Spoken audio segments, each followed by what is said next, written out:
How's court been? It's been good. It's been good. Hello. We're back with more Ace Attorney. Sorry I took so long. So long. I'd like to do the starting soon for 10 minutes and then go, and it was closer to like 12, almost 13 minutes. Goodness me, I'm slipping off. Um, because I forgot to put the fucking DVD bouncing around on the screen. Oh my god, I can kind of do like a pretty good Sojak with this POV. But yeah, it is crazy because like with the camera the way I have it right now, I feel like I mostly cover it with my fat head anyway. But it just matters that you know it's there and that I know it's there. Little glimpses that you get every now and then. Court's been good. Big case has been happening. Definitely related to the big overarching. I forgot to turn on the lamp in the back. What the fuck was I doing for 13 minutes? It's like starting soon happened and then I phased out of existence and then I phased back in. Let us continue from last time. Yeah, I don't have much to contribute in terms of like little yapping, little chatter today about my life. Um, Other than I did a little experiment in the lab and we figured out the contamination in the cells has been going on for a good while. And might put into question some of the research some other people have done in the lab because it was done on contaminated cells. Whoops. Kind of shit I be revealing with my hard-hitting journalism research. Um, anyway, last time, let me go through my court record. We have like 3 pages of evidence day 1, which is how you know we're climbing to like the last of the series. This man, Tobias Gregson, was killed, which is shocking because this guy was like with us. He was basically the Detective Gumshoe of this series. They've never killed it. They've made a Gumshoe. They've never killed him, you know? He was killed in the apartment that this guy rents, often, often like the little like the poor area of town. He used to work at the prison where the professor, which was Kazuma Asogi's father, who was scheduled to be killed, instead somehow managed to escape via, I don't know, faking his own death, whatever. Like, he was marked as dead by the coroner, but he didn't actually die. And he crawled out of his grave and someone shot him dead on the spot. We don't know who. But this guy was the chief warder at the prison, but then he disappeared. Sort of, he was fired, of course, 10 years ago after that big fiasco. But he never told his family, and instead, this man, Tobias Gregson, who is a Scotland Yard inspector and sort of a rock star in Scotland Yard, kind of took him under his employ as like an unofficial agent type thing. Just a little odd and very mystifying because this man is generally very by the books, by the law, above board, and the fact that he wasn't, kind of curious, and especially the fact that this man's directives were to impersonate him and show up and make a big stink about the fact that he was there, presumably giving Tobias Gregson an alibi in specific days and times. And I'm like, why would Tobias Gregson want an alibi specific days and times if not to be the reaper of the Valley? The souls of those he prosecutes are eternally damned one way or the other, aka people he prosecutes, whether they are innocent or no, well, whether they are declared innocent or guilty. If they're declared guilty, they go to jail and they get executed. If they are declared innocent, they die in mysterious ways out and about town. So it's sort of some Final Destination shit. And who the Reaper of the Bailey is, who is killing these people that he prosecutes is something that people have been investigating, and they've pretty much conclusively found out that it can't be him because he's not there when things happen. And I wonder, was it Tobias? Because he was asking this guy to pretend to be him, show up, give him an alibi, basically. Was Tobias doing the killings? But why? Because he's such an above board type of guy. Just a lot of questions after day 1 trial. Can't quite believe what just happened. Yeah. Oh, right. We forced him to remember the circumstances of his firing of this missile. And he did remember, but also the shock was so strong he fainted. And court was adjourned for 1 day.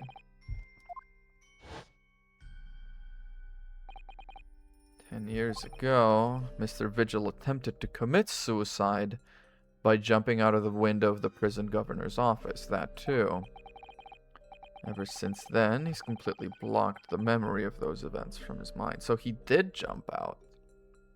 I was wondering if he had jumped out, if it was like a weird choice of transition at the end of that flashback where everything cracked when he was looking at the window.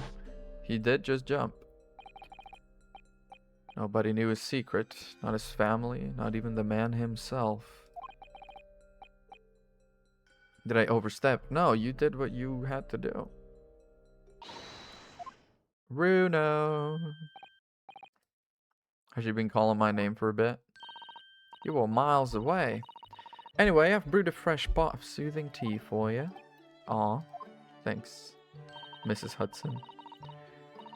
Actually, now that I realize it, Iris is kind of Mrs. Hudson and Dr. Watson rolled into one character, isn't she?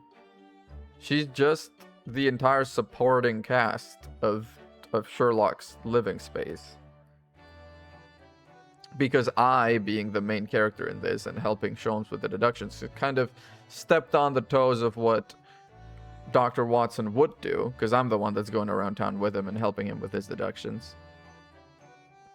So Iris, which is the quote-unquote Dr. Watson, has to have a smaller slice of the pie of Watson, but instead also gets to have Mrs. Hudson. That's kind of interesting. We have had an exhausting day, Iris. Thank you, Iris. Yeah, that's very nice. Where did Sholmes go? Sholmes is another kind of a mystery. He keeps saying, I'm not at liberty to tell you about things from 10 years ago, but he kind of points us in the right direction, so we will find out ourselves. So it truly does feel like it's not like he wants to keep us from finding out, it's that he can't tell us, but he wants us to know. Which is curious. What I said was I must leave. Oh, everyone's really devastated over Gregson's death. You know what Hurley's always saying, don't you? There are mysteries in this world that should perhaps never be solved. Does he say that? For the construction of a solution comes only at the expense of the destruction of something else. Wow, that's really deep. That's really deep for Sholmes. He just can't take his own advice and leave well alone. He cannot. But that's fine, neither can I. We're birds of a feather. Must have been on the good cocaine that day. I know. Speaking of cocaine, I know that's a wild segue, but I'm talking, you know, cocaine, recreational drugs, weed. We're getting high and playing Dark Souls on Saturday. That's where my brain, that's the steps that I took, just so you're aware. I'm assuming we're gonna be done with this game by Saturday. I mean, if we're not, that's kind of a stain on my legacy, isn't it? A little bit. Like, come on, at this point, I should be able to finish this case today, start the next case tomorrow, Sorry, yeah, start the next case tomorrow. Friday, 20 more hours? That you're bullshitting. Nah, I mean, yeah, wait, no, 20 hours seems reasonable. That's like 4 hours today, and then, no, wait, it wouldn't be 8 hours. Isn't it just one more case after this, or is it a 6-case game? Finish this month's manuscript at last. A 10-year-old with deadlines. That's how you know England's fucked, man. I always hide Harley's violin in the days before I have a deadline. Oh, just so she doesn't get distracted. Now then, my dear fellows. That's now then, my dear fellows, is very Sholmesian. Now then, my dear fellows, let's make a plan of action before we continue our investigation. So much yapping to happen. How did it go? Yeah, Lord Van Zieks definitely didn't do it. No, there's been a lot of... Well, I don't know about definitely. Again, we believe he didn't do it, but we have no conclusive evidence that he didn't do it, or conclusive evidence that someone else did it.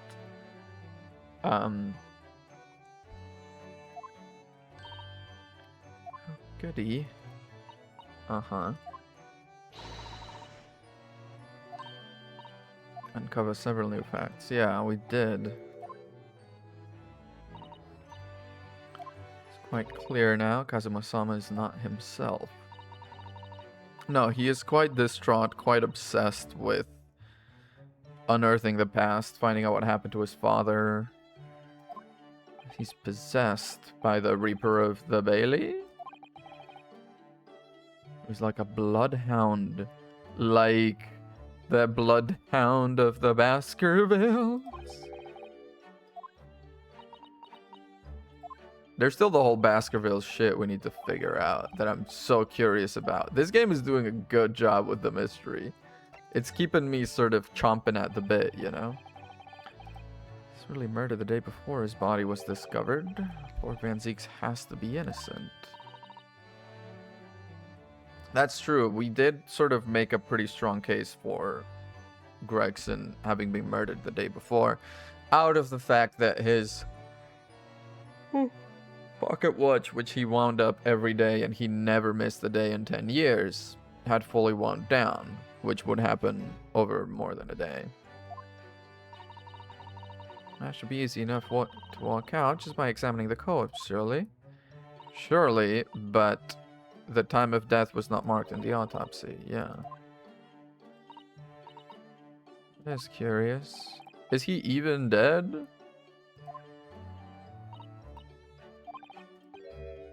What was he doing there on Fresno Street? Van Zieks, well, he was investigating Gregson and went to check where Gregson was supposed to be. Yeah, he was investigating Inspector Gregson, and that's where, yeah, devilish plot, yeah. Notice board covered in all those particular papers. Again, all papers relating to, and police reports relating to, cases that the Lord Van Zieks had tried, which is why it makes me think it's somehow related to the Reaper of the Bailey. Was he investigating the Reaper of the Bailey, or was he the Reaper of the Bailey?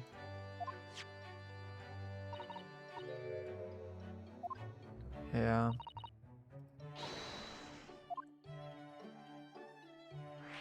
Gregson's movements. Any way we can track that? According to the entry in his diary, he was carrying out an incognito investigation of the Red-Headed League. Very true.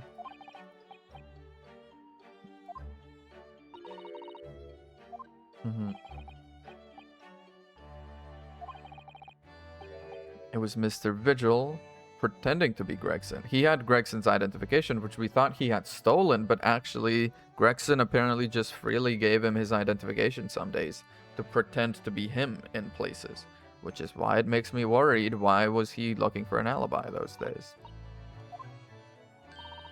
Establishing an alibi. Exactly. Why would he need an alibi? He had something to do that he wished to keep secret. But how? Harmless lover of fish and chips.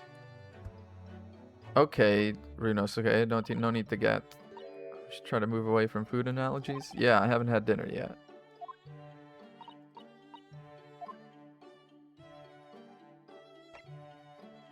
Find out what... Who knows? Van Zeeks. Yeah, we will. Vigil.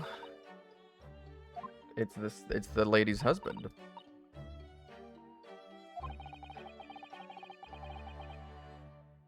It's crazy because at the very least we've solved the rent for this month because we did find the lady's husband.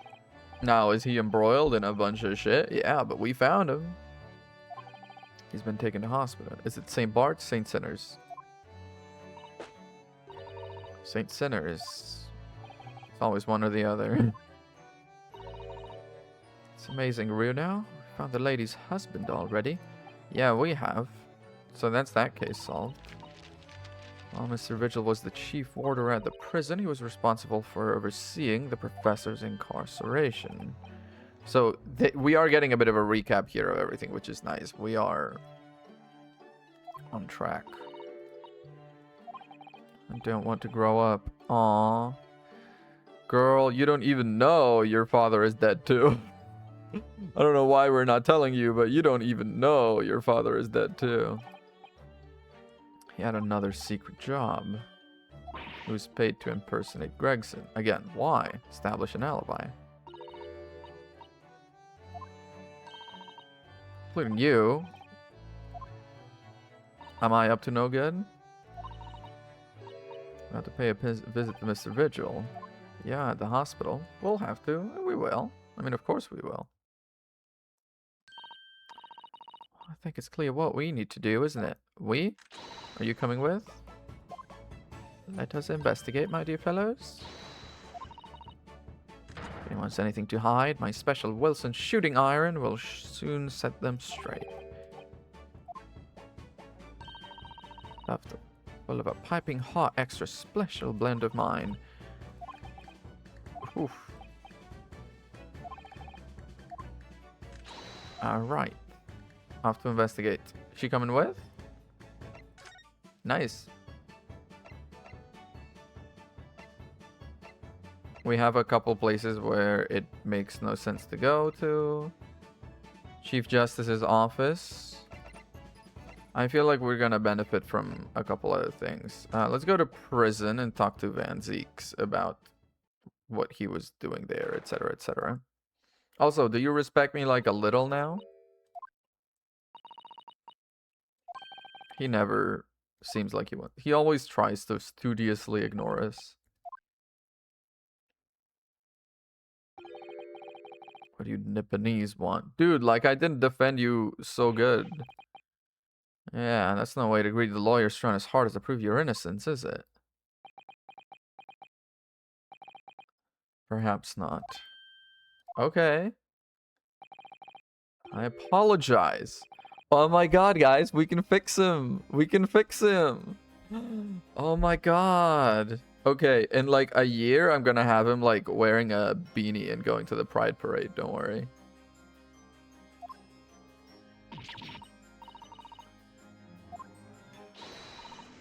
Fog will lift over London for the first time in months tomorrow. Yeah. Racism meter will reset. That is very true. Not by you, by your fellow Nipponese, your prosecutor friend. What? Not by me? What do you mean not by me? Like I didn't go blow for blow with that guy. It's sardonic, don't you think? For a man such as me, so loathing of the Nipponese, to be entirely at the mercy of the two of you. Suppose it's retribution for having played the part of the Reaper all these years. Yeah, what do you mean playing the part?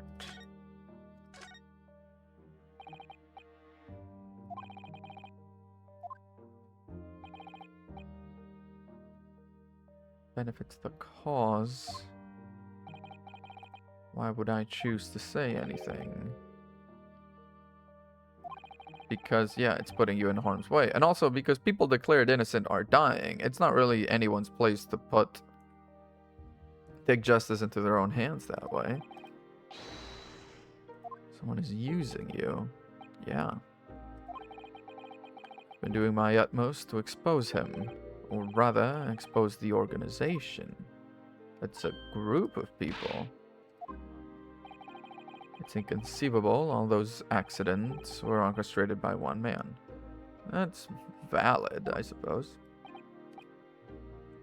Very accurate information about the accused in each case. Again, that could be through Gregson very easily. Can only mean somebody at Scotland Yard is involved.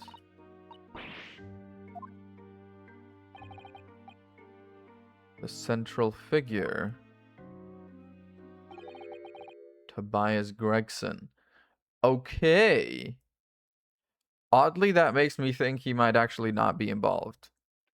Because if we're getting this reveal now, I feel like it's going to be counter-revealed later.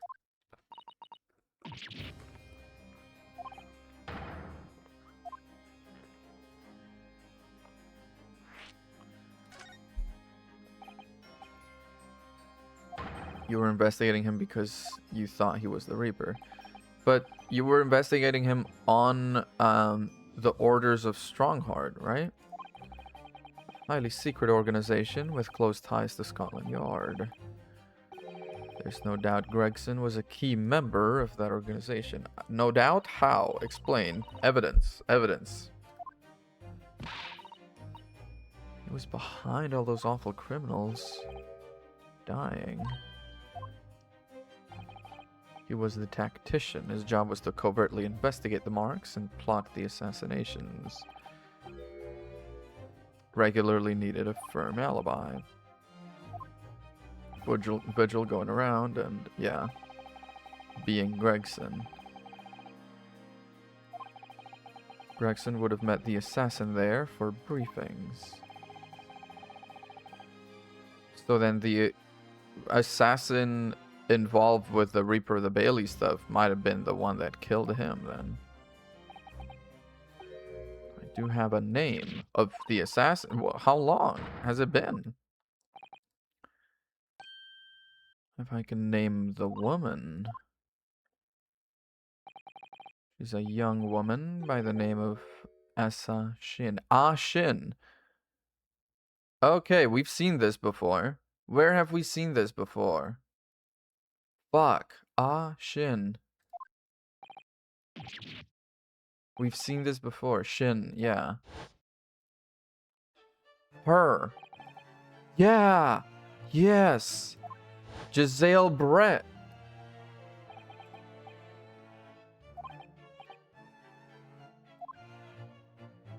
Is Ah Shin.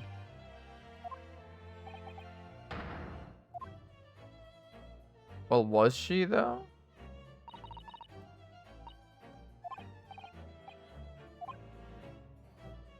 She killed Dr. John H. Wilson. Dude, literally, you should tell her. Yeah, still, you should tell her, dude. What? Yeah. Damn. So she was involved. So then almost certainly she was sent to kill Dr. John Wilson as part of a mission. As I kind of suspected earlier on, that she was some kind of a government agent, some kind of spy, etc., etc. My best friend, Kazumo Sogi.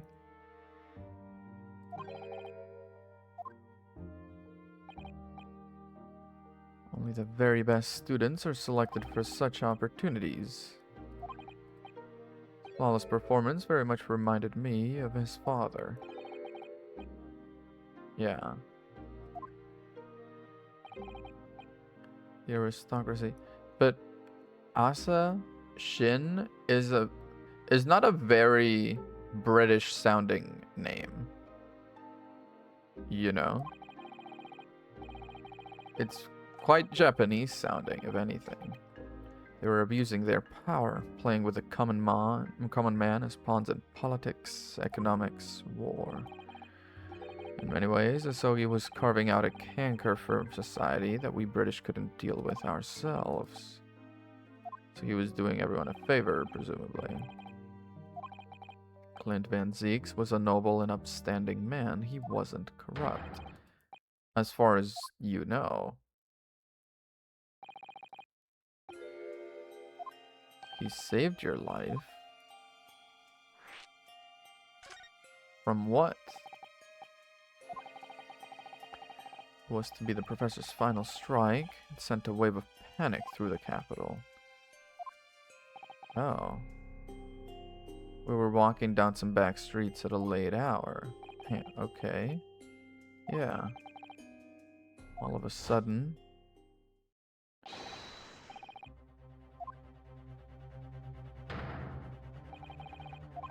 He had the sword with him. So definitely he was not bad and he didn't do it, I don't think. He had the sword with him. All of our assailants were armed with pistols, their faces obscured by scarves. Yeah. They had no sympathy for his younger brother.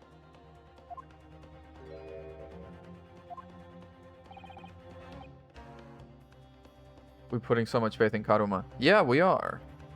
The sword is kind of like Mjolnir, basically, dude. Like, whoever wields the sword, it's sort of like a reverse Excalibur shit. Like, it's whoever wields the sword cleaves evil.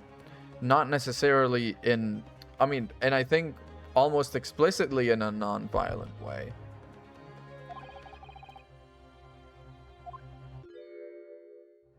Clint would never forgive me. You made that up, though. Nah. Trust. Next thing I knew, there was silence all around.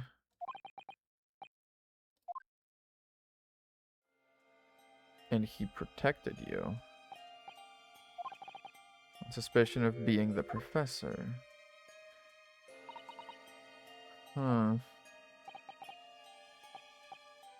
And the foreign friend I held in such high regard. Yeah, it's pretty rough. My miserable take. No, my miserable tale. I just had my cursor on it and I read it as take. And I was like, damn, dude, that's the end of my miserable take. Never thought I'd recount it to anyone.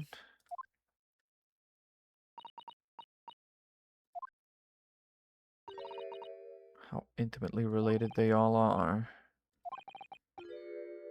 Yeah. Assassination orders to Giselle Brett. And what do you want to bet? That telegram we intercepted, that was government secrets at the end of game 1.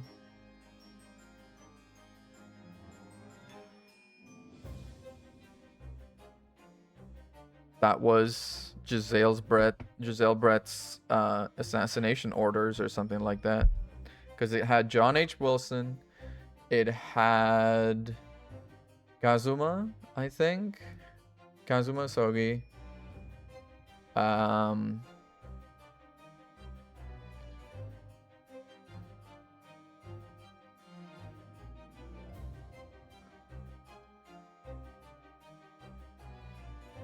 Who was it? Kazuma Sogi, John H. Wilson. It was 4 people. So who am I missing? Was it Yujin Mikotoba? Or am I making that up? I might be making that up at this point. There was 4 people, and it involved John H. Wilson, the dead man.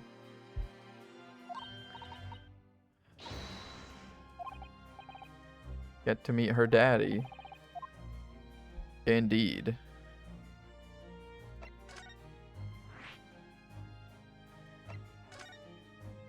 Let's go to the hotel.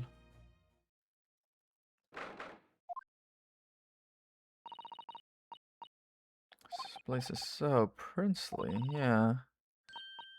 Whatever they're serving in the tea room here, though, wouldn't you say? Oh, I thought it was going to be the judge, and we'd have to be like, no, actually, we're looking for the other guy right now. Sorry. Oh, is this your daddy, Susie? Oh, lovely. Iris H. Wilson. Or Iris Wilson. Not necessarily H, I suppose. That's me, Iris Wilson, at your service, sir. Such a wonderful friend to me over the last year. What if Eugen just outright says, oh, I'm so sorry about your loss? Miss Wilson, I read your work regularly and with much interest. Yeah. Goes some way to explaining that bright look in your eyes. Aw. Damn, what a charmer. What a charmer.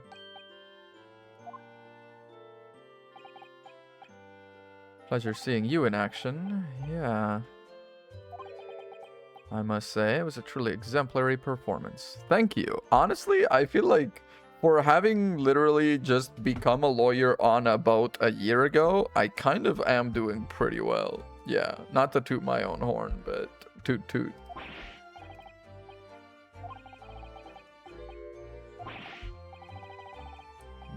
It was you who impressed me. Didn't miss a step against the Sogi. We all know how capable he is. Yeah, in less than a year is quite extraordinary. Yeah, I've been doing really good. But I'd confirmed. Trust you haven't forgotten. Yeah. We have news. Pretty important news. Or Judge Jigoku, probably involved with some ministry stuff. Do you know about the so-called Reaper of the Bailey? Yeah, explained it all to me yesterday. Okay, he made friends already. Reaper was yet to emerge. Yeah, it emerged 10 years ago after all those killings. That was Baroque, the younger brother of Clint. Indeed. It wasn't him behind the deaths. It was somebody else. It was somebody's else's. It was a group of somebodies. Professional killer. Yes. Asa Shin.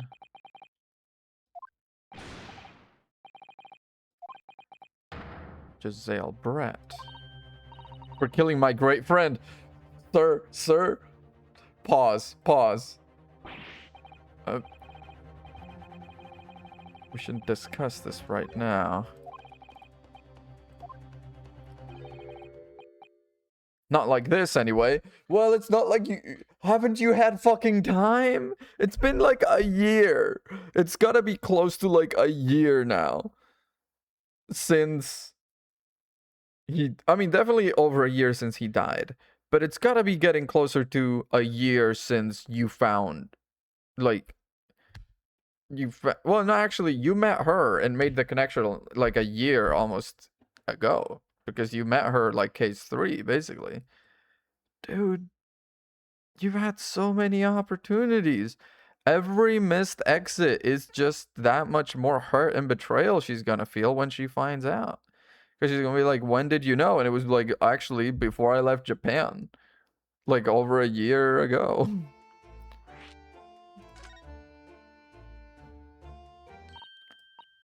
I've just remembered something.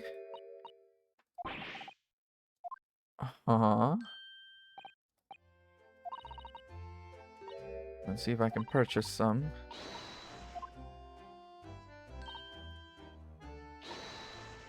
Just trying to leave me behind. Aw. It's called Iris Wilson. Yep. John H. Wilson's daughter. Dr. John H. Wilson. Yes. Was keen to reciprocate and invite him to the Imperial Yume University 4 years ago. And yeah.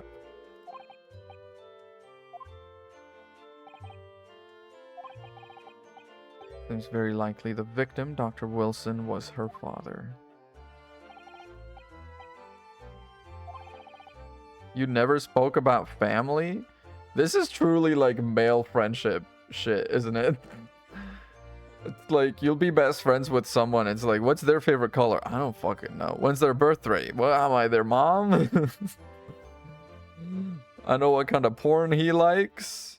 And I know where we meet for beer.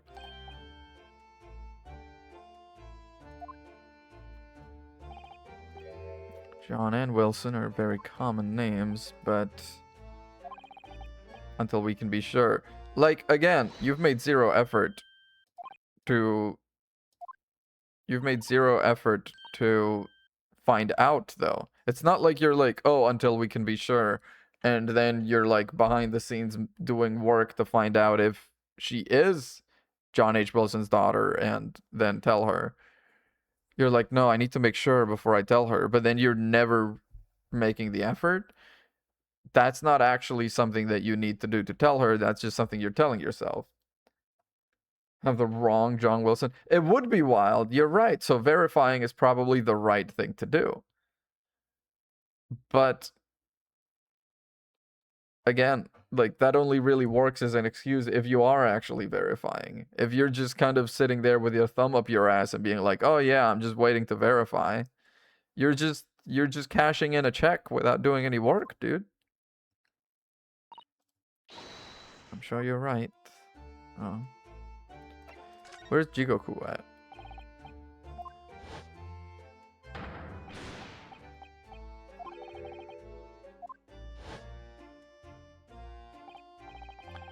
Now you mention it, I haven't seen him since this morning. At the Great Exhibition. Well, he got in some kind of trouble for defending or speaking up for the professor. Like, he tried to vouch for him, and he went so far with it that they, I don't know, it was some, like, contempt of court or something. He took the stand to testify, but he got a little carried away, and, what, perjury? Oh, he broke the witness stand. Whoa. By the British Empire, for which he was charged. He was acquitted. It's crazy he was acquitted, because he did say those things, and it was in front of a bunch of, you know, law enforcement people. Have the copy of the photograph we all took together. Let's have it. What a lovely picture. It is very lovely. This has big sort of like meeting the parents for the first time energy. You know? We've arrived in Britain. Now, this is in my court record, and it's worrying me that it's in my court record, I'm not gonna lie. It's worrying me, because these are all people I mainly like. So if I have to present any of this... Oh, shit. Is this trunk gonna be the trunk that someone was carrying to, into the apartment or something? That was the trunk with Judge Jigoku's stuff. And he didn't need to have it checked when he was coming in because of ministerial whatever. And there was a big trunk that someone with red hair brought into the apartment where Gregson was killed. But then when those, the three people that found it, Gossip, Venus, and Sandwich found it, the trunk was nowhere to be seen. So I wonder, was this the trunk? And is it with Jigoku?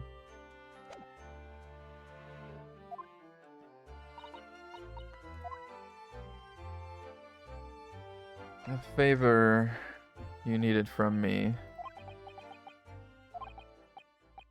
Fateful trial you're fighting, one way or another. It will be over before long. When it is, I'd like you to accompany back to Japan. Why the fuck? I'm not even a lawyer in Japan.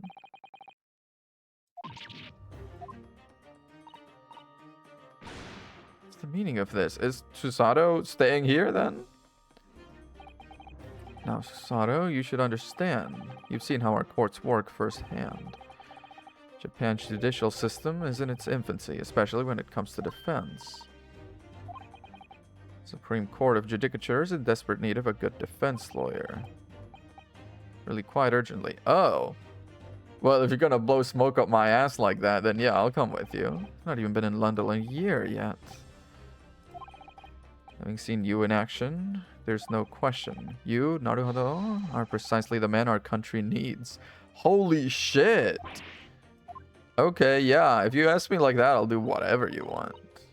Yeah, I would be leaving. And I bet I wouldn't even tell you your dad's dead before I go. What am I supposed to do? I don't know, what do you want to do? Came here to serve as a Sogi's judicial assistant. You still could do that.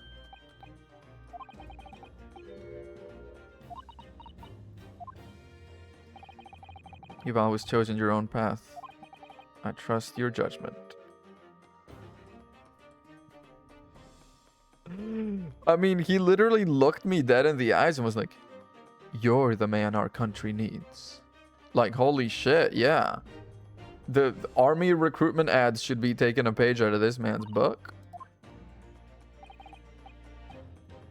Don't look so downcast. It's merely a suggestion. Is that how you worded it? Is that how you worded it? I'd like you to accompany back to Japan. I suppose it can be read as a suggestion, but from a man in higher standing than me, it's more of like, you have to. You consider it and come to a decision by the time this trial concludes. Well, I need to go back to Japan, because Phoenix has to be in Japan. Presumably, right? Up until now, I've just been trying to do what I believe to be Kazuma's will. Yeah, I was doing it for my dead buddy who's alive. You gotta do it for yourself, dude. You're a great defense lawyer. Great ace attorney. Need to telegram government ministers and the Japanese police. Yeah, you need to. Now that shit's gonna get intercepted as hell. Please do come to Baker Street sometime. We'd love to entertain you, she says while putting up a gun. Give my suggestion your full consideration, won't you? I will, I guess. I guess I will.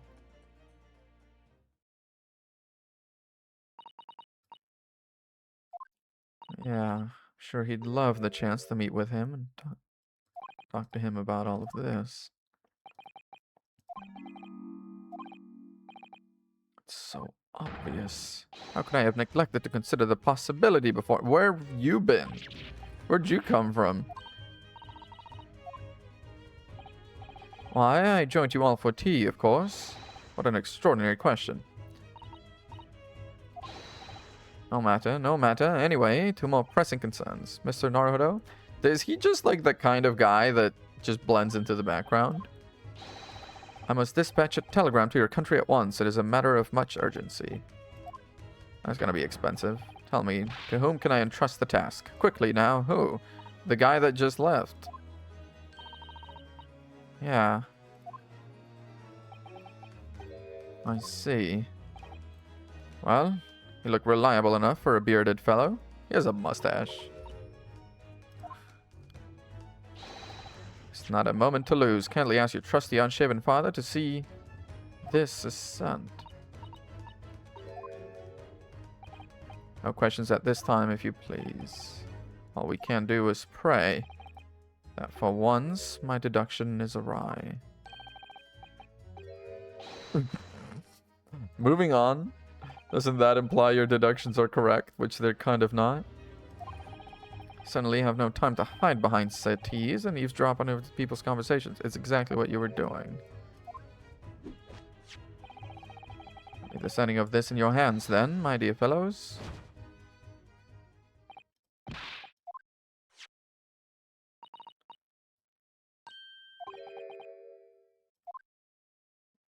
Damn, time to pay for his tea.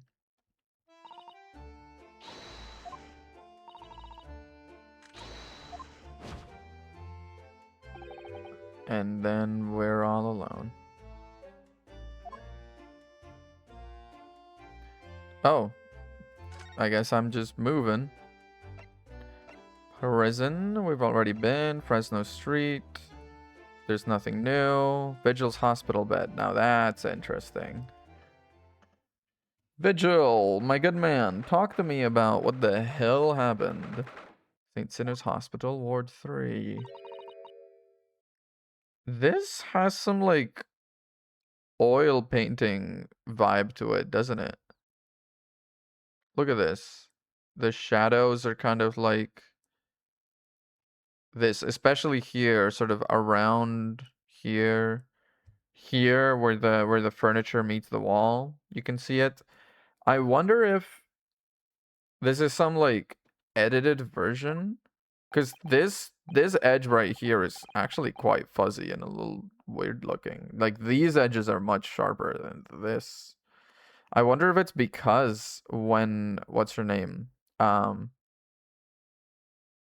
Olive Green was her name, the lady that was here.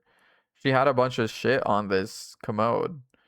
And so when they had to draw it without, they smudged it a little. I don't know. It's kind of just odd, isn't it, in the background? Ah, the lawyer. Hello again. How are you feeling?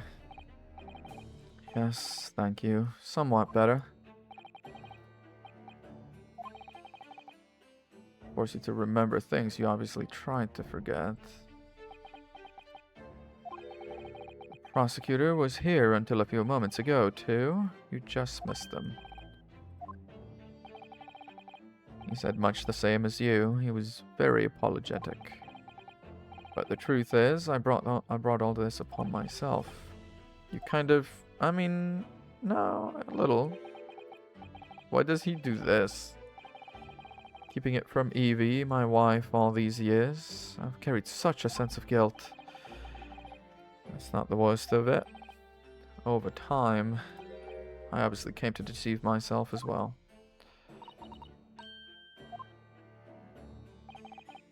Looking back now, I'm beginning to think perhaps Inspector Gregson didn't stumble across me by accident at all.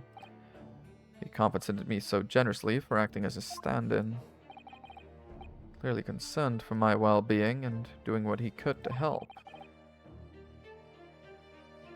What had become of Mr. Vigil? Well, I mean, he saw you begging on the streets, so he knew you needed money, that's for sure. Sure, this is just deserts. Just deserts. Just deserts, by the way. I'm sure this is just deserts. For 10 years of lies and deception, but... Was it me that helped the professor escape 10 years ago? It wasn't me. I swear it. I swear it's true. Okay.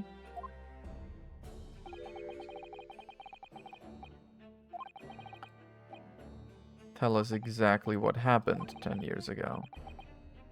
I need to get all this off my chest.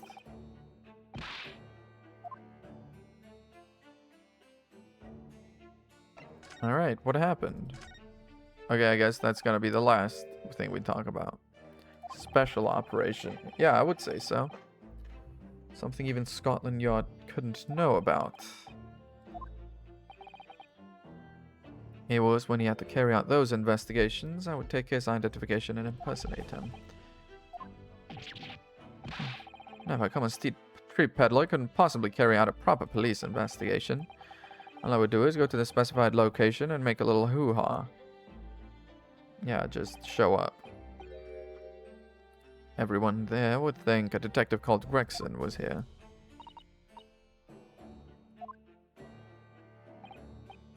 Asked me to make an appearance at the park on Lime Street for a red-headed league, yeah. Was very vocal about my presence. But then, yeah, they took you.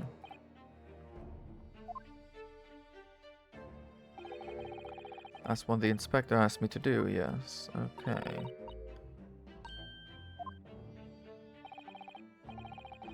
As you know, I suffered this bruising. Yeah, their hands. Because he freaking collared you, which is... Why'd he just kind of have that on hand, dude? They kept their word and released me. Okay. I'd arranged to meet in the Fresno Street room at 5 that day, so I could report back to the inspector. At the agreed time, that's when I heard the gunshot. I see. Midnight on the 17th June, 10 years ago. Midnight was the scheduled time for the execution, which was the time that, the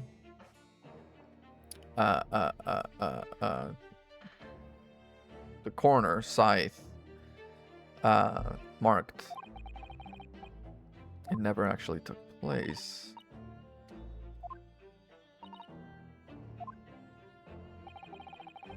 Barclay was renowned for being the highest security prison in the country. Everything that went in or out of the place was searched multiple times. There was one notable exception.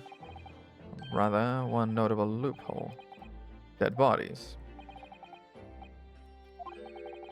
Coffins, yeah. Indeed. Once the coroner had confirmed the death of a condemned convict, the body was taken in its coffin for immediate burial in Lowgate Cemetery.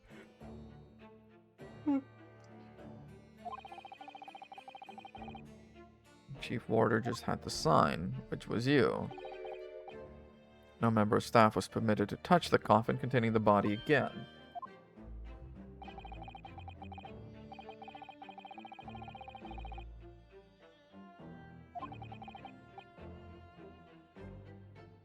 Yeah, you waited in the adjacent room. Once I had that confirmation, I went into the mortuary to find a lone coffin as usual. Signed the paperwork having checked the coffin, then nailed it shut. The coffin was already nailed shut. My deputy must have checked the coffin and nailed it shut before I arrived. So they just kind of made use of people being complacent about the rules, yeah. Having escaped his execution, was alive inside the coffin. Was deposited in there, at which time he came out. Oh, somebody dug it up. What happened? That's gonna be the last case, and I'm interested in finding out. So we couldn't possibly have escaped that way without help from somebody. Well, yeah, if the coffin was nailed shut, too, that's not something you can easily open by yourself from the inside. That somebody was not me. You knew the professor. Well, you must have interacted. I remember him well, in fact. How long was it between his trial and his execution? Having been condemned to death as he was, any contact I had with the man was short, obviously. So that trial, which was carried out behind closed doors, attended only by elite members of the judiciary, they called for his execution to be carried out at the earliest possible opportunity.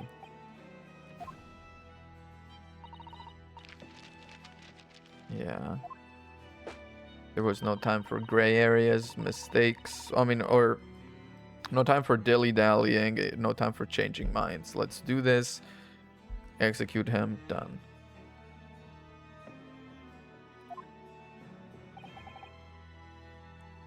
Less than a week.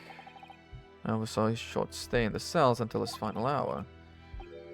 His noble character and incredible resilience. He was always quiet and polite. Gentleman and a man of intellect.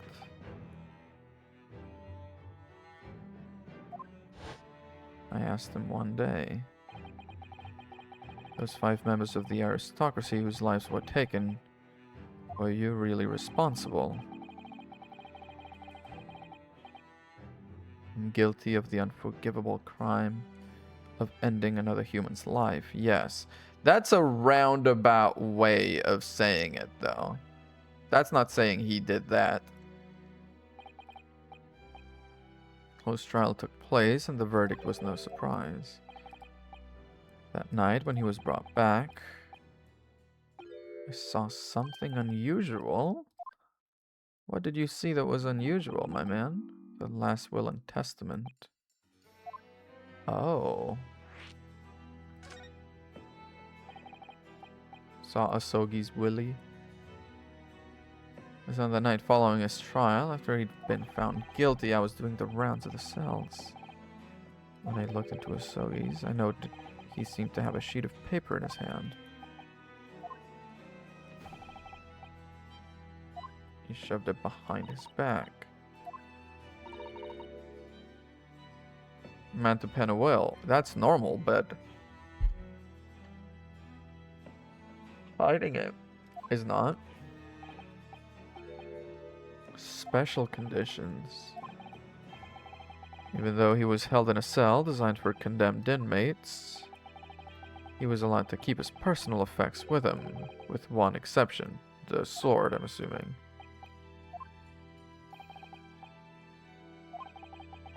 At the same time, he was a guest in our country from the Empire of Japan. Make him a little comfortable. His sword. Oh, never mind. He wasn't permitted to have writing materials. No pens or paper. Leaving any written record of what had happened to him, but he had a sheet of paper. Any writing materials would have been confiscated from him upon his incarceration. Then he pleaded with me. Or did you just hide behind your back? Please. Please turn a blind eye. This is my lifeline. You're the only person who's seen if you just agree to keep quiet. What's on that paper? Last will and testament. It's the only weapon I have left now. How can a will be a weapon?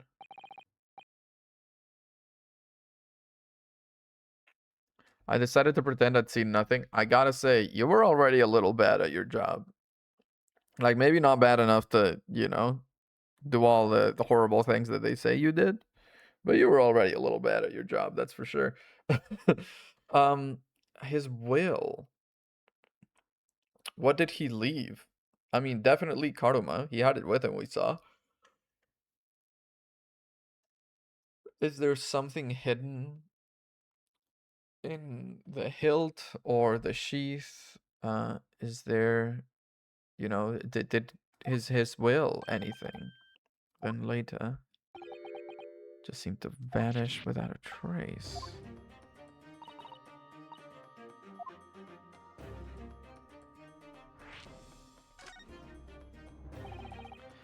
I was the only person who saw Asogi's will, but it disappeared.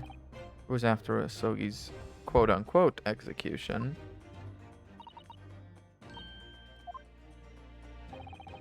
The warders gathered up Asogi's possessions that were in a cell. They were all to be sent back to his family, home in Japan. Okay. It wasn't anywhere, his will.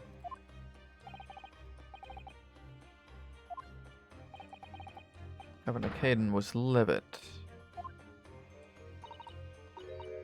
Did he have it with him? Yeah. How did the prison governor know to look for it? That's valid. Suddenly seemed as though he knew of the will's existence. Oh. What he said was... the Asogi papers. The soggy papers? Ew. The Asogi papers. Asogi Gate?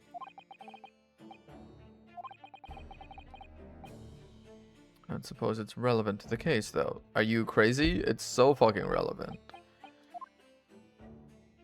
Dude, we're getting so much juicy stuff right now. I'm so into all of this.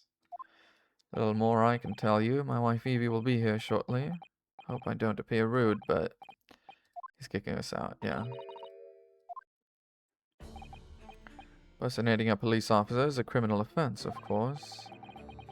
Imagine once I'm fully recovered, I shall be arrested. Don't be, please. This was all my own doing.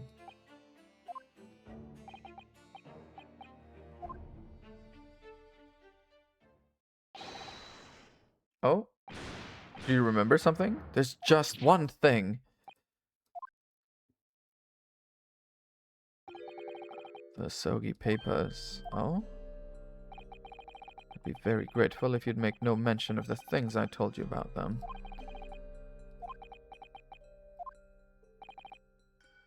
Their very existence is a closely guarded secret. Whatever it is that he wrote. Be rather troublesome, I think, for you. Yeah, maybe. Might try to silence you somehow.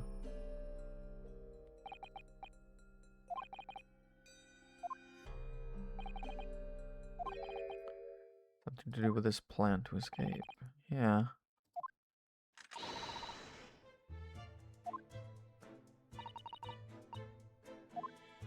Vigil's governor? You mean Barclay's governor?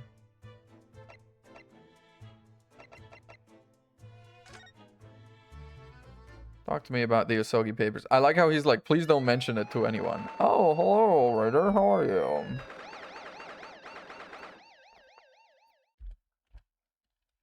How do you do? What were you playing? What were you playing? What were you playing? I didn't even... I typed S0? How the fuck did I manage that? How the fuck did I manage that? I'm so sorry. You were playing Overwatch. Were you playing Stadium? Dude, I tried playing Stadium. It was... It's not exactly my cup of tea. I like a quick and dirty quick play. Honestly, I'm a quick play kind of guy.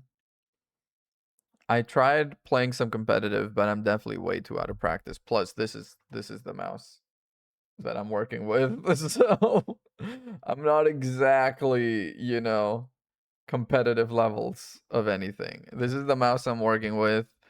This is the keyboard I'm working with. It's very office materials. It's not quite gaming level, I don't think. Ah, the governor. Oh, back again, are you? We are back again. Heard all about your investigations. I cannot do a Scottish accent. I tried. I'm so sorry. I tried. Listen, we gave it a solid try. Next time we'll try again. One of these days it'll stick. One of these days it'll stick. Not today. Read the reports just now. You found him, eh, Vigil? We sure did. Oh, anywho. And it doesn't work here no more. The wrong idea about that. He's saying there's nothing here that's important, but actually there is. He was given the chop. Hi, Kimmer. How about a wee handcuff biscuit? I'll take a handcuff biscuit. And they really are like little handcuffs, and hard as irons too. That little snapping is so cute. I mean, it's normal they're hard. They're meant for dipping in coffee. Makes sense. Is that so? Might have been a document disappeared from Genshin Asogi's cell. He's gonna be like, who? I think it's been called the Asogi Papers or something. Ooh, music dies down. He gives me the Tom Hardy stare. Yeah, I think we're gonna die. I think we're about to die. Did I not say? Rexon's death is not to do with things that might have happened at Barclay. The past in the past, laddie. Yep, we are onto something here. This man keeps a comb in his breast pocket.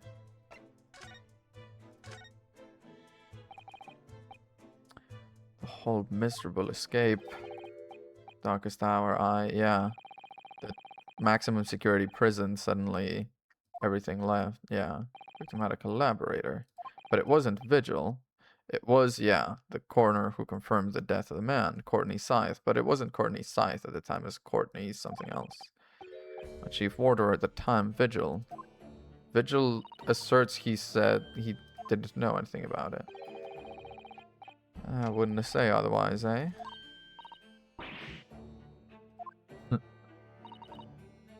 Mr. Vigil was handed his dismissal notice as a result of what happened. And then he jumped out the window. That's just Vigil trying to get out of it. Yeah. He wouldn't have jumped from the shock of his crimes being exposed, eh? I do.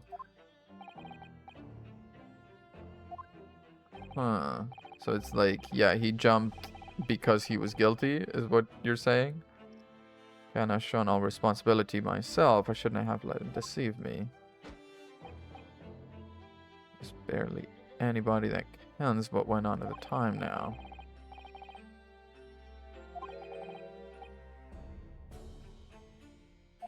Scythe can have no visitors. He's like, well, take a handcuff or two. Well, it'd be rude to say no. Wouldn't become anemic.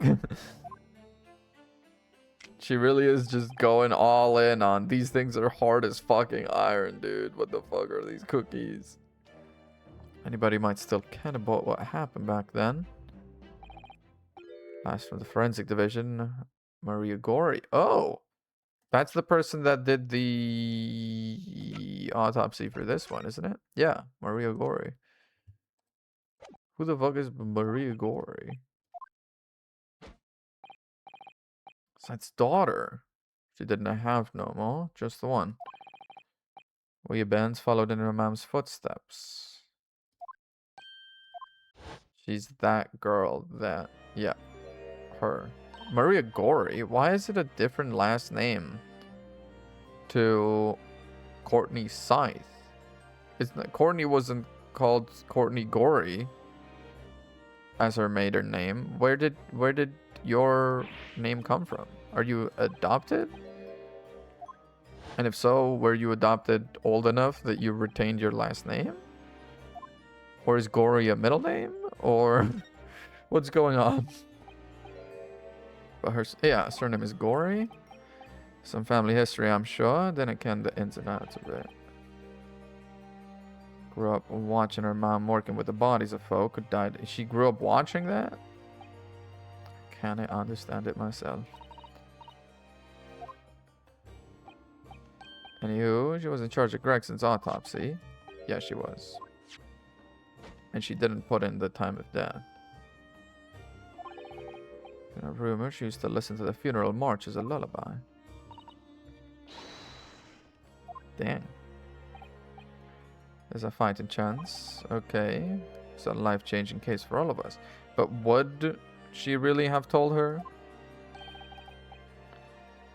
Let's go meet Miss Gori in the forensics division. But it's also ask you about the Asogi papers. Took years for Londoners to finally forget the whole professor business. Could you not get up on this, laddie? Stop asking pointless questions. Nah, I'm sorry. Can you not just stay away, no? Give me alone, didn't come back here. Still, actually, I gotta ask you about the Asogi papers, actually. Could you come to Ken about that, laddie?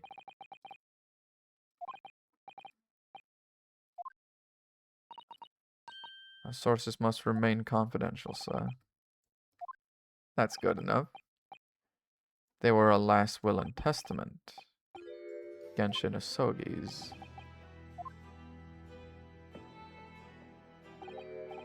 Aye, that's right. You're well informed, Jimmy. Oh, but it vanished. Abbas, no? You are for half cocked there. I'm a half what? It was there in the cell, exactly what it should have been. We heard you were panicked, going around like, oh. Oh, is he just gonna give it to us? Ah, here you are. We didn't buy calligraphy brush. Mind, it says he lives all his worldly possessions to his son back in his homeland. That's the gist of it. Okay, these are the Asogi papers. Nah, that's a big fat lie. There's no mystery there, laddie. That's your lot. After all this drama, should I slice the of an execution? Send the man's possessions back to his clan in Japan. That was the end of it. Asogi papers have been entered. Can I look at them? Can I look at them? Can I look at them? Can I look at them? Can I look at them? Asogi papers. I, Genshin Asogi, hereby request that upon my death, any and all materials, possessions, and wealth belonging to me in London be delivered to my son, Kazuma Asogi, in the Empire of Japan. It is with deep sadness that I accept my fate in this foreign land, in the knowledge I will never see my homeland or family again, but I regret nothing about my chosen path.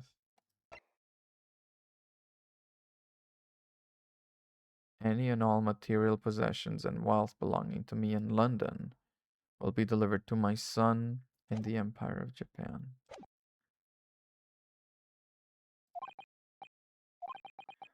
Those papers are not to do with Gregson's death.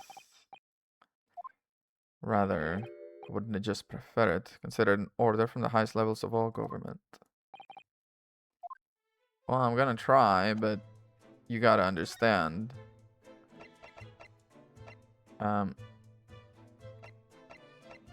Where's the prison, street room, vigilance hospital bed? This place seems to rather suit Lord Van Zeeks. Oh no.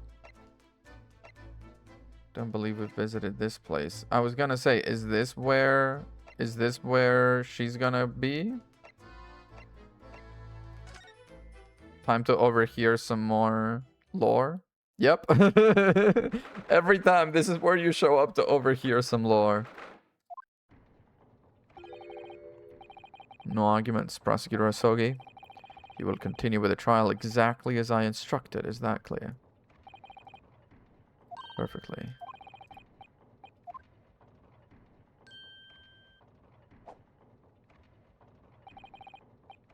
On your way now, Asogi. And off he goes. Oh.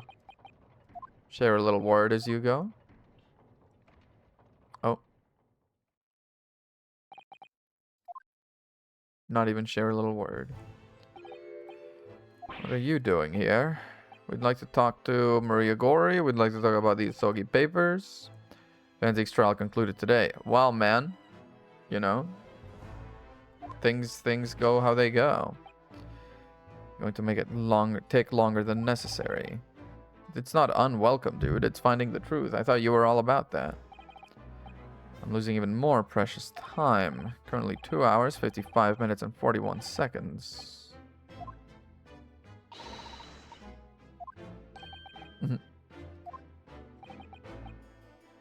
Yeah. Let's talk. Converse with me about the Reaper, about the closed trial. There's the Asogi papers I can present to you.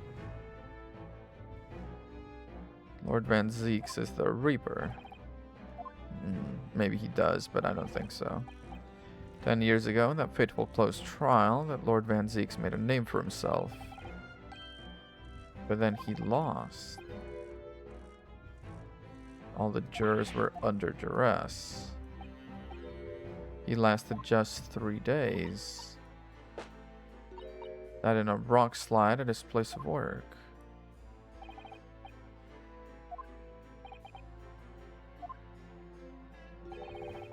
He was brought to trial for it, but yeah. Nevertheless, the mysterious deaths continued. 16 persons perished. Yeah. 16 people is a lot more than the 5 the professor killed. It's fair, you know, fair. The professor killed high-profile targets, nobility, etc. But still, this Reaper of the Bailey, whoever they are, they have accrued a body count much higher. It's a long run of coincidences.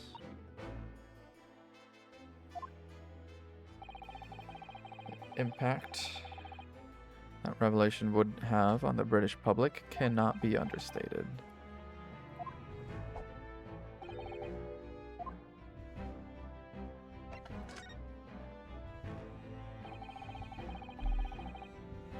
Hasn't seen a close trial for 10 years.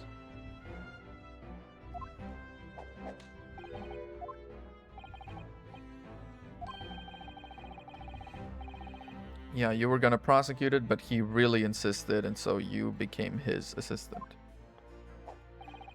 Van Zieks entreated me to relinquish the prosecution to him. And he did. And he's the greatest prosecutor. With the son of the man Van Zieks had condemned, now looking to avenge his father's death in the same way. I don't think he's avenging anything. He's just trying to find the truth.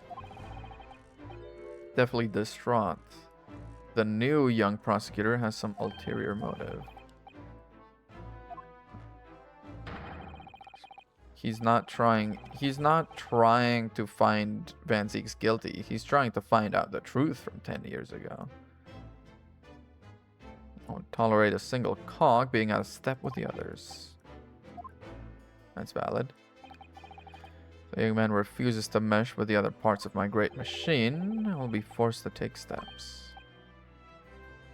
This guy is definitely involved with the Reaper of the Bailey bullshit. Possibly also with the professor. All your questions will be answered tomorrow. Okay, cool.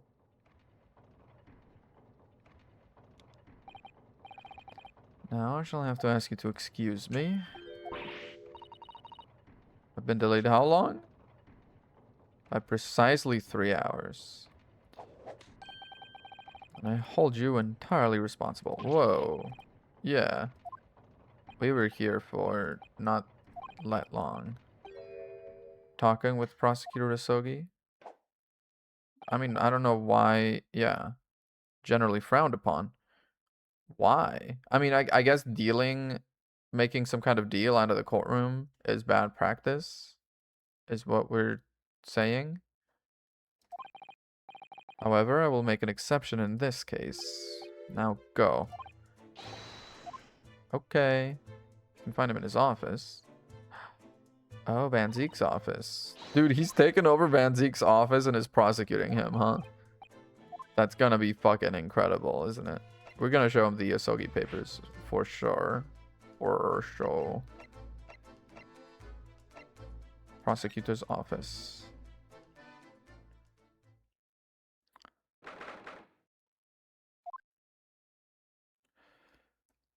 Aw, there's always a diorama of the place. This is really cute, man. This gives Miles Edgeworth office vibes, and I'm into it. Prosecutor Asogi now. Sure is. Is he still set up over there? Yeah. He's looking at the chessboard or out the window? Dude, he's just double sorting it up now, huh? That's crazy. My guy, you've been in London for like 3 months. Why have you become more English than me? It wouldn't be long before you paid me a visit, Ryunosuke. Oh my god, if he pulls out a chalice and wine, I feel like it would be such a badass move if during the trial he pulls out a chalice and wine. But also, I feel like Van Zieks might actually kill him on the spot. And you have all the makings of a great defense lawyer. Yeah, and I kind of do, don't I?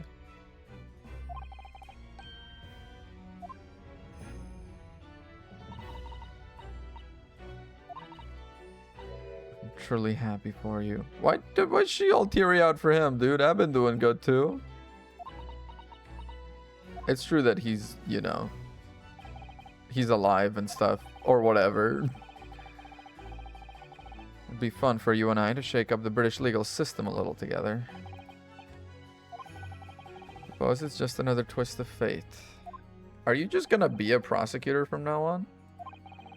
Banhouse Usato-san's father was himself a visiting student here, along with Judge Jigoku and your father. You'll have no difficulty understanding why I had no choice. I had to find a way to figure out what was going on. As you wish.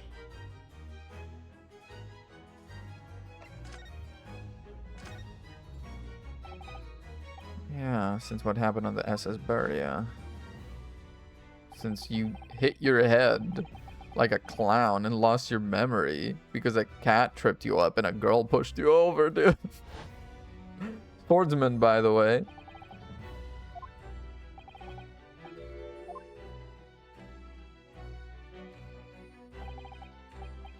Must have been unconscious for a long time. It was a narrow little room. There was a posy of flowers by the pillow. And headed up to the deck. Didn't know what had happened or where I was. There was just this voice in my head to go to London.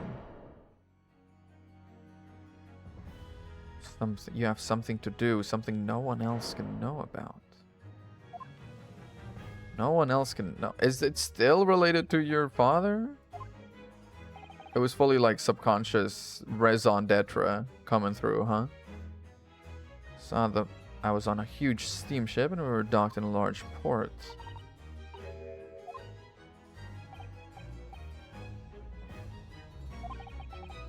I had no idea of the situation, but I did have the feeling this was in some way my last chance. And I disappeared into the crowded streets of that port city, so I could plan my onward journey to Great Britain. How was that? The sights, the sounds, the smells. Yeah. Hong Kong, kind of a crazy place, isn't it? And escaped as a dead man. And how did you make it here? I had 2 feathers in my cap. Yeah. After calling at countless ports, I arrived at Dover. Oh, okay. So he was working on a ship.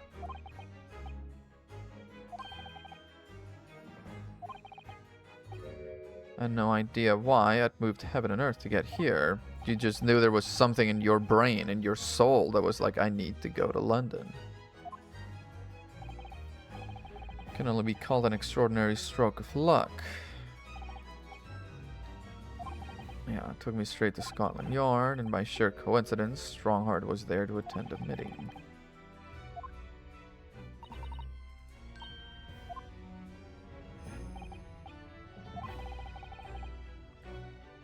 Yeah, an Easterner with intimate knowledge of British law. But he definitely knew who you were. I mean, an Easterner, intimate knowledge of British law. School, you know, high schooler / university age. There was a kid that was supposed to be just like this who died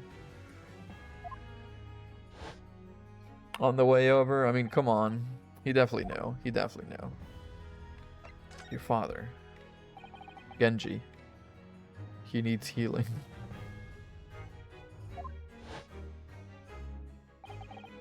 Mark my words, Yunosuke. I'll be chosen as a visiting student and make my way to Great Britain someday. Absolutely, dude. You will. Trust.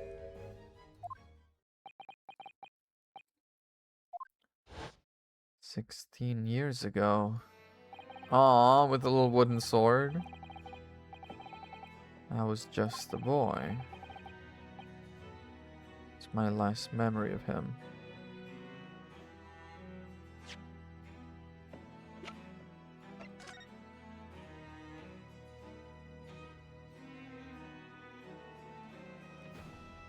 Just because, you know, because we've seen 2 photographs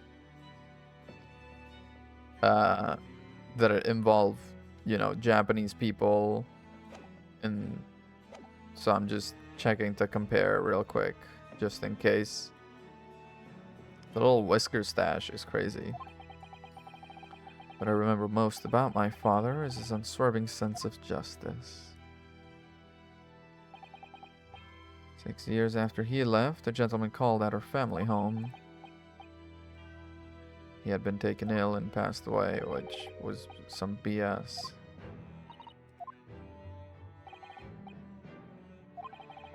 Even helped to fund my university education. Yeah, he really kind of took over.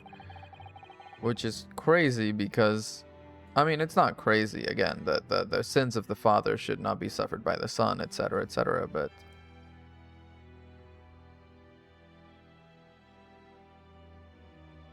I don't know if that means Eugene is that much of a good guy, or if he truly believes Asogi didn't do it. One day, a letter arrived. There's no indication of the sender, so I opened it assuming it was from an old acquaintance. Was it the Asogi papers? It said my father had been a mass murderer, and the writer cursed the Asogi name.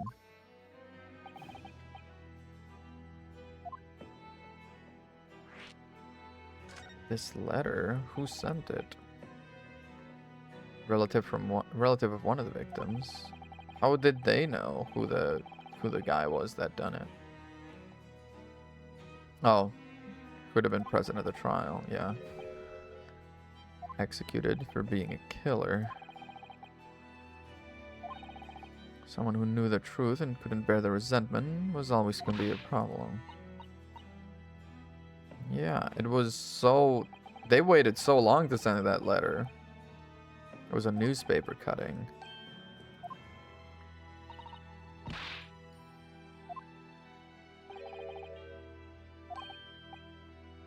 Because he had lied to you, yeah.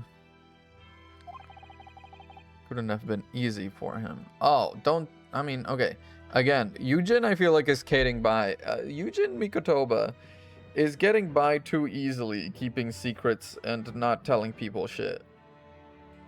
I feel like he should be forced to, you know, hear some ugly truths sometimes and say them. I'm bilingual? Yeah, I sure am. Speak... Well, actually, technically, quadrilingual?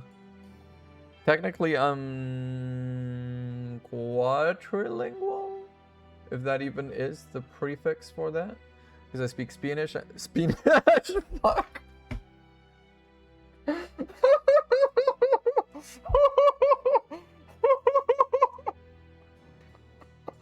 Oh, no. Oh, no. Oh, fuck. Anyway, it's been... I'll see you all tomorrow. I think I have to end the stream and think long and hard about what the fuck. Apparently, I speak 0 languages, actually. Spanish. Oh my god. Spanish. I speak Spanish, English, Catalan, and French.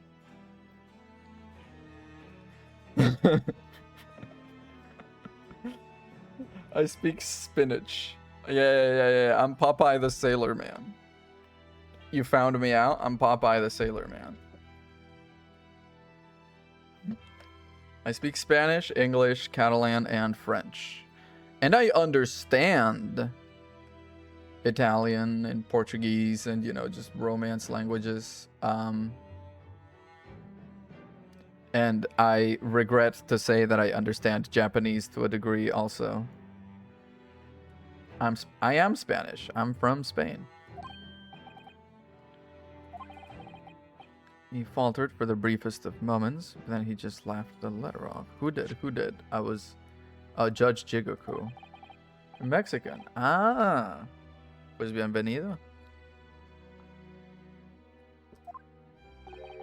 He was undeniably shocked. Shaken before recovering his poise. Yeah. And she too passed away. I would cross the seas to Britain and seek the truth for myself. Was your dad really a serial killer? Hola, maestro. ¿Cómo estamos?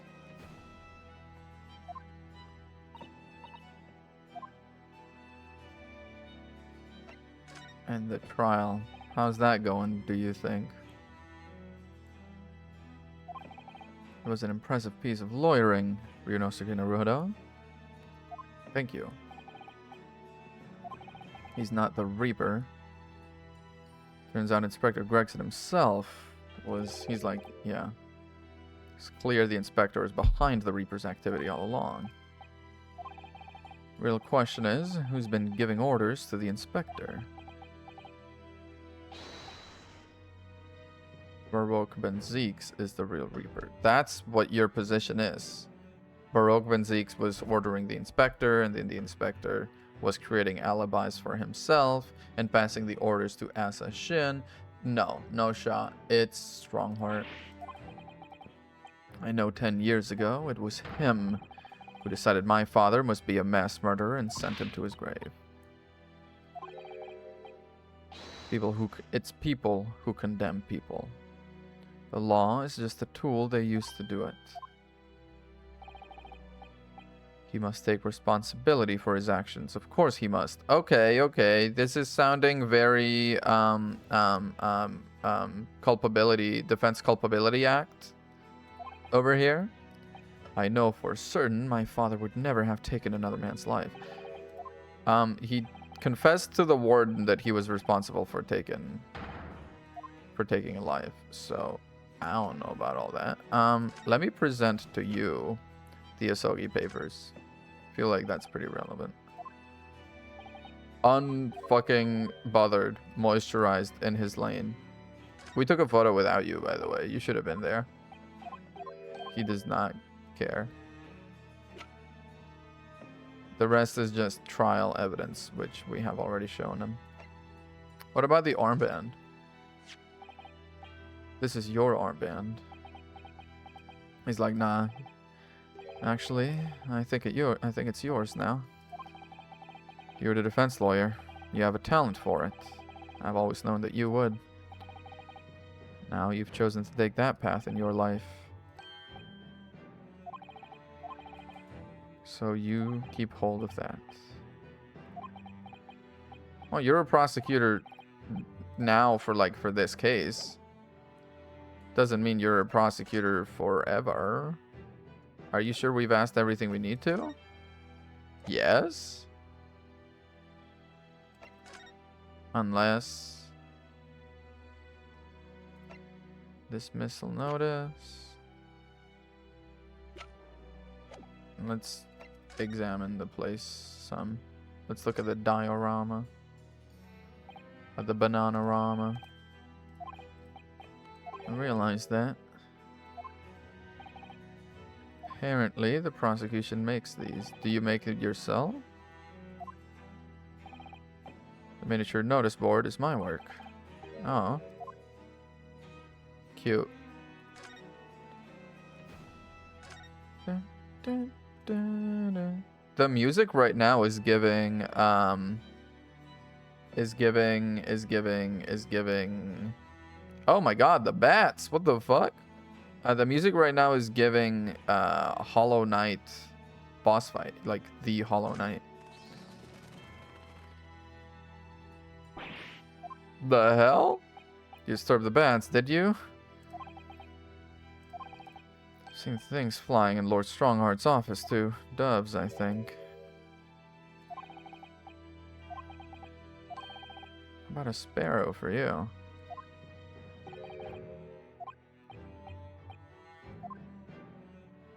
Okay, wow, that's crazy. There were just bats in here? You shouldn't do that. They leave like poops everywhere. What's going on with that table? Not my style though. Yeah, you've been over there. Find it the most comfortable way to work. Don't exaggerate, Rinosuke. We both know you can't even manage 1 minute. Dang. Get owned.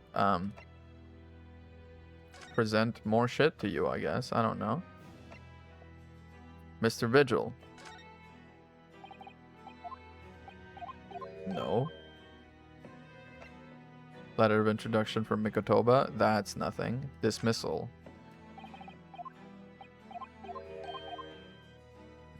Am I gonna have to go through fucking everything? There's only so many things we can talk about him, you know? About murder weapon that was found at the scene. Okay, Lord Van Zieks isn't responsible for your father's death, and he's not the Reaper. You mean like the one my father had? Dude, why are you getting so bitter about it? Can even ruffle some feathers. I have a plan to show that man for what he really is. That's not great. Red hairpiece, Gregson's photograph. Look at him. They were friends. Autopsy report. Why is there no time of death listed? In fact, there's no time of death. There were some unexpected turns in the courtroom. Yeah. The victim died the previous day at some other location. Certainly a distinct possibility. It bothered me too. Oh, okay. The coroner responsible wasn't there, but I got a name. It's Dr. Gorey. Yeah, that's written on the autopsy report, dude. I'd very much like to speak with the coroner too. Okay. Behind Lowgate Cemetery. We've already been there.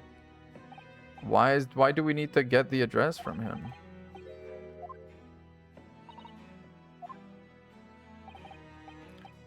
We'll pay a visit to the laboratory. Okay, that's what we needed to do. Talk to him about the time of death. I didn't know we needed to get permission from him. I thought that's something Strongheart needed to give us. Thank me for this. It's a famous sword that's been in your family for generations. Never got a chance to draw it. You should not want to draw it. During the Sengoku Warring States period, come from a long lineage of warriors, many of whom were expert swordsmen. Huh? This blade. I thought he was giving it to me. I'm like, dude, wait. Apparently, one of my father's apprentices even took the blade's name for a surname. Von Karma? Not fucking Von Karma. He had this sword here. So 100% the Asogi papers are actually, like, hidden in the sword somewhere. It's all thanks to you. No way did they just say Von Karma is descended from a student of Genshin Asogi. I mean, it's a really sort of fun connection, I'm not gonna lie. But it's a holy sword. What it is though. You've changed. No, I haven't changed at all. It's you who's changed. Nah, dude. Holy Manfred. Holy Manfred, dude. Yeah.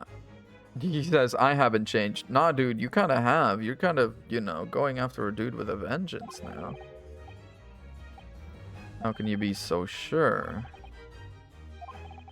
That man is the Reaper, and it's for that reason the inspector was killed.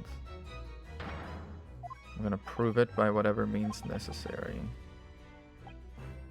No, you'll do what you have to as a lawyer, but I'm sure I don't need to tell you I won't be taking any prisoners in the courtroom. Until tomorrow in the Old Bailey. Alright, time to go to the forensics laboratory. Hey, we sent your mom to jail. Can you tell us why you didn't? Ooh, wow, she's wasted no time making this place all Monster High-y. It's really creepy, isn't it? Well, being a dead room, it's probably full of the spirits of the dissected. Oh, being a dead room, the coroner probably needs a bold scent like that to mask the odor of death.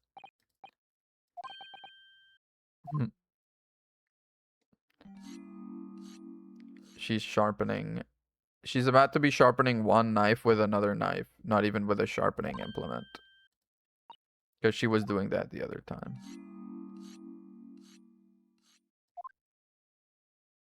Oh, never mind. Dr. Gory. Yep, sharpening one knife with another knife. That shit is about to do a whole lot of nothing for you. What? Yep, I was sharpening my tools. I'd be dead meat if I didn't keep a perfectly keen edge on them. I don't know if you'd be dead meat. When following the collagen fibers in the dermis, an expertly sharpened scalpel cuts like cheese. Would you like a demonstration? I'd love to see. Don't offer. Then I think you'll do nicely. Maybe some other time. Damn.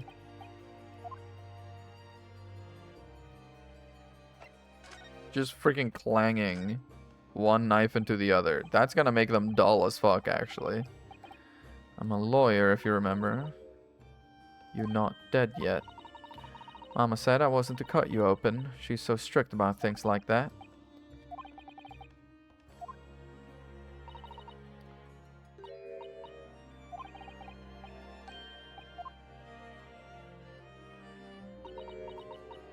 Oh? I wasn't planning on dying anytime soon. Some less drastic way of making her listen. What if I present your own work to you? Your own autopsy report. Came to ask you about this. He was very good. His skin didn't snag my blade once. Very little mess. His joints dislocated easily, and his muscle tissue was a pleasure to work with. There's no time of death.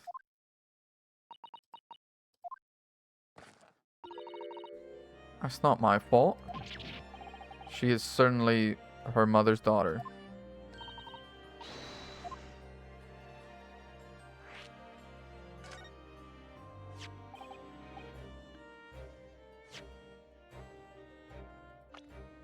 Don't mind me, I'm just 19. Okay, we can say she's kind of cute. She's kind of cute. Yeah, she's kind of cute. She's kind of got the goth thing going on. She's kind of cute. She's kind of cute. Yeah. Why is there no time of death? I was told not to write it. Male Strongheart, Lord Chief Justice. He came here. He said that from the witness statements about the gunshot and the other evidence, it was obvious. So you know, I didn't want to be quite so thirsty, but yeah. That's not the time of death you wrote on the report. Because that's not the time of death you saw. Sooner or later, you're gonna go the same way as your mother. Whoa. Give it here, then. She's gonna be like, fuck you.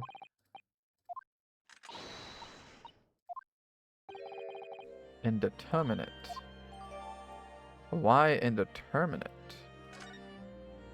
Stabby dissection goth GFs? Yeah? You're really hungering for the,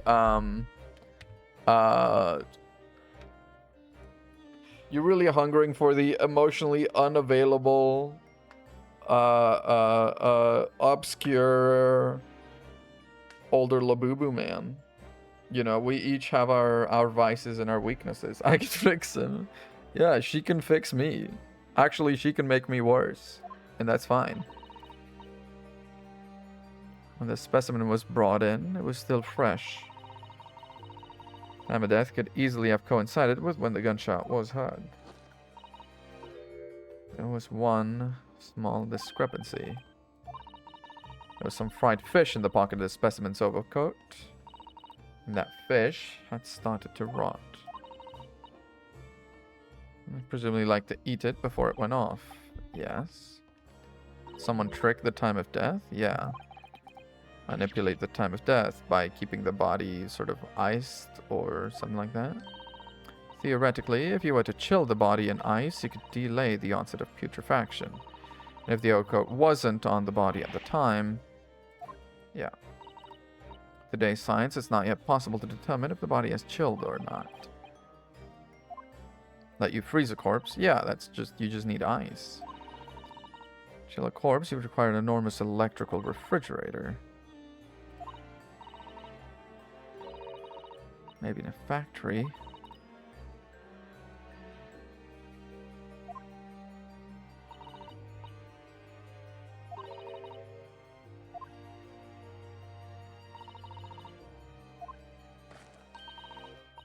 At the most, it might have been a day earlier.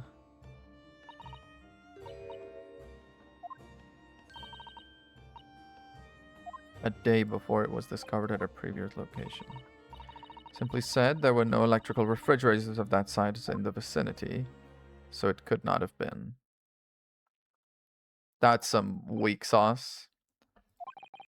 Said your mother, Dr. Scythe, was responsible for confirming the death of the professor. The professor. Damn. Wondering if you might know something about what happened 10 years ago. That's not all Mama did. My mama carried out the autopsy of Clint Van Zeeks as well. She can fix me into tartar. You know? What a way to go, though. What a way to go. It was completely unthinkable back then, but the detective in charge of the investigation insisted, and it was miraculously authorized. That was Gregson, yeah. That autopsy provided the vital clue needed to arrest the killer. Mama was there for that historic event. What was the clue? An mating autopsy happened right here in this very room. Professor and Clint Van Zeeks spent their final moments before their burial on that dissection table there.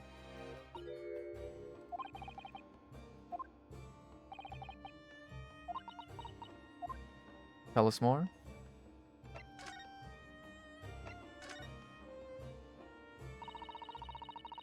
The professor's execution was Mama's first big case.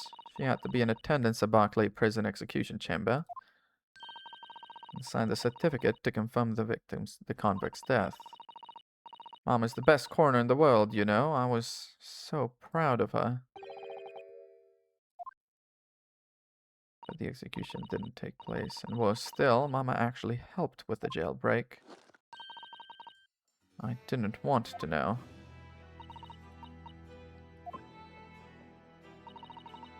I believed in her, in Mama, but now I wonder if I'm starting down the same path as her. Because you admitted that, yeah, Long Strongheart forbade you from including it. Yeah, even then, you could have been like, fuck it, I'm doing it. There's no doubt there were powerful forces at play 10 years ago. The execution couldn't have been staged without a lot of people at the prison knowing about it. Obviously, the prison governor must have been in on it as well. Yeah, he was tricked, according to what he said. But also, he could just as easily, you know, set him up. Of course he said that. Say the same thing.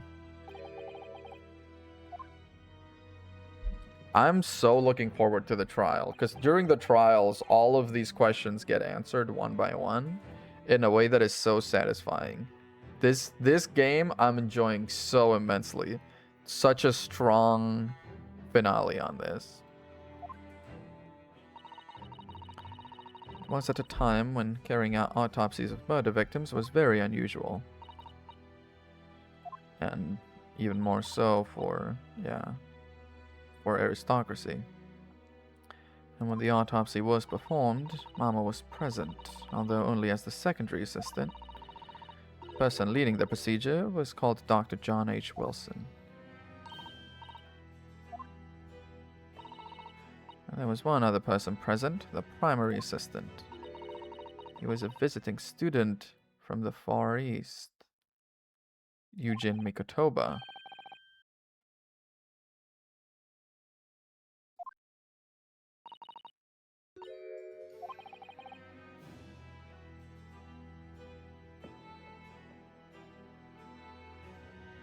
So, the list of the 4 people might just be the people that might have known. Because it's the 4 people in that telegram, I believe. The thing is, I don't want to I don't want to look it up, because if I look it up, I might well get spoiled any answers on this. But the 4 people in that telegram, who were they? It was definitely Mikotoba, right? I don't know if it was definitely Mikotoba. It was definitely Kazuma, and it was definitely... Shut up. Was hands deep in one of the Van Zeeks. It was definitely Asogi, and it was definitely fucking... I'm forgetting more people now. You're truly watching someone's brain slip out of their like skull and into their spinal cord in real time. It was definitely Kazuma, and it was definitely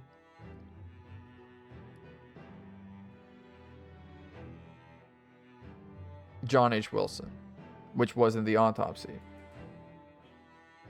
Was it Eugene Mikotoba, also in the autopsy? And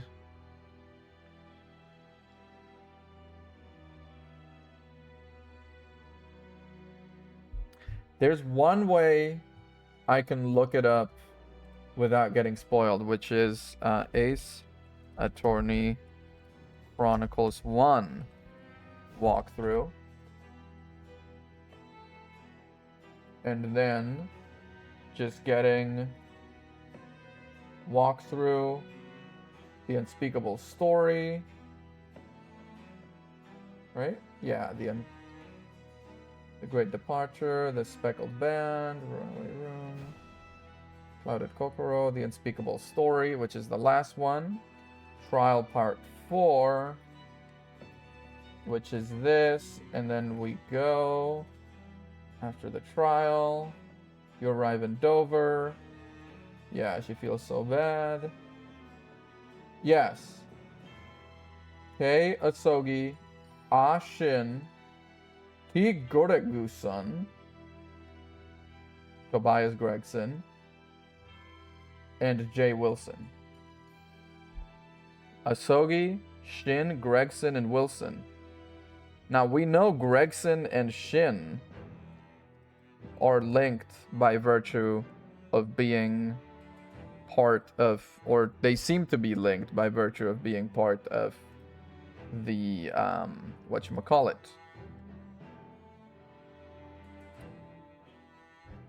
the Reaper of the Bailey. He planned the deaths, she carried them out, and she was Giselle Brett. But why would she kill someone if she was also in that list? That doesn't quite seem like the correct thing. I don't think that list was the people involved. I don't think that list was a kill list. That list might have been not people who were... It's definitely people linked to the 10-year-old case. I just don't know how. Gregson, Shin,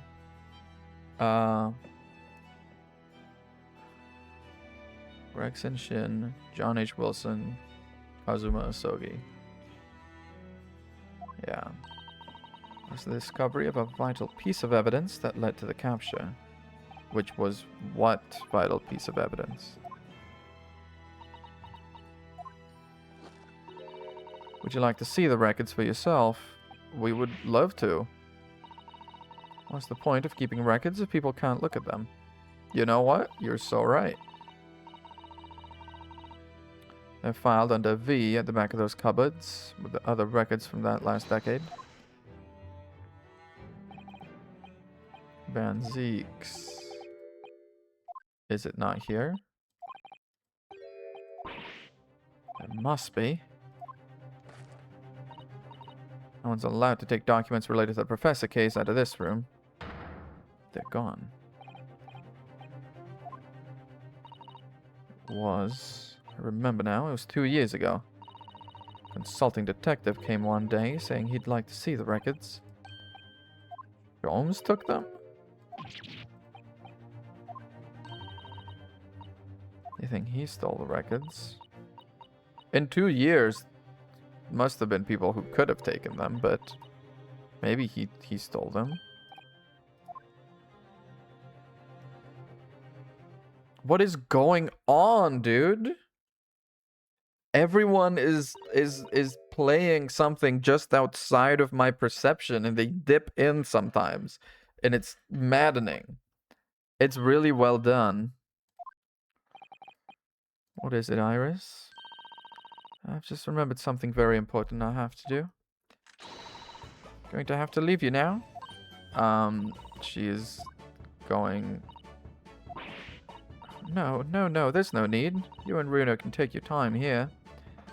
Bye for now, then. Good luck. Yeah. Wait a minute.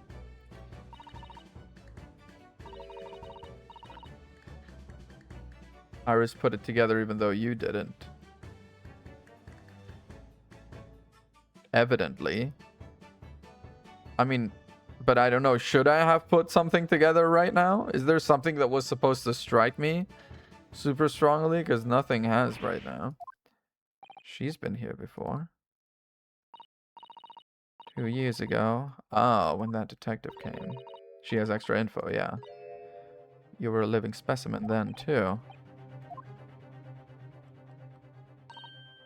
Was I? I really don't remember. Anyway, sorry, but I'm mustache. Brew up a pot for you when you get home. Why is everyone fucking doing this? I mean, it's annoying, but in the way that's like... It's a good mystery, man. We won't keep you any longer then. It's been quite a while since I had any visitors. This was really fun. Next time you come, I'd prefer if you were ready for dissection. No. 100%. Give me slow burn romance. 600,000 words. Just visiting her every other day to have lunch with her in the autopsy room.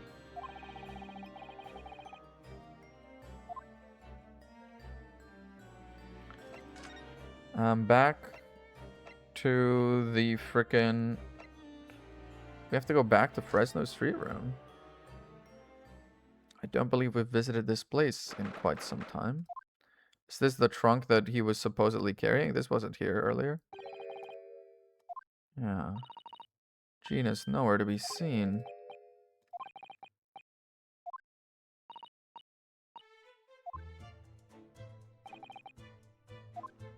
There's this box here that's new. There's something different. Yeah, there is. But why is this new thing in the middle of the room here? This wasn't here before. It appears it also has what looks like a gash on the side.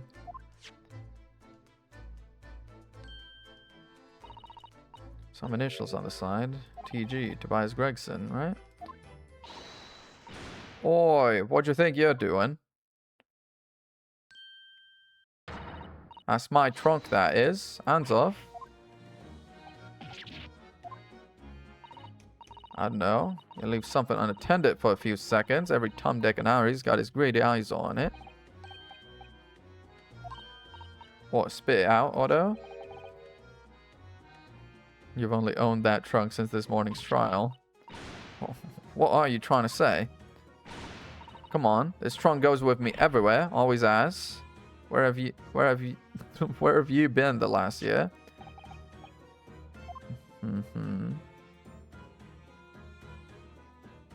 We're regenerating zombies so you can dissect you while talking to you, true love. That's unironically, I would read that though. Should hear them talking at the yard now. be ashamed of themselves. It was the boss who killed all them bludgers. The Reaper thing, yeah. Apparently the boss was investigating stuff no one else at the yard knew nothing about. Stuff to do with all them criminals will go off scot-free. Well then, obviously was that blooming Reaper giving the orders, wasn't it? Yeah. Because of the big wall of crazy. Oh, there was a notebook. It had details about all the crimes that have been pegged as the Reaper's work. He wouldn't flaming let me because I'm just an apprentice apparently, and because you were close to him. So yeah, I can see why they would keep you out. It was me who found it, and he was my boss. I was pretty miffed about it, so sneaked a peek at what it said anyway. Nice. What did it say?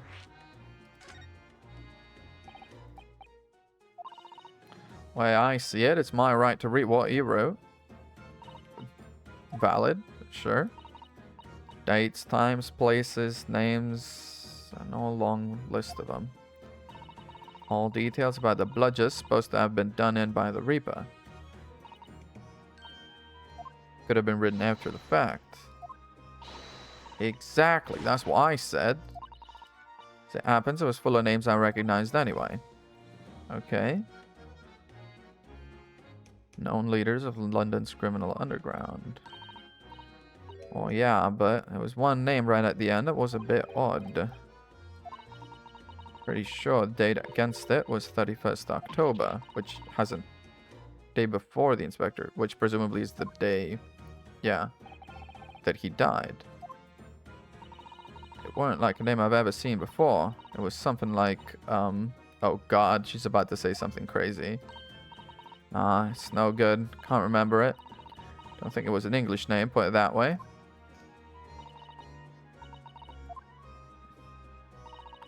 There was something else too. Don't know if it matters, but the same name kept coming up over and over. Shin, it was. Don't suppose it means anything, but yeah, it does. Ah, Shin.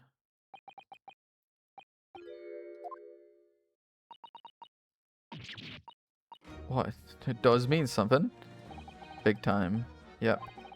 Asa, Shin, Giselle, Brett.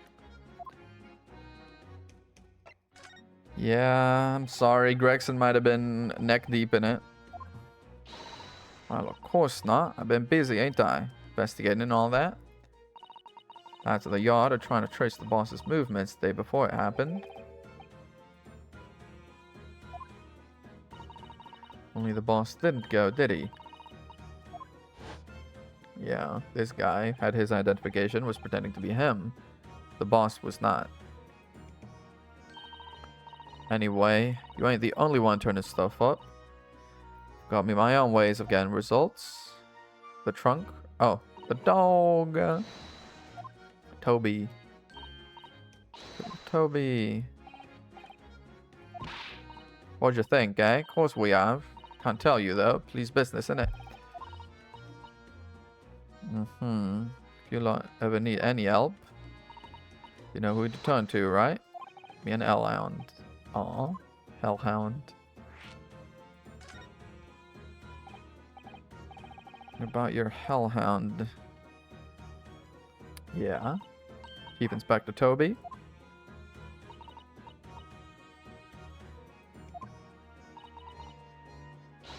It's a wonderful compliment, it seems, for a canine. Yeah, I would say so. Time for another demonstration of what this super dog can do, eh? Could catch the scent of the Sogi papers, the Gregson's pocket watch.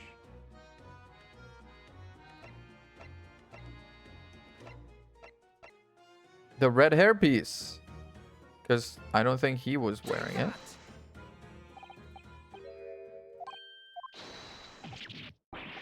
Might be a little too keen. Oh.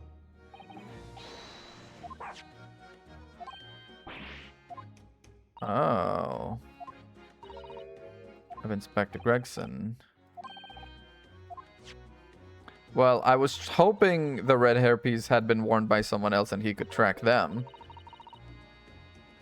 But I'm guessing that's not the case. Yeah. Cross your mind, you might identify something that was right next to us. Bit of a bloomer, wasn't it? So now, yeah. That's presumably the trunk they saw him walking in with. It weren't like that. It just weren't. I don't know what's going through that head of yours, but that ain't what happened. What happened then? Well, like I said before, we were trying to trace the boss's movements. Left Toby here have a sniff of the boss's overcoat. As soon as I'd done that, he went off like a shot. Straight to that sandwich. Sandwich the man, yeah. And apparently he had the trunk.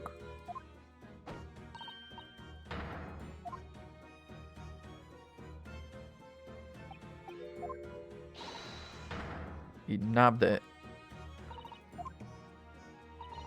Man, the chief inspector gave that sandwich a good grilling. You know what he said? What? I'm nothing. Chap wouldn't be needing it anymore.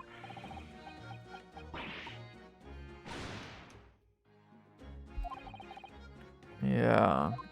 Everyone meddled with this scene of the crime in one way or another. Anyway, that's how it happened. Figured I might as well make use of it. Well, it was at the scene. Have you checked what's in it?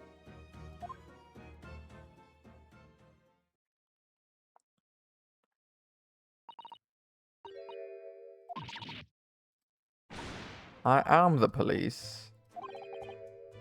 Can we look in it? Yeah, alright then. Do what you want with it. Nice. Let's open it. Court record, let's open it. Court record, let's open it. I'm so excited. Big gash on the side. Right through the leather into the metal behind. Yeah. Must have struck the side of the trunk with considerable force. Something did, clearly. This needs a key, I'm assuming? Oh, no. It just opens. Wow. Oh. Well, there's the blade of the knife right there. It's glinting. Yeah. Can't remove it. But it's... Whoa. There's a friggin' stain of blood right here. I'm afraid it's blood. This was present at the scene when Gregson was killed.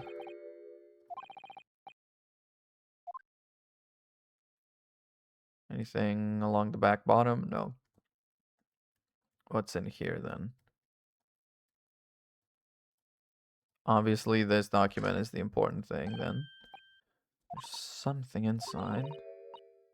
Passport authorizing him to travel overseas. Go to Paris? Travel on 31st October. Oh. Travel to France, yeah. Went to France the day before his body was discovered. Or he wanted to go. Presumably that's the day he died. So it's not like he actually managed to go. Within 1 week from 31st October. Port of Dunkirk, France. Police business. Yeah, and one additional person to travel, which was him and Gina. What's going on, Toby? Towards me. Must be the trunk. Aww. I've been gored. It's the Hound of the Baskervilles. Gina, quickly, hail a carriage. I need to go to the hospital. I've been kissed too much by the doggo. Oh, I guess we're going home. Never mind.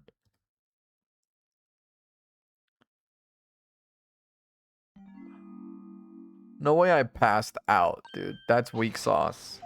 That's weak sauce. Miss Susato.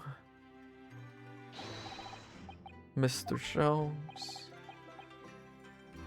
After a moderate licking by a small terrier. Most unseemly. Exactly. What is or isn't seemly is irrelevant here, Mr. Sholmes.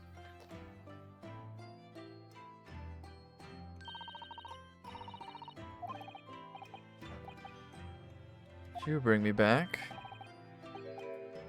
I have a little bandage. Aw. We got no ice, so that's a compress of sugar water. Sugar water?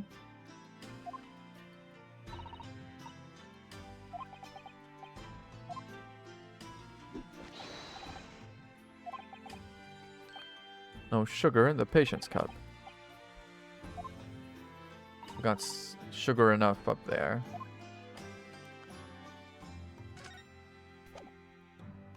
Hey, man. What the hell is going on? With the Asogi papers? With the missing stuff? No, you'd been attacked by a dog. For a moment, I feared that infamous murderer of so many had come back from the dead. The professor with the Hound of the Baskervilles, yeah. Stiff, turned-up collar of yours obviously afforded some welcome protection. And then you passed out. Little mustard spread on the cheeks should do the trick. Should think that would balance the sweetness of your bandage rather splendidly. Okay, that's everything. Let's go to the... Here. Have some tea and relax for a while. With Iris. Iris, can you frickin' explain to me? America, explain. Why the hell did you run off? What did you figure out?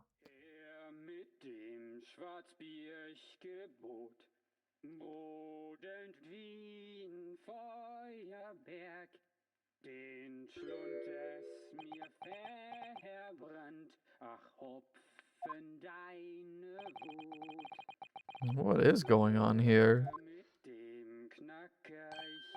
Ah, no, it's an old German folk song. Rather a fine rendition, I think. Why is Mikotoba on the couch sprawled out with the mask on him? Why is this knocked over?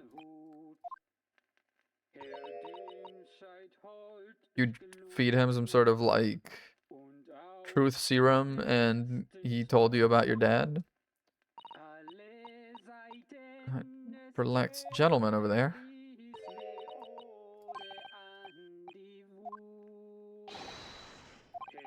Excuse me, sir. I do apologize for troubling you whilst you're singing so merrily. Oh, he's singing. Would you be kind enough to explain this situation?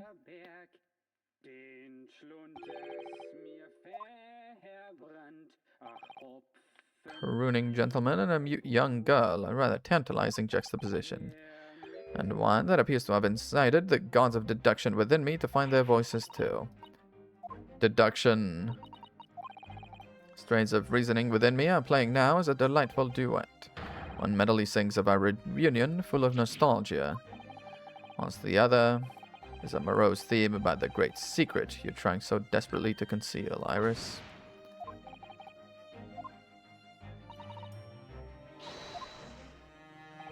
Deduction time. Oh boy.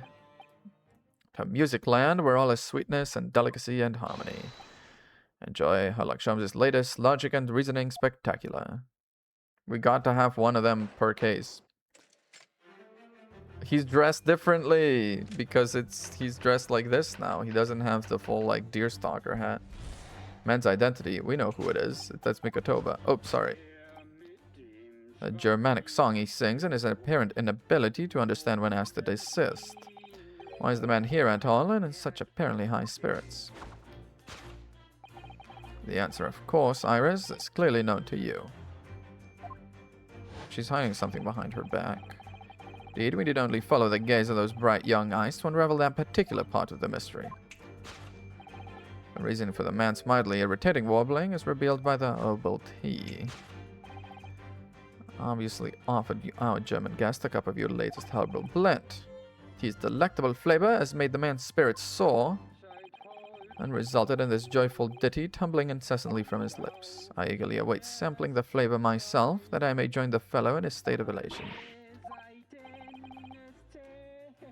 On to the next question. Who exactly is this gentleman availing himself so thoroughly of this said tea? Indeed. As it happens, a number of years ago now, certain gentlemen of German origin engaged my services in solving a particularly delicate case. He required the retrieval of letters once sent to an acquaintance that might prove problematic. In order to conceal his noble identity, he also arrived at my office in a mask. The gentleman's name was Wilhelm Gottfried Sigismund von Ormstein, the King of Germany. Isn't that the Bavarian boy's name, kind of? If my memory serves, the mask worn by this gentleman is identical. That man belongs to the King of Germany.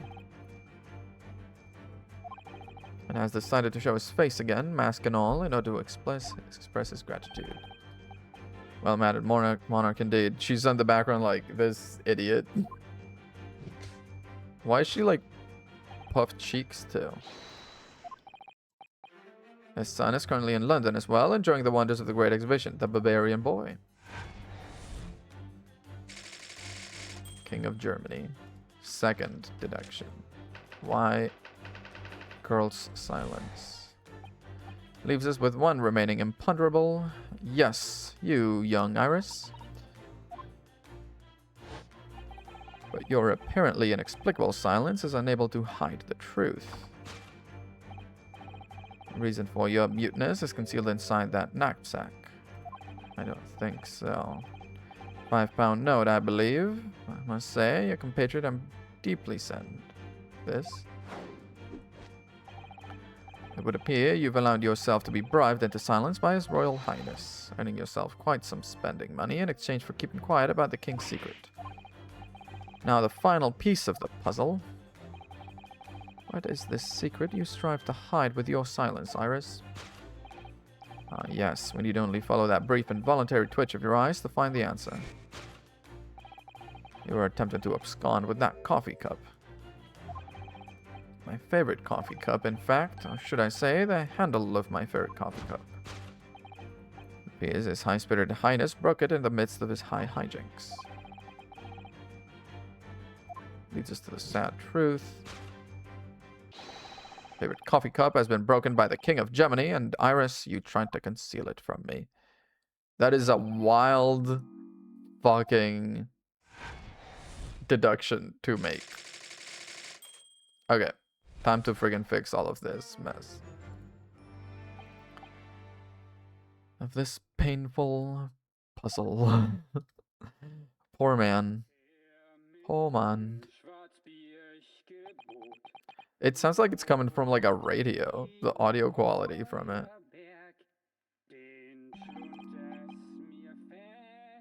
Fellow's jovial warbling rather rings in the ears, doesn't it? Yeah. Do tell. His Royal Highness doesn't appear to have moved a muscle since we arrived. It's not coming from him, it's coming from the little thing in the background. Might as well own up to it now. She's like, nope, that's not it. She's truly acting like a child for the first time, which is what's throwing us off so hard. This 10-year-old is acting like a 10-year-old. Another grievance. Yeah, the one you were just describing. According to that, at least, it was the King of Germany, it was the King of Bohemia. Goodness, was it? Yeah, Master Gotz, the prince, testified to that in court. My home in Bohemia, yeah.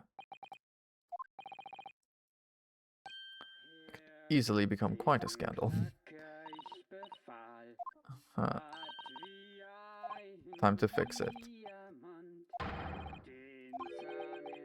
One truth is incontrovertible. My favorite coffee cup is no more. Let's fix it. I don't have the sword anymore. Wah, wah. Alright, let's go ahead and spin through. Clearly known to you. The reason for the man's mildly irritating warbling is not this. Wah, wah, pepino. His lips aren't moving either. Yeah. Again, I was like, it sounds like a recording in a radio.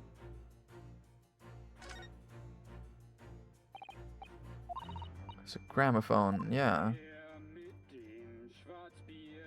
What's my bit rate? It's high enough. It's 5600 right now. I do only stream at 720p quality. And I do wonder if I should bump it up to 1080. If it doesn't wreck the quality, I might change it. I might give it a try at some point. At least we found our answer. Yep. The gramophone is playing the music. Reason for the man's mildly irritating warbling is revealed by the gramophone. Indeed, for no well-bred gentleman would break into an obscure folk song when making a social call. In other words, this gentleman isn't singing at all. In fact, it would appear the fellow is unconscious.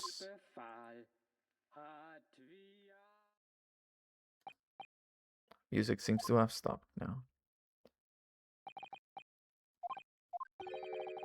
Why would I have purchased a recording of that gibberish? Well, never mind. On with the deduction. Who is this gentleman? It's Mikotoba Daddy. It's crazy that his own daughter isn't recognizing him right now. Yes, yes. The King of Germany.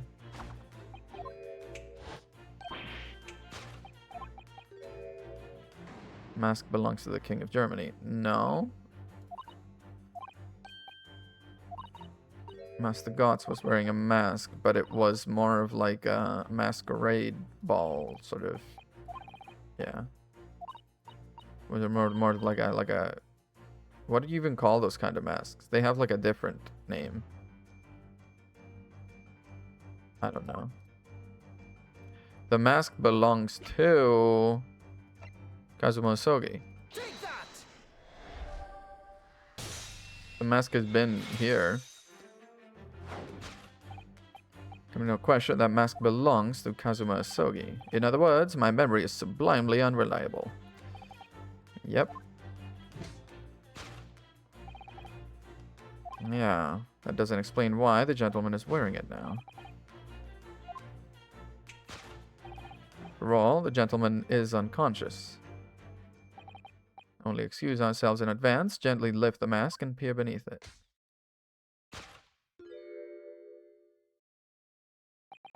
If it isn't Mikotoba.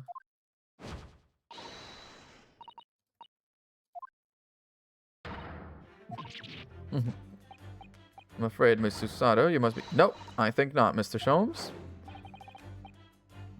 What did he try to say? You must be mistaken. Nope, that would appear our logic and reasoning has once again revealed the truth. This mysterious visitor is my unconscious father, Yujin Mikotoba. Aw, it's cute that she got involved. Just looking and saying. Cute. Cute she got involved.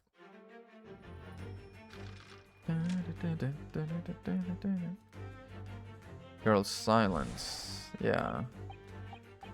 You, young Iris. Why are you keeping quiet? Is there something on your person? I can't be sure.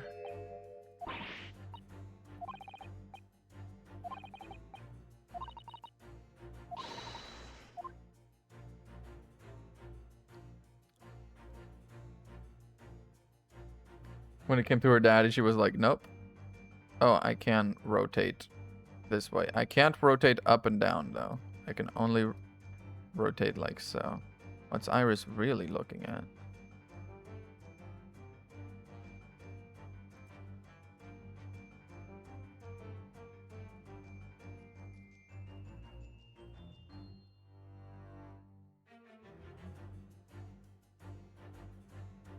It's hard to say. I don't have that many options. Persian slipper.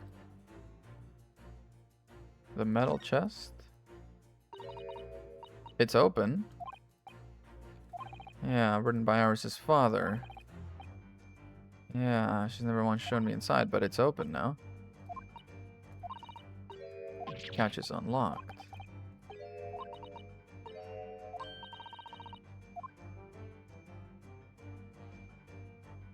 The metal chest. Take that!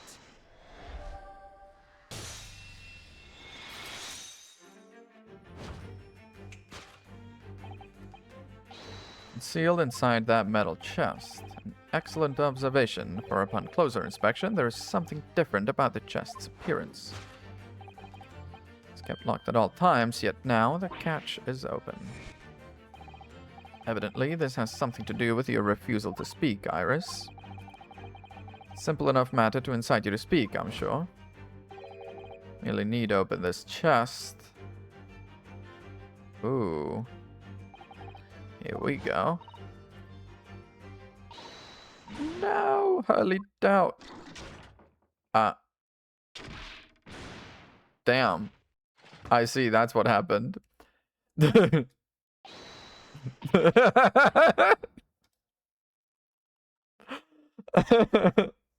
Well, that quite explains it, doesn't it? Dead. He's dead. Oh, Harley. It continues. So you found your voice now, Iris? In other words, just carrying on. In other words, the show must go on. I like how much fun they're having with it, with these things. There's some variation on it sometimes, and when they break the formula, it's really funny. What just happened clearly reveals the truth here. The real reason for your silence until now is... It is, well... I'm going to have to dance this next part solo.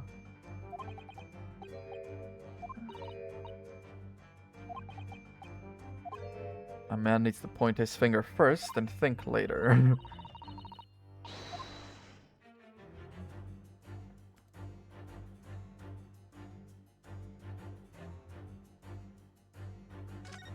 You have a little key.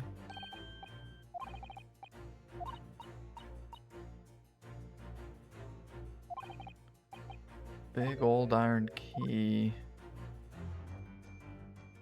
Take that!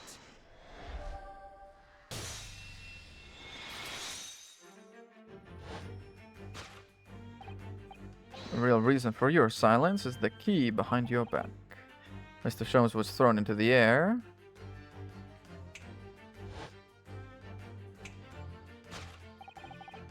Yeah, you slipped something out of your mouth. Oh, it was there. The key now in your hands. The key to the chest. You had it in your mouth. That's dangerous, girl. You're so clever, Runo. I am so clever, Iris. Now it becomes clear. Thanks to Mr. Sholmes' graphic demonstration, we can well imagine what happened here. Professor Mikotoba also opened that metal chest, only to be punched into the air and land sprawled on the settee. Spiny scarf, the cup of tea, the mask. Iris tried to disguise it. Think of only one explanation. An unbelievable miracle. Isn't that right, Iris?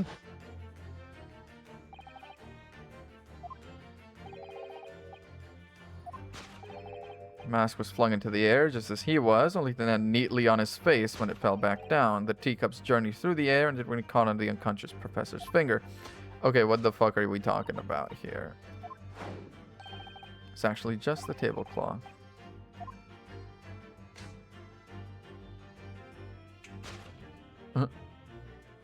Oh, oh wait, that was so fun. That was so fun.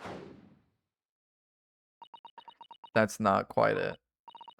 You're right. It happened exactly as you said. Even the catching. Brilliant, Runo. Thus concludes Ryunosuke Naruhodo's great deduction of this bunchy puzzle. Good job, Runo. Oh my god, he did so good. Don't I make a fresh pot of tea for us all? Oh. Objection! Objection? An admirable performance, Mr. Naruto. But in the final act of the show there, you rather missed everything of importance. We're not done! This is crazy! Would you kindly cast your mind back to my earlier deduction? Iris, clearly you're hiding a great secret.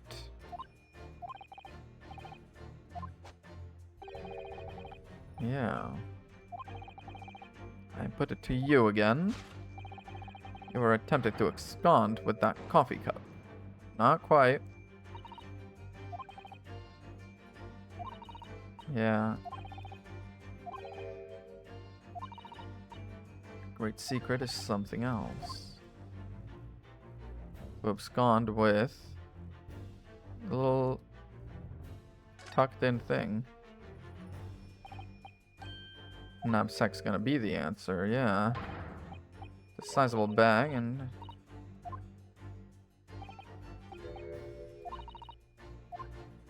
it might not be the knapsack. Not even with the whatever thing isn't. Oh, that'll do it. Case file.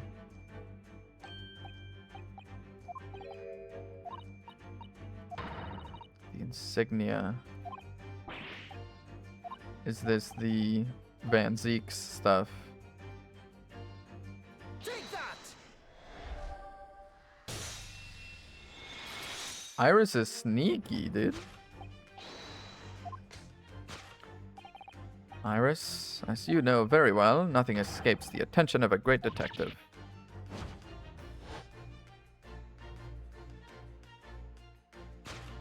The Van Zeeks, yeah. We visited Scotland Yard Autopsy Laboratory earlier today. Dr. Gorey informed us that the autopsy report of Clint Van Zeeks had gone missing. Clint Van Zeeks. Yes, I do seem to recall. Some years ago, I asked to see the report in question. You were with me, weren't you, Iris? Is Iris the one that took it?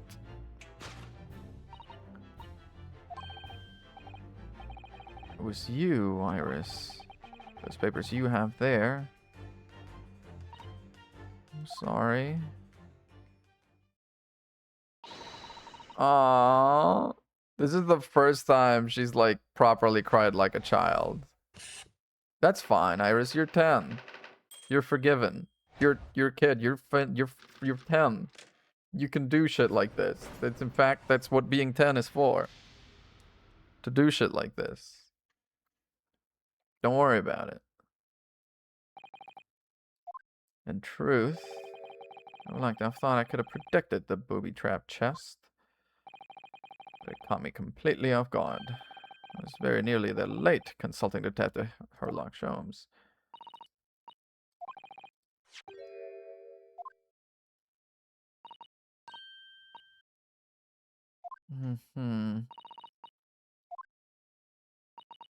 Yeah, why did you take it 2 years ago when you were 8? What kind of forethought did you have at 8 years old? That's something that troubled me. Something I'd been looking for. When I saw this report, when I saw the writing in it, I knew it was Daddy's. Oh. Because he's the one that did the autopsy. Well, we knew this.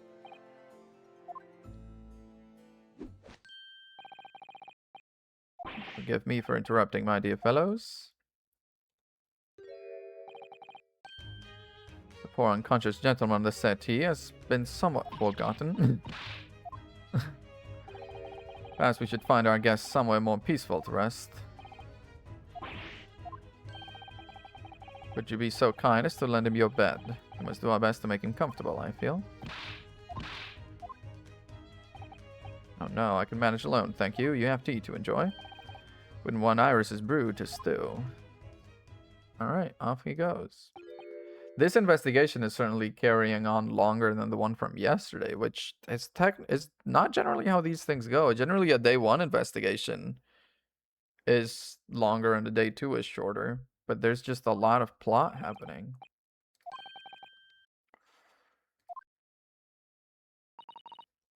Yeah, let's talk to Iris. Your daddy. I'm sure I told you before, didn't I? Daddy used to be Hurley's partner. Yeah. It sure is. Because in terms of evidence collected today, we have really 3 pieces of evidence. 4 if you count this photo. The trial's gonna be fucking hefty, huh? That's right. Hurley told me, you see. Sorry, what was this, the metal chest? Yeah, notes about the case, they're all inside the metal chest. Yeah, Hurley told me. Said Daddy's somewhere far away now, so we can't meet. Then, when I secretly unlocked the chest and read through the papers inside, started to build up a picture in my head of what Daddy must be like. Yeah. Read that Daddy was a professor of medical science, so I studied and took my degree too. Before 10 years old, yeah. But there was one thing I could never find out. Daddy's name. Name wasn't anywhere on any of the notes he'd made about his work with Hurley.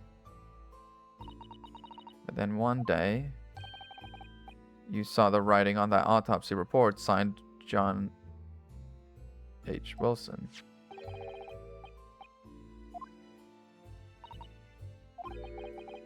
It was the handwriting, yeah.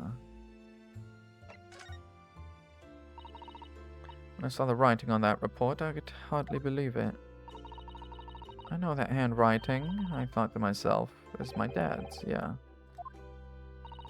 Exactly. I was desperate to compare the two properly. I needed to see them side by side.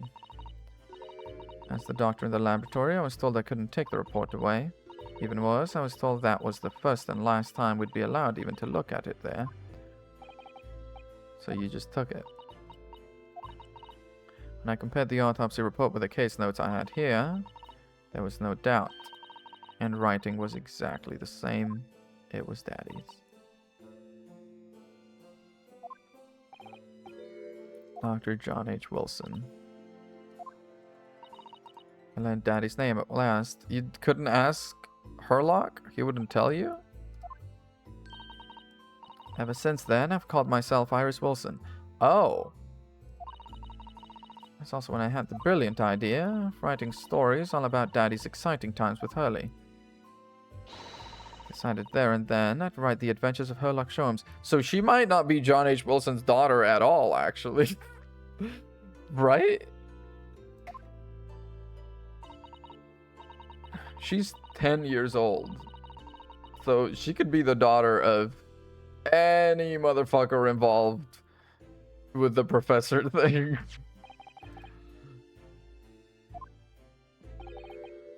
Yeah. You've called yourself Iris Wilson. Must apologize. Yeah. This is really all my fault. I made a promise, you see, that until the time was right, I'd keep the details about your father a secret. I'm gonna blame Eugen, though. No, Herlock's been doing it too. He's just more charismatic. I'll take the autopsy report back to Dr. Gorey and apologize, I promise. We'll go together, I think.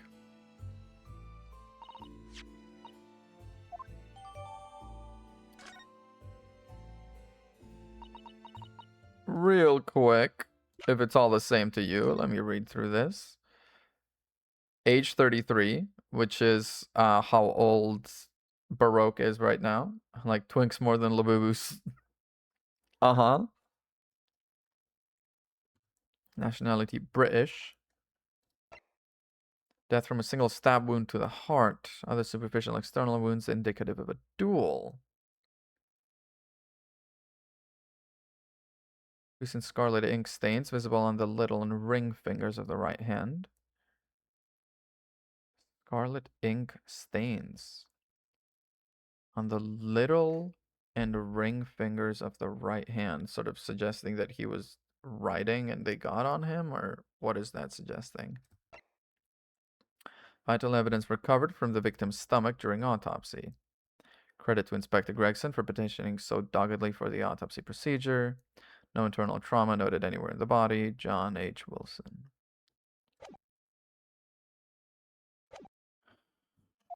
You know that shit's gonna come up in the trial. See you all later. Oh.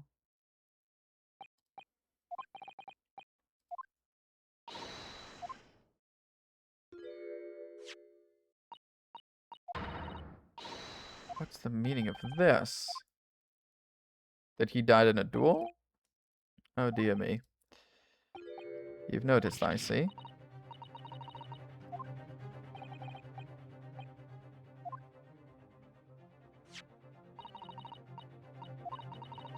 The writing isn't Dr. Wilson's at all. Because I know this writing very well. It's my father's.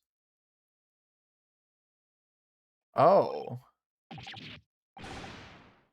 Why did Mikotoba write the autopsy in place of Dr. John H. Wilson? And now you know, my dear fellows.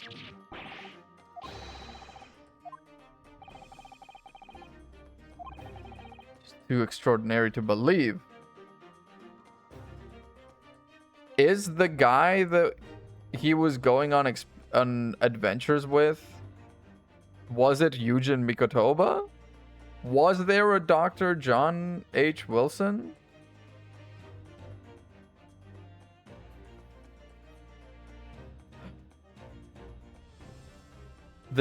So Iris is Eugen Mikotoba's daughter?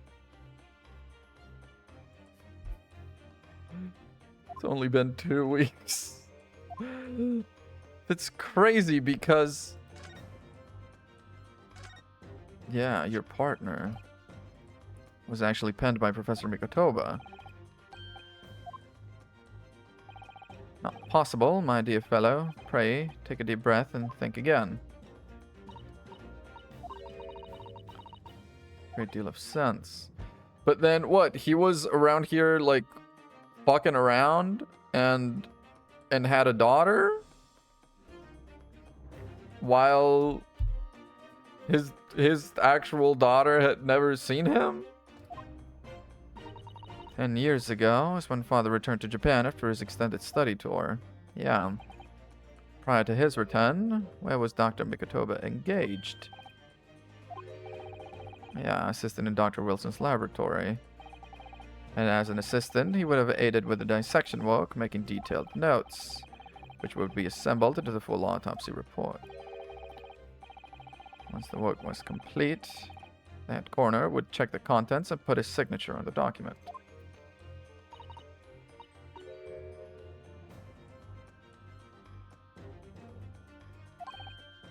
Mikotoba wrote all of those adventures. She saw that, assumed the whole report had been written by Dr. John H. Wilson. But she's actually Iris Mikotoba?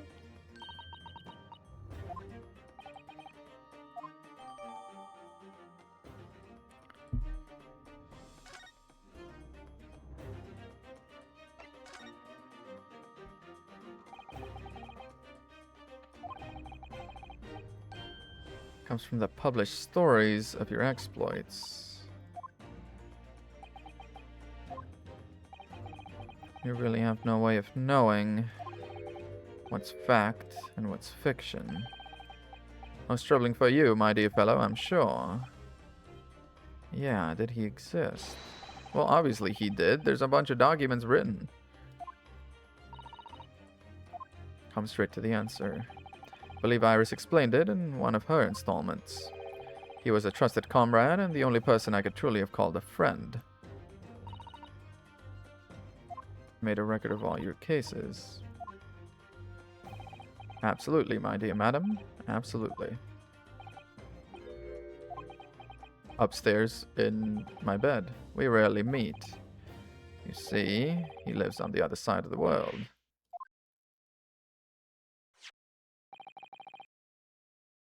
Were penned by the same hand, and if the autopsy report was written Beyond logical conclusion, it's Yujin Mikotoba. Right, impress me. Your partner was Yujin Mikotoba, Susato's father. Is he Iris's father at all? Upon my word, Mr. Naruhodo. You are coming along wonderfully. You have hit upon the method at last. You finally grasped the art of deduction. Allow me to introduce you. My great friend and partner, Mikotoba.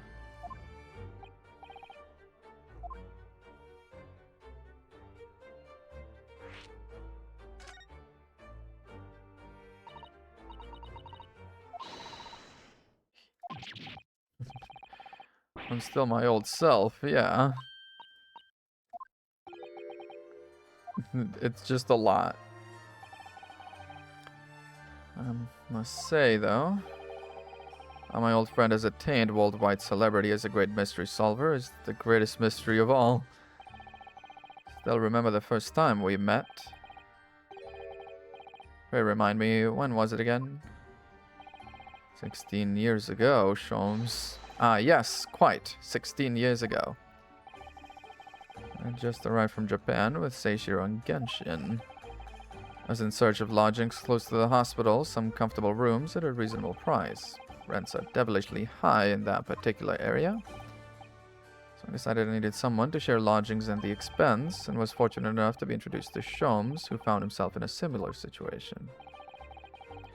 I was a callow fellow back then, a mere shadow of the great detective you see before you now. I was working at the hospital's chemical laboratory at the time, indulging my curiosities for a little gain. Yeah. We were pursuing cases together. Hard to believe it was a mere 6 years. Wow. In the last year of Mikotoba's stay in Britain, that most infamous of cases presented itself. The professor and... yeah. The professor killings. Seishiro and I were summoned back home. And then... all the details recorded by my trusty chronicler remain in that metal chest.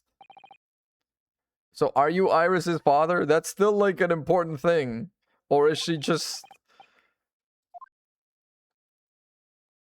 some random, like, you know, like a random kid? Father? Uh-oh, you're in trouble. Ask your daughter. I'm very proud to learn you were the great detective's great partner. Nevertheless, there's another mystery I really must ask you to explain now. Iris's parentage? You know very well what it is. Resolved matter of Iris's father.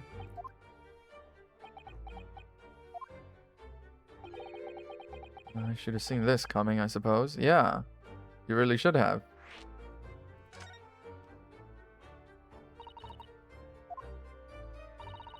All the notes about the great detective's adventures are in that metal chest were written by her father. And they are written by you. That is indeed what I told young Iris. And you wrote all those case notes. Iris's father must be you. Upon my word, Miss Susato, you are coming along wonderfully as well. You finally grasped the art of deduction. You're just throwing him under the bus?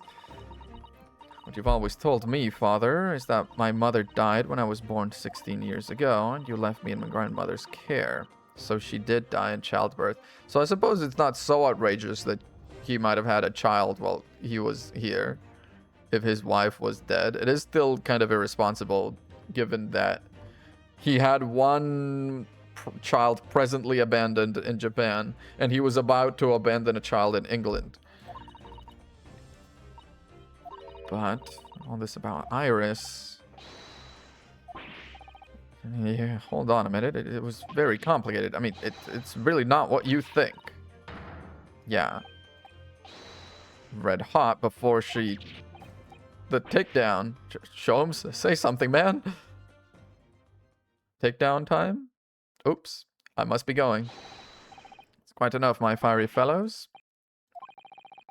Whilst I don't like to interrupt this exciting exploration of the past, Mikotoba and I have an urgent matter that requires a short excursion. No. You don't get to just go. You have to explain. You have to explain. You can't just... You have to explain. Where must you go? Why, my dear madam, is that not obvious? My partner and I must pursue our natural enemies. Okay, your coat, Mikotoba. The game is afoot. Yeah, must give a full explanation. Later, my dear fellow, later. Our carriage awaits downstairs already.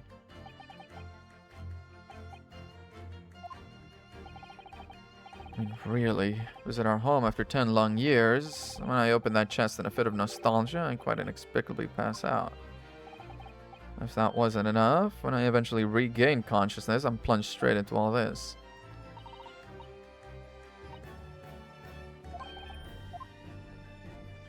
Wow. I've no doubt whatever happened, you were acting in everyone's best interests. Completely. Remember when you said,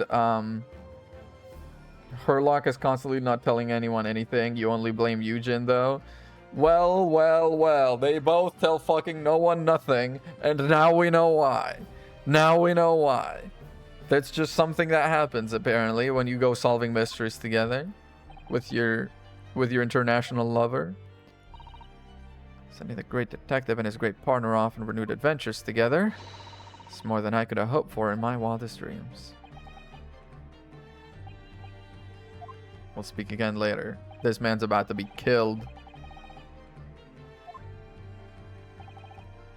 Best of luck for tomorrow. A decision about whether to go back, yeah. Holy, 3 hours in, time for... So much happened that day that I barely knew what to do with myself. It would only be later that I'd come to realize how amidst the chaos I'd unleashed were all the clues I needed to finally unearth the truth.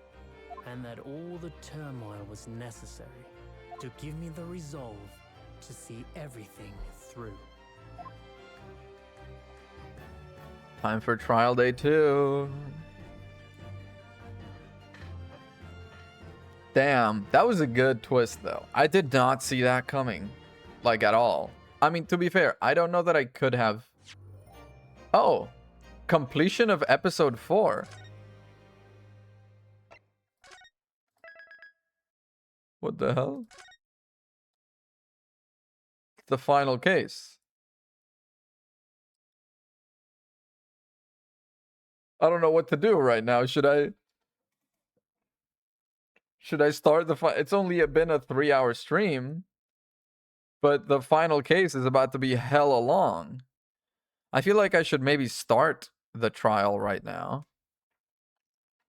Should let me go to bed. It's not that late. It's 9 p.m., which is what, 11 your time? 12? Come on.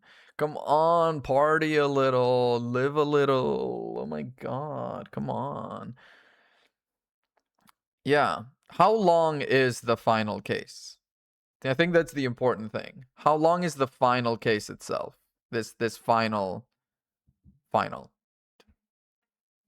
Because depending on how long it is, I start it now and then do tomorrow and the day after, or I split it into just 2 days, tomorrow, the day after, and I call it here today. Same length as 4. Really? Because Jarman said I had 20 hours of gameplay left earlier. And I don't know if that's more or less reliable, all things considered. Maybe it is. I could start the last case right now. I was memeing, sorry. Oh, it's not 20 hours. Okay. Weirdly, I guess I could start this right now. What if I end up finishing this tomorrow? That'd be crazy. I could have Friday off and then... You know what? Yeah, I'm gonna start this right now. Oh yeah, overwrite the save. Yeah, sorry. Final chapter. The resolve of Ryunosuke Naruhodo. 6 hours of speeding through. What do you mean 6 hours of speeding through? That helps me none at all. Real measure, 6 hours total left. For real, just 6 hours? Because if it's just 6 hours, I might call it here today and do the last case tomorrow in one go.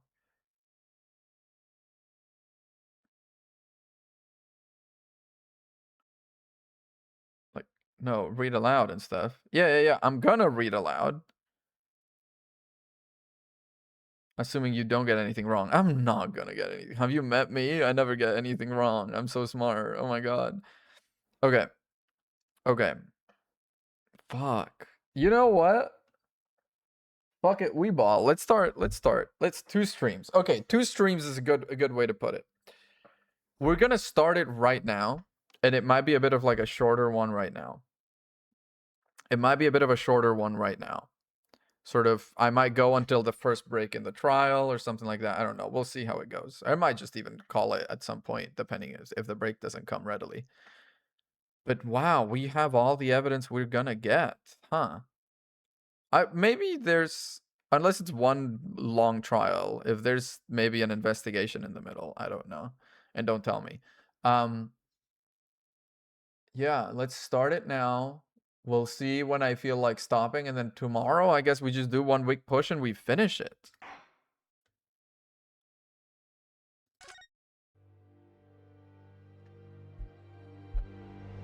I'm about to be done with the Ace Attorney. I don't even know what to do with myself. I'm about to be done with the Ace Attorney Marathon, dude. November 3rd, 9:14, the Old Bailey, defendant's antechamber. Time's finally come.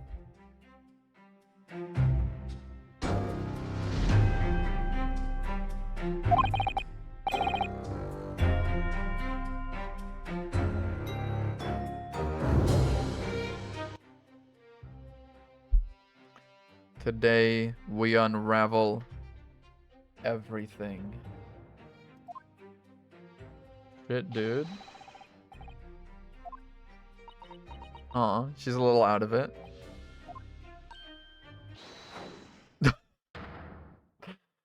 What if I get amnesia right now? What's the matter? What's the matter with you, man? Flip me like an omelet. Oh, I'm so sorry. I know I can be rather incompetent at times, but I shan't let you down. Never gonna give you up. Never gonna let you down. By Susato.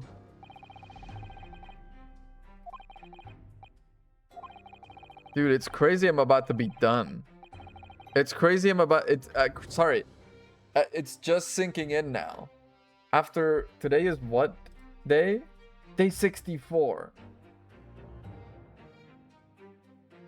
65 is probably gonna be 65 straight streams of Ace Attorney and we're gonna be done. Dude, that's crazy. With all the Ace Attorneys. Time for Danganronpa next? Nah. If you want Danganronpa content, my good buddy Mushroom Gravy, which was in the chat earlier. There. They did a lot. She did a lot of Danganronpa. In fact, I think she might have finished all of my Danganronpa recently.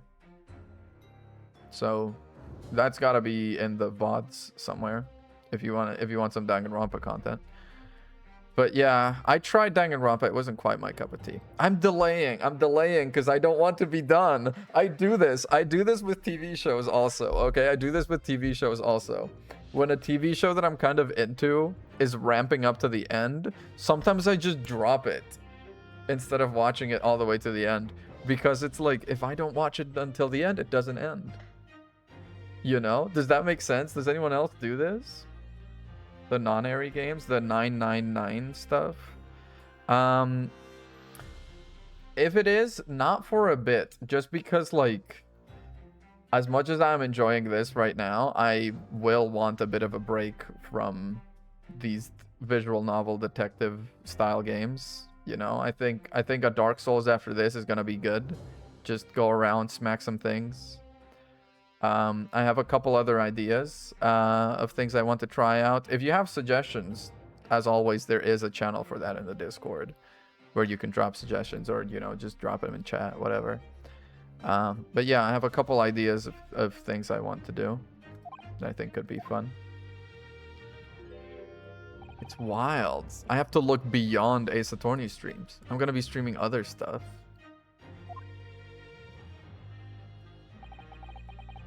Thank you for all your efforts yesterday.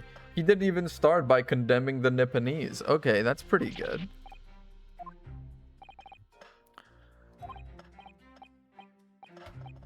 Hope we clear things up today. Yeah.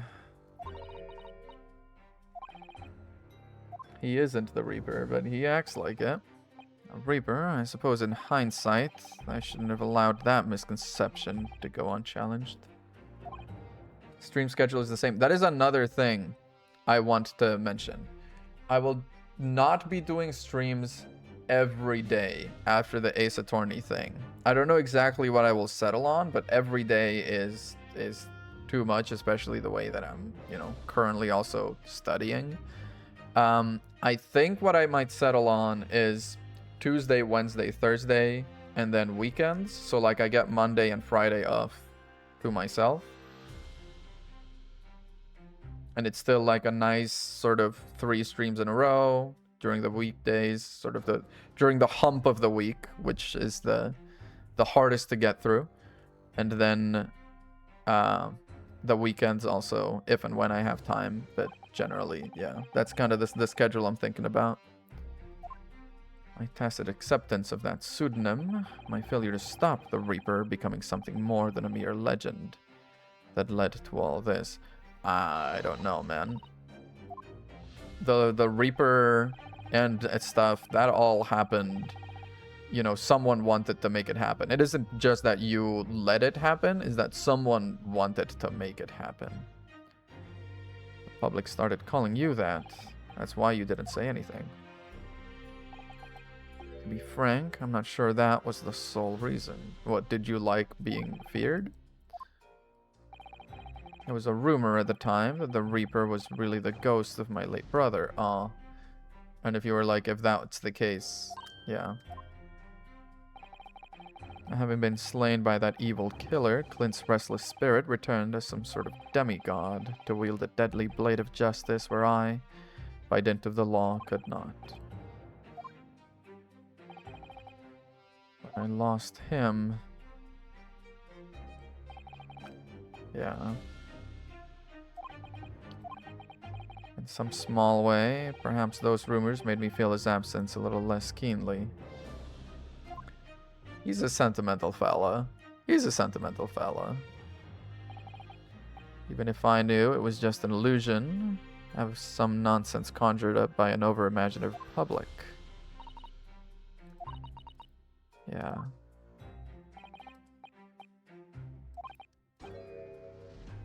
You didn't take anyone's life, and I intend to prove that beyond a shadow of a doubt in court today.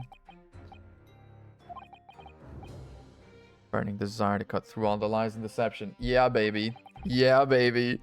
We're unearthing all the mysteries. You are a lawyer of absolute integrity. Wow. It's crazy. His racism meter didn't reset. It's almost like all of the little progress that we undid on the way here just suddenly stacked up. Why do I detect the scent of expensive tea leaves in the air? Oh. Wow.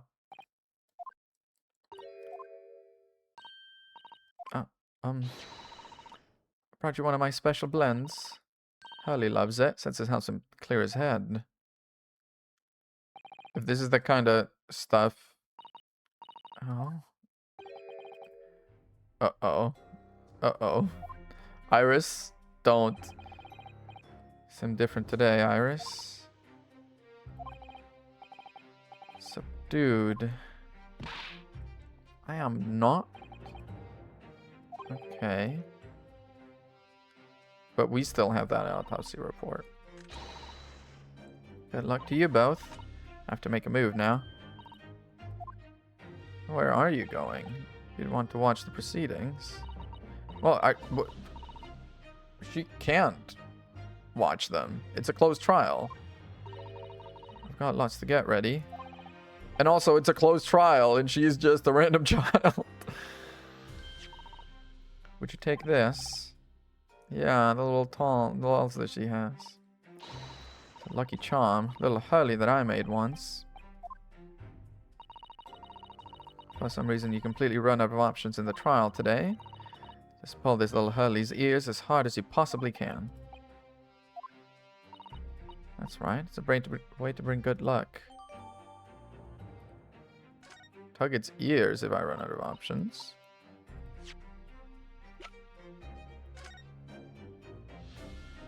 Why? You alright? What do you suppose would happen if I were to tug the ears right now?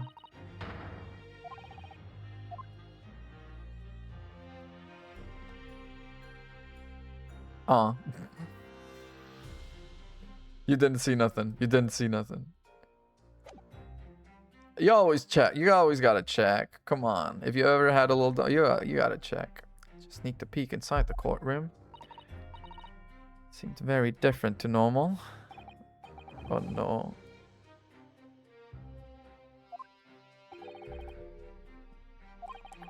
Pull out all the stops.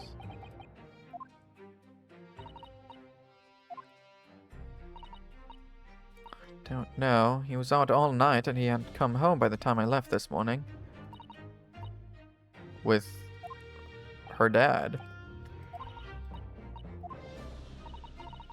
Apparently they didn't come back to their rooms last night at all.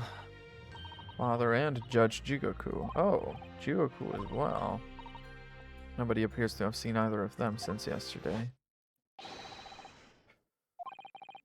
Walking into the last trial. Walking into the last trial. I'm getting a bit of shivers, man. It's the culmination. The culmination of the effort we've put in. We must go inside now. We really must.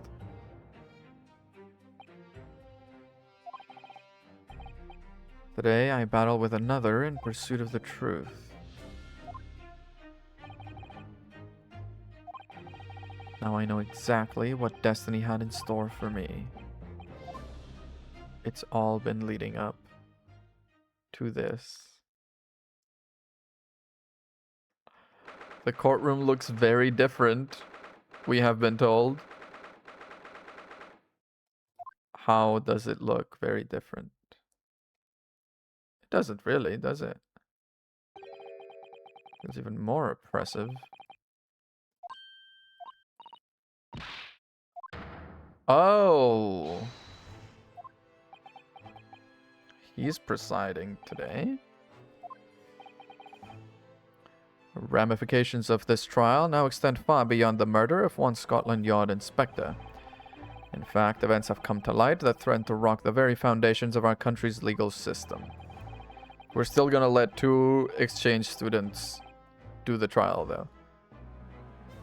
On the night of his execution, the subsequent unlawful shooting of the man, and the revelation that prison staff must have been complicit in the jailbreak. Yep. It is imperative we uncover the truth in these proceedings to avoid international embarrassment.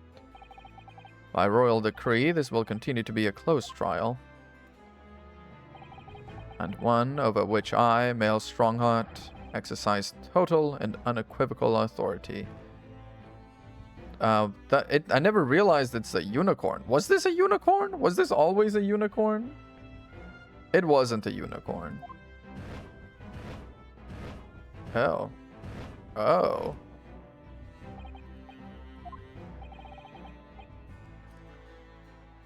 His staff? It was a toilet handle. Yeah, it was, wasn't it? This was the case in yesterday's proceedings. Those here present in the public gallery as distinguished members of our judiciary assembled to bear witness to a fair judicial process. Collection of your acolytes, Locke Strongheart. Damn! Call him out. On a personal note, I find this most distressing, Lord Van Zieks. You were a prosecutor of exceptional talent. Were? Like he isn't anymore? Much like your brother Clint, in fact.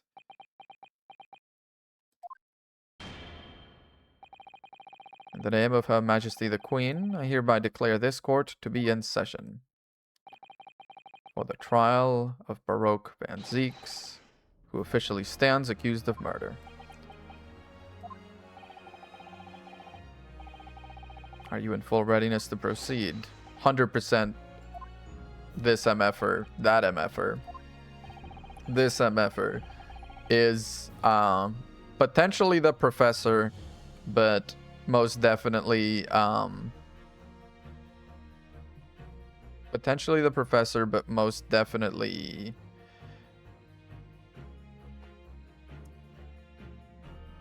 the Reaper of the Bailey. God, sorry, there's so much shit to keep track of. It's crazy that his staff is a unicorn, because isn't the unicorn unicorn's the national animal of Scotland, I think? Which is a really cool fucking animal. I mean, national animals in general in the UK are pretty fucking good. Britain has the lion, right? Right? Yeah. Scotland has the unicorn, and Wales has the dragon. They're playing a strong hand over there. He was carrying out operations in secret, which Scotland Yard knew nothing about. Presumably you did, though. He had an accomplice, Daily Vigil, who created alibis for him. In that way, Gregson appeared to be carrying out his regular Scotland Yard work, when in fact he wasn't. He buried his memories of the time deep inside himself as a means of self-preservation. He abetted the convict's escape, which he says he didn't, though. Currently recuperating at St. Sinners, yeah. Oh, do we have a signed statement? Okay, formally admitted to posing as Gregson, yeah. Suggestion that the victim may have been killed one day earlier. The discovery the victim's pocket watch had not been wound. Okay. What have you got to report? I met once again with the coroner yesterday to discuss the issue. She confirmed the defense's suggestion could not be ruled out. Entirely possible Inspector Gregson was killed on 31st October, the day before. Updated autopsy report. That the time of death was 5 p.m. on 1st November. Yeah. So, the investigation team can say whatever the fuck they want. We're dealing with... The investigation team says this. The autopsy says that. Let's just play in the space with me, Strongheart. What the hell are you doing here? Victim's body may have been slowed by keeping it chilled. He's like, that's out of the question. There are no refrigerating devices in that part of London large enough to accommodate a human corpse. Yeah, this isn't... You can't just rule it out because I say so, okay? There's evidence to support the idea.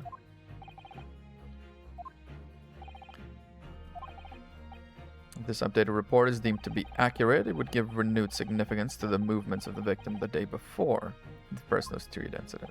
Exactly. Was using Mr. Vigil to cover up his real movements.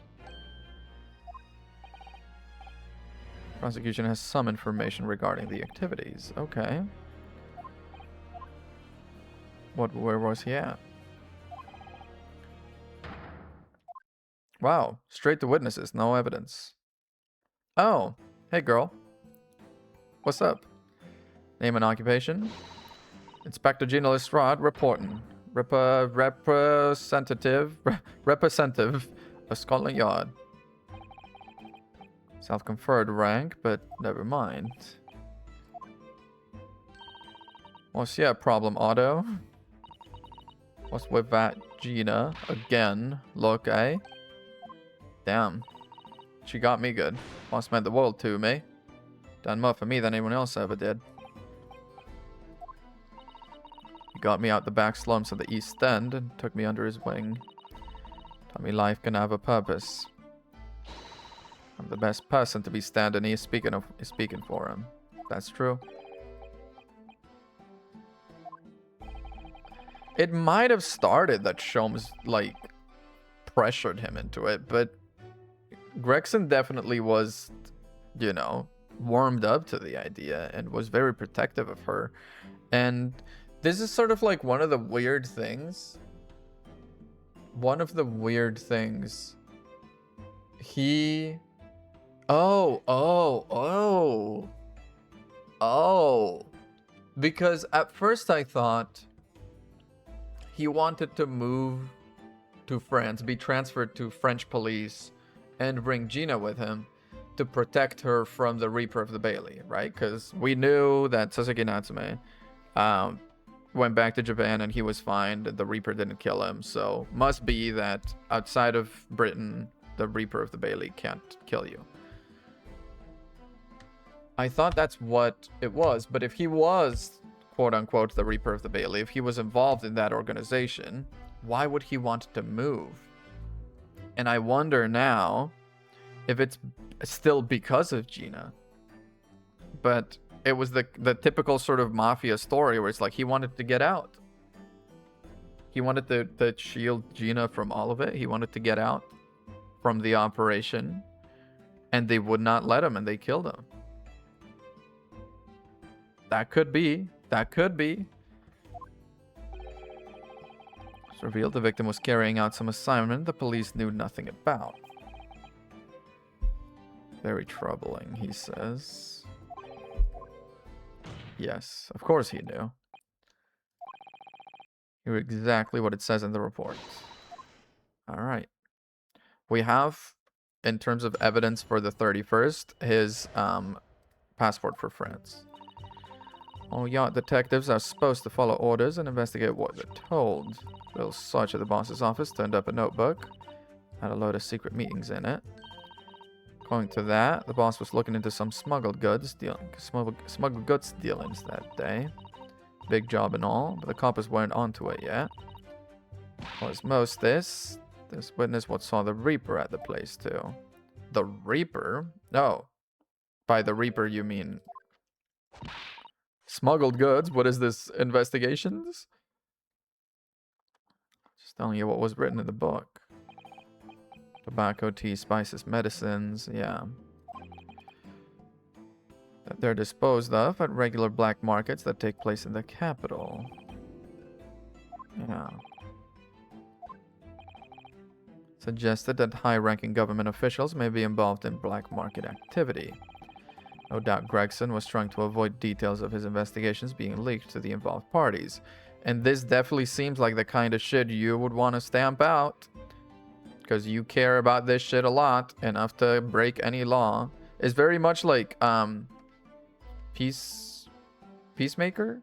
Is it Peacemaker, the DC superhero? This DC character that's like, I love peace and I don't care how many people I have to kill to get it type shit. That's him.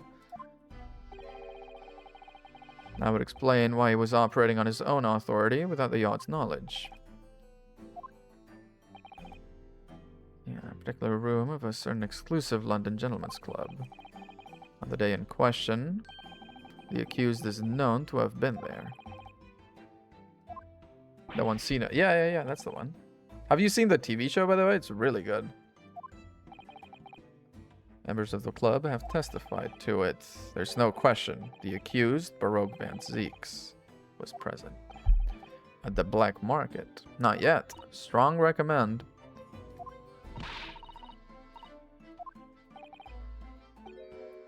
Lord Van Zeeks had ample opportunity to murder the victim even on the day before. It irks me when he smacks the unicorn into the thing because it feels like the horn's gonna break, dude. Begin your cross-examination. Sure. I mean, I might just start pressing. Investigate what they're told. Yeah, I'm not gonna press this right now. Main media is anime manga. Dude, I feel that, don't worry. Can we have this notebook? Yep. Spawned the independent Lestrade investigation. Snuck into his office when no one else was about. Because if anyone at the yard had seen me going in there, they'd have toughed me straight out on the street. Uh-huh.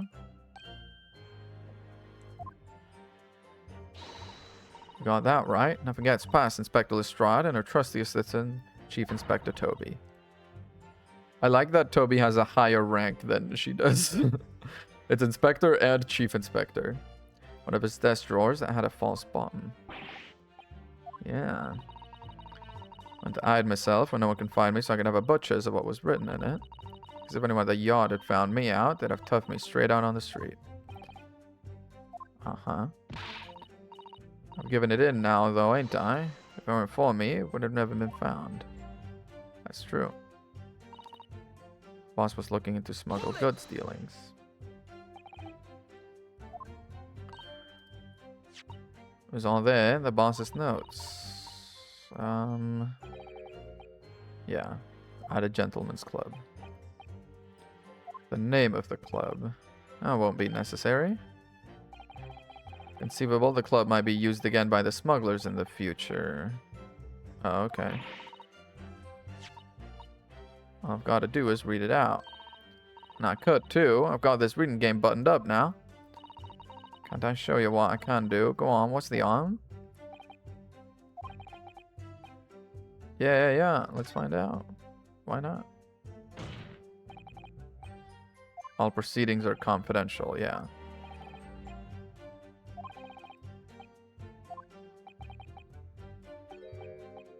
Prosecution is no objection. There we go. I like how we're kind of like poking at him also a little. It's like, yeah, fuck you, dude. No question, Inspector Gregson was looking into the black market dealings. It's not yet been established that he was on that particular trail on the day.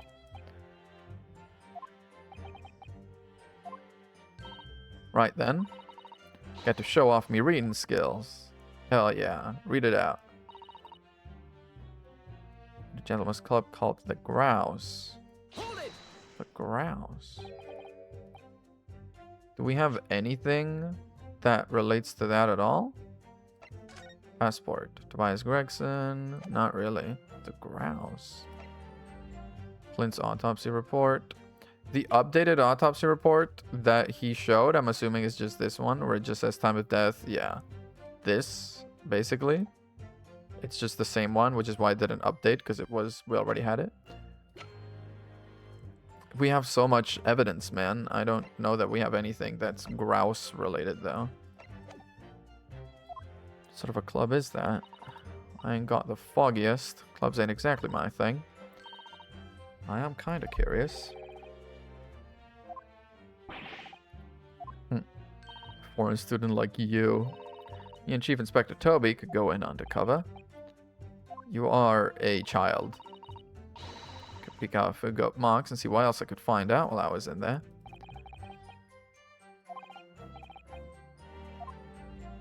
Yeah, it's gotta be. That's what the lower ranking detectives reckon. Coppers weren't onto it yet.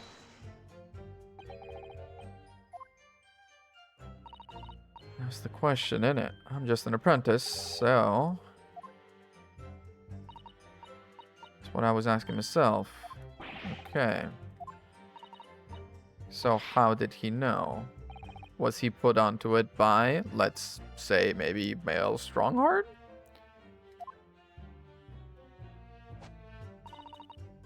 Witnesses saw the Reaper at the place too. Whoa.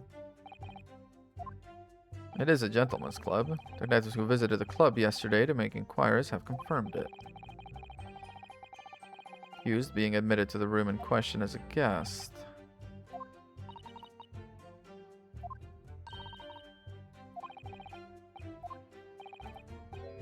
There was also eyewitnesses who can testify that Gregson was there. It's like, nope. None have been identified at this time, no.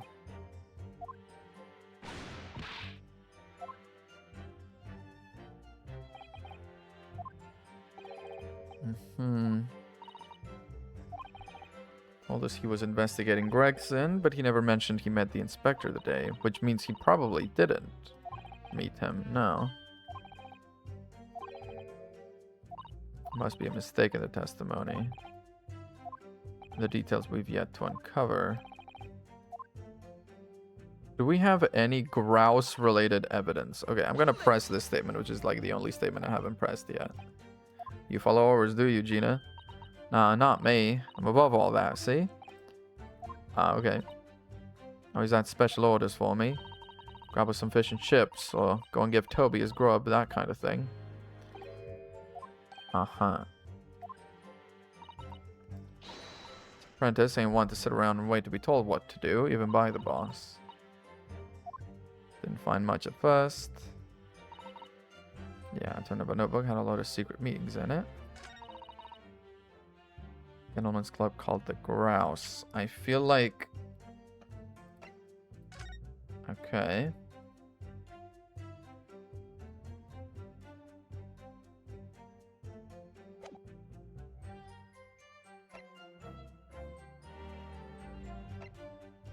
Dismissal notice. Wait, hang on.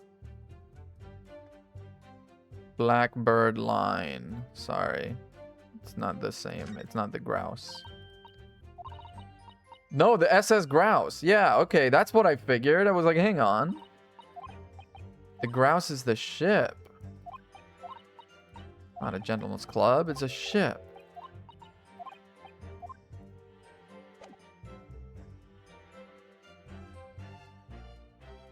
Objection. It's the ship. Dude, my brain. I was like, hang on. Yeah, these clubs that exist here in Britain. The places where well-to-do gentlemen socialize with friends and colleagues.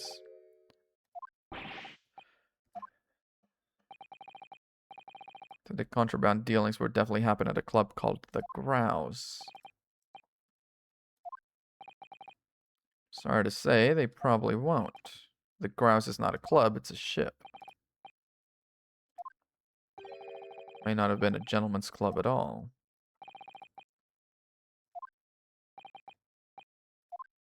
A steamship. Yeah. I have the evidence to prove it right here. This young gentleman is not untrustworthy at all. Let me see that. This dark-suited young man is not in the least bit untrustworthy. The other side, yeah. This would appear to be a ticket. Passage upon a steamship. The SS Grouse. Indeed, baby. Okay. I'm not getting anything wrong. I told you, I'm not getting anything wrong. We're perfecting this trial. There's a steamship named the Grouse. Happened to share a name with the club. But it arrived on the 31st. No? Date of arrival. Arrived 1st November. Oh, never mind. Day in question, when the victim was on his clandestine mission, the ship hadn't yet docked. Objection. The victim was investigating the SS Grouse on the day in question. Oh?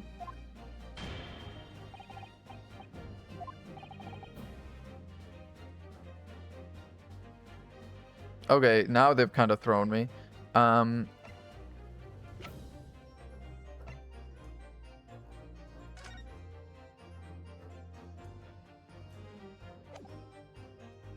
The passport, I'm guessing, is the thing here. Like he was getting a passport to get on the Grouse.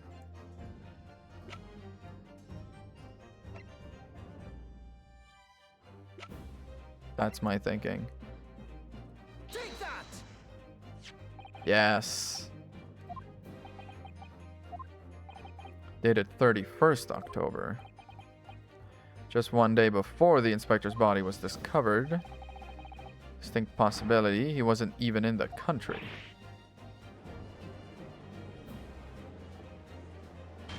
So he was aboard the SS Grouse. He got on it in France, is what we're saying. Oh, because they stopped in Paris overnight. Holy shit. So definitely yes. Because you would cross the channel in one day, that's for sure. Fuck. So like the the murder probably happened aboard the boat, if anything. And let's remember the judge's luggage. This was not checked because he's a minister. Fuck, dude, is it about to be... It's gonna be so fucking sad if Gregson's body was in here when we took that photo. Fuck, dude. That's fucking hard, dude. Oh no. Docked on the northeastern coast of France for a night. Port of Dunkirk. To get on board the ship to investigate it that day, yeah. You knew about the passport. Prosecution strategy for this trial has been laid down by the Crown Prosecution Office. On the day before the incident, the victim was investigating contraband dealings at a London club. That's the outcome we've been asked to follow. Why the fuck are you being asked to follow outcomes? Yeah. I think the prosecutor's office is trying to hide something. Now that you've expertly disproven their assertion, I intend to reveal what I believe that something to be. It's a forum for the truth, my lord. It sure is. It's my duty to present all the facts without exception. Of course. On the day in question, was to carry out a mission for the Reaper.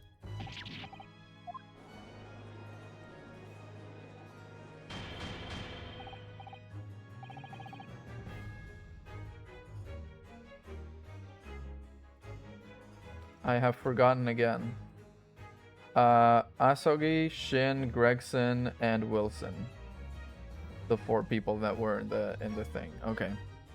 Dude, this final trial is kind of really popping off, and I'm really into it. Prosecution made an assertion in court. Yes. He was killed. But it was actually the other way around. He was the Reaper, and he was killed by whoever he was going to kill. Is what they're about to assert. Inspector Gregson wasn't investigating the Reaper at all. He was, in fact, acting for the Reaper. Obviously, an assassination. Yeah, never carried out any of the actual killings. Whenever the Reaper's victims lost their lives, he always had a cast iron alibi. Because he had Vigil creating, yeah. What the hell do you think you're saying, eh? My boss would never have done nothing like that. So it wasn't that he was going to France with, but it was Gregson plus one other person, yeah. Yeah. Was operating as the Reaper. We thought, yeah. Lord Van Zeeks wasn't telling him. Predictable response for someone who's advocating for the man. Well, yeah, fair. The suggestion that he went aboard the SS Grouse on an assassination mission doesn't follow at all. And, you know, where's your proof? I mean, reason for doubting the assertion. Fucking, how about some evidence to substantiate your assertion first? Nobody was killed aboard that steamship. Aside from Gregson. Certain we would have heard about it. No suspicious deaths were reported on board the ship. I think perhaps you've missed the point.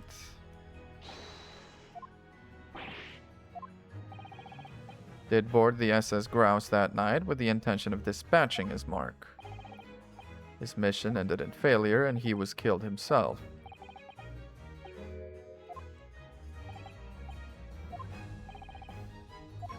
Gino Lestrade doesn't contain details of secret investigations at all. Describes 10 years of assassination plots to be carried out by the Reaper of the Bailey. They added Common. The boss weren't the Reaper. This is hard to hear for everyone involved. If he was the Reaper, Gina's having it rough. If he wasn't the Reaper, we're having it rough. May just be an apprentice, but if you spent any time at Scotland Yard, you must have heard rumors. I don't believe a word of it. Testify.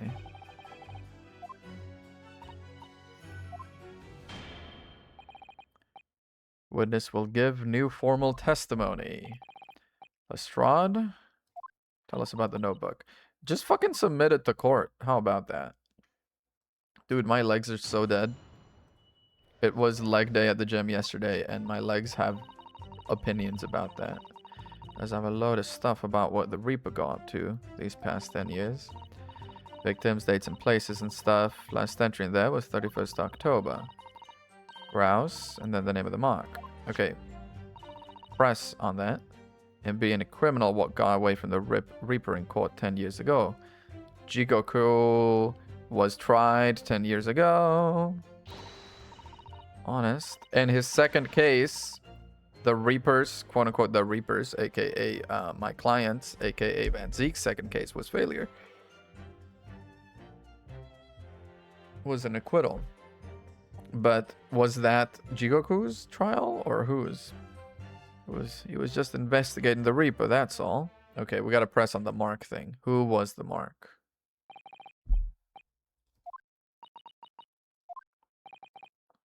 Yeah, it must be hard. Can't deny it now. Notebook contained the name of the final mark and the location where the assassination would take place. Right, because if the guy wasn't killed, go ahead, read the name. Seishiro Jigoku? Yujin Mikotoba? Who is it? How'd you read this then? I need the... Oh, okay. Funny name, it ain't English, it's odd to read. Let me have a bash at it. Seishiro, yeah. Seishiro. Jigoku. Jigoku. Seishiro Jigoku. The judge. Our Minister of Foreign Affairs. Yeah. No, I know Judge Jigoku. I saw him the day before yesterday here in London. He hasn't been assassinated, of course. Because he killed Gregson. The Reaper failed. Yeah, dude. And returned to British shores. Nah. He was killed on the boat. And he was in the luggage. Fuck, dude. Fuck, dude. That's fucking hard. That's fucking awful, dude. Fuck, dude. Fuck, dude. That's fucking rough. He was in that suitcase. He for sure was in that suitcase. Oh no. Undeniably logical argument. Hold it. Who holding it? Who upholding it? Oh. Damn. Pray forgive the discourtesy of filling my hallowed chalice whilst I stand accused of murder. Damn, dude. I say nothing of whether or not I'm the Reaper. That's the task of this court to decide. There is one thing I can say unequivocally. That girl is no detective. No, that's right, I ain't. I'm an inspector. repeating rumors heard around the yard, reading entries from a notebook of unconfirmed origin. That's not testimony, it's practically a script.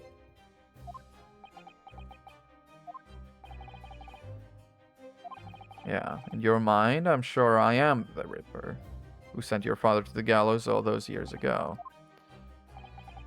But you're in danger of becoming a far more sinister Reaper yourself, by attempting to have me condemned with this feeble excuse for testimony.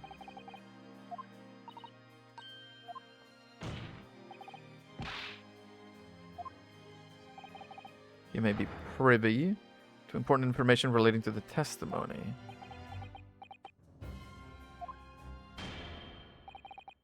Very well. Okay.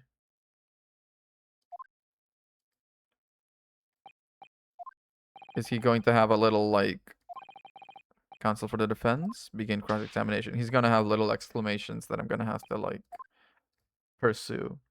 Where'd he get the wine? I don't know. It was just around. He probably, you know, there's probably so many of his fucking old bottles up in the gallery. He probably just went up and grabbed one. He keeps throwing them over there. Yeah. Yeah, last entry, 31st October. One in particular. The name kept cropping up. Ah Shin. Told you yesterday, same name written over and over again. Asa Shin. Yeah, that's the one. She's a friend of yours or something, isn't she? She is not. The assassin. Asa Shin the assassin, you think? Gregson was the tactician. He investigated the marks thoroughly, finding out when they would be vulnerable and who to use to get at them. But someone else was doing it, yeah. Organized group. Him plus one person. But Asa Shin is Giselle Bread, who is dead as a doornail, dude. Can you confirm what name was written? That's the only entry didn't have a name next to it, as it happens. Just add like a question mark or something out there, I think. He didn't know the assassin.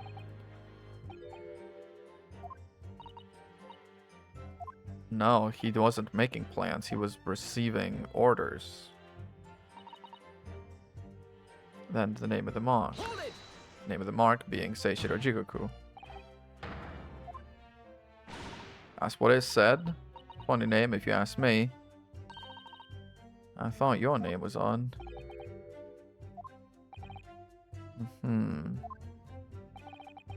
I remember the man. He came to our country as a visiting student 16 years ago. Under his tutelage. Under his tutelage. Very able man, I must say. 10 years ago, yeah. His repatriation was organized immediately, and he was tried but found innocent of, I don't know, saying shit about the government. Didn't think it was possible. The mutineers got even worse now. Yeah, just keep yapping, girl. And being a criminal, what got away? Seishiro Jigoku got away. Don't ask me. Don't know nothing about it. He did appear in court. Yeah. He got a little overexcited, broke the... yeah. Actually managed to break the witness stand. And kind of, yeah, was rude to the government. Pitiful situation, yes. I prosecuted that trial too, so what he did say was it was his second ever trial and it was a failure. And he was acquitted, yeah. He was acquitted after being told to make reparation for the damage caused to the stand. And there you have it. Criminal that got away 10 years ago. There's no saving anyone who faces the Reaper in court, guilty or innocent.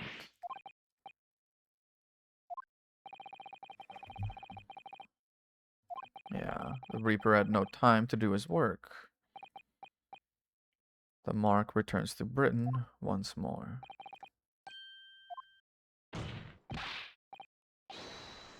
Take someone's life for that. And also, where's your proof?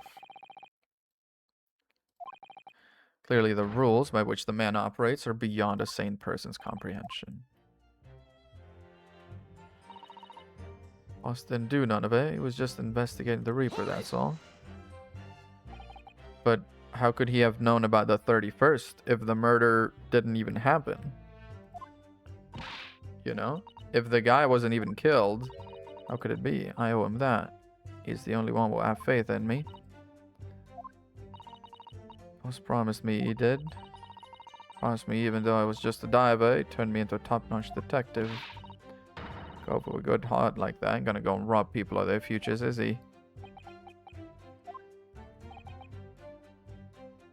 Yeah. Low life like that. I have no compunction about robbing hundreds of others of their futures. Their ludicrous acquittals in court give them the freedom to make hundreds more suffer.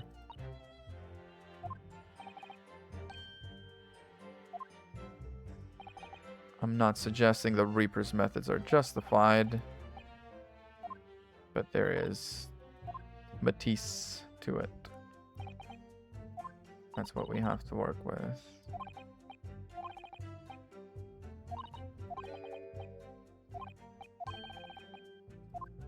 Well, there's literally like one statement I haven't pressed again, which is the first one.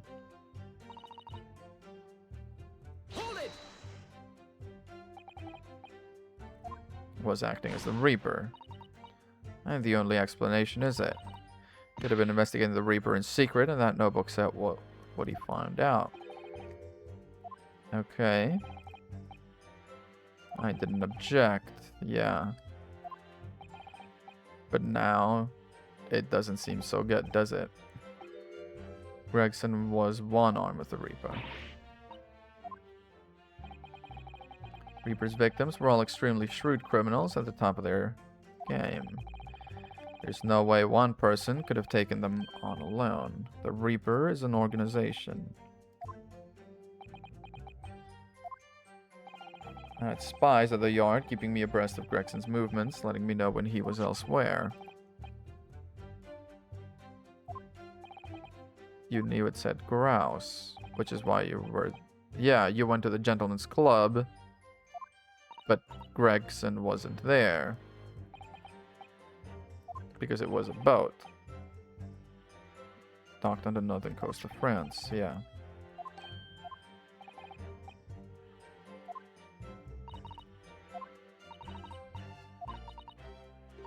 A little shocked. I'm overthinking this? I'm just about... Okay, yeah, I just needed to press everything, but particularly that first statement, yeah. Come on, Otto. Why ain't you saying nothing? Oh, why ain't you yelling out objection or something? Aw. You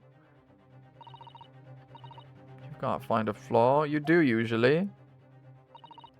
Someone's lying here, no question. Gotta work out who it is. Please, for the boss. Damn, dude.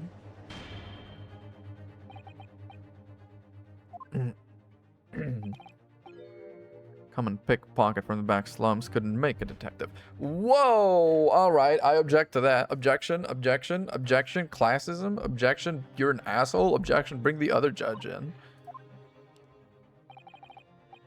You will forfeit your warrant card, Miss Lestrade. Is that clear? At it with a lot of ya. Slice every bleeding place you look in this world, innit? Well, I've had enough. Yeah. Made up my mind. Something that was said didn't seem right with me. One statement.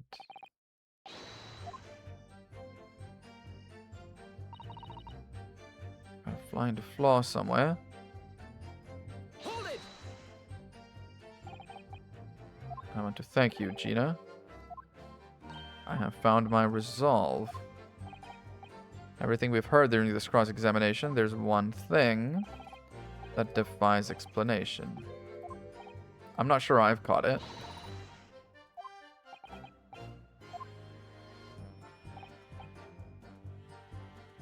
Something that was said.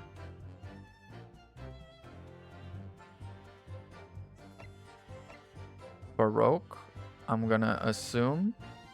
How did he know about the notebook if no one else knew about it? Take that!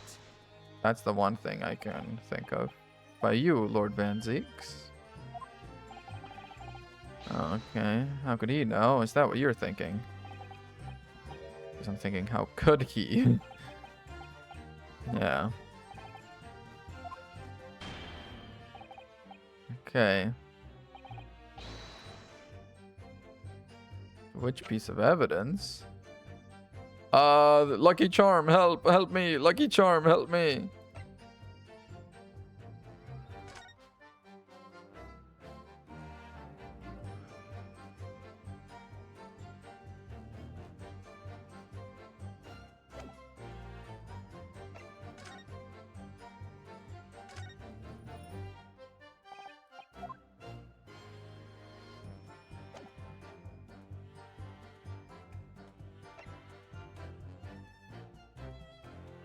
I mean, there's only a couple pieces of evidence that have been relevant.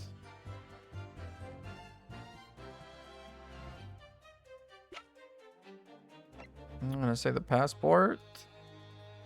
Take that!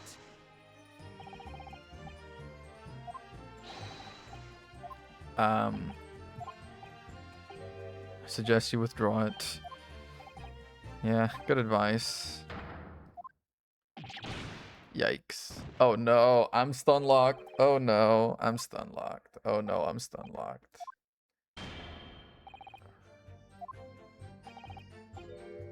Or you make a fatal one in the eyes of the Reaper.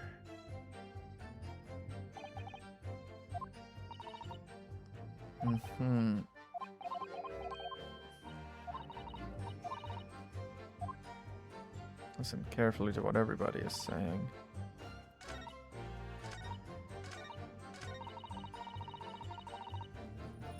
Hold it! It's definitely something that Van Zeek said to that first statement. I don't know exactly what it is. It's definitely something Van Zeek said, but how does it contradict? What did he say? Does my history go back that far? It does not. It really does not. Okay, we're gonna have to remember and think our way through it. He has spies in the yard that told him about the grouse. And so he went to the gentleman's club, but Gregson wasn't there because he was on his way to France.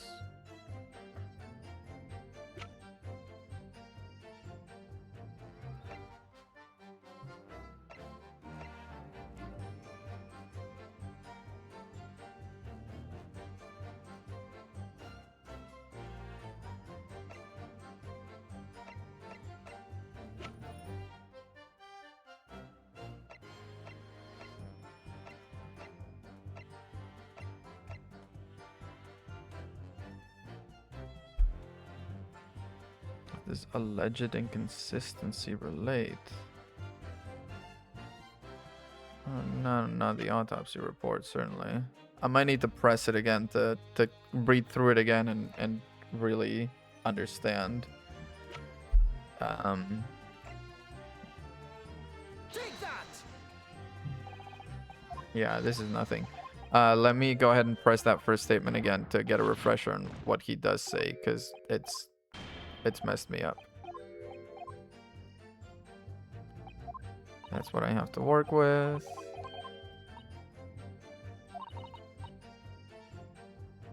Wait, didn't it just say, yeah.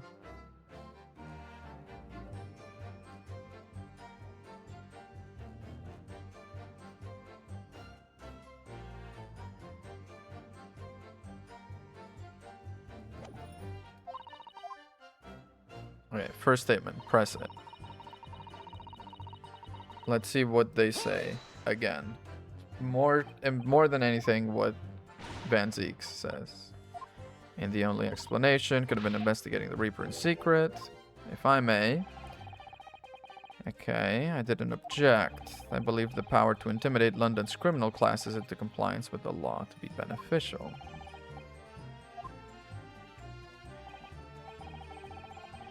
Proved conclusively that Gregson was one arm of the Reaper. Reaper's victims were all extremely shrewd criminals at the top of their game. No way one person could have taken them on alone. The Reaper is an organization.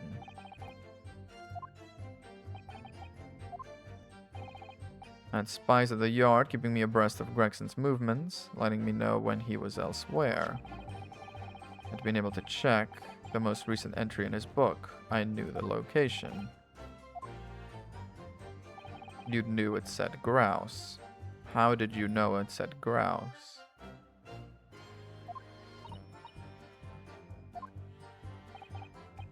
Because how would you know about the notebook? I feel like that's the, am I thinking along the wrong line here? Should I just present? Hang on. Of course, the inspector was not there. The time he was making his way to the steamship docked on the northern coast of France.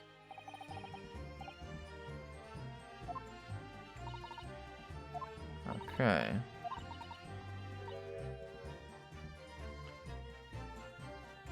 He was making his way to the steamship docked on the northern coast of France. I'm overthinking this. He was shocked about Gregson wasn't there because he's making his way to the steamship. Should I just present the ticket and be like, how did you know it said grouse, but not, you know? Take that!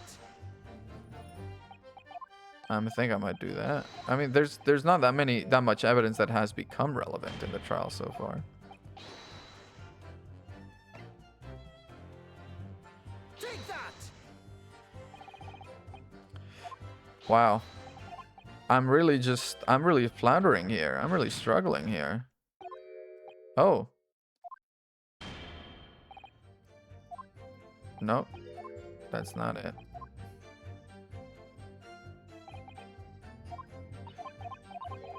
I might need to drop a save at that point so I can present stuff without having to cycle through the whole testimony again. Hold it! His hold it is better. His objection is still hella weak, though, I will say that. Something Van Zeek said. I mean, it's definitely something Van Zeek said, because I'm not losing this explosion right here. Take that!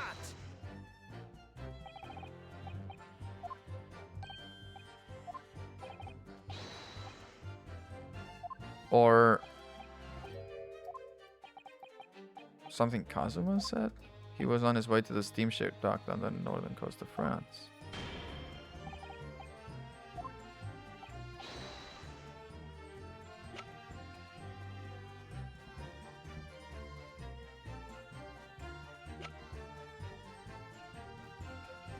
I've run out of options, dude. I've run out of options. Help me. Clint's autopsy report. Yeah, that would be fucking harsh if I brought that up. Yeah. Accurate estimation of time of death. I don't know. I'm just kind of making shit up. No. Okay, I'm gonna present Kazuma on this. I'm gonna present Kazuma on this. We'll see how it goes. You can savor the last moments longer. Oh, thank you. Thank you kindly. Thank you kindly. Yes. It might be something Kazuma said. I will drop a save here, though. I'll drop a cheeky 20th slot save. Oh my. Alright, press. Something Kazuma said.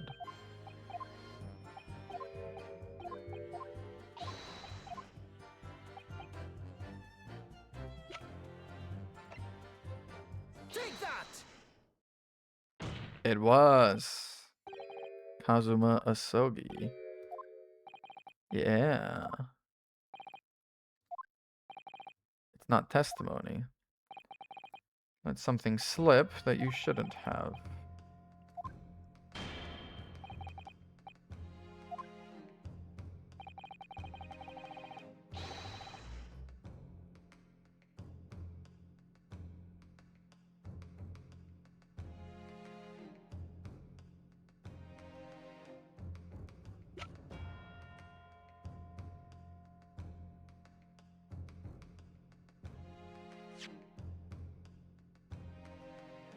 He was on his way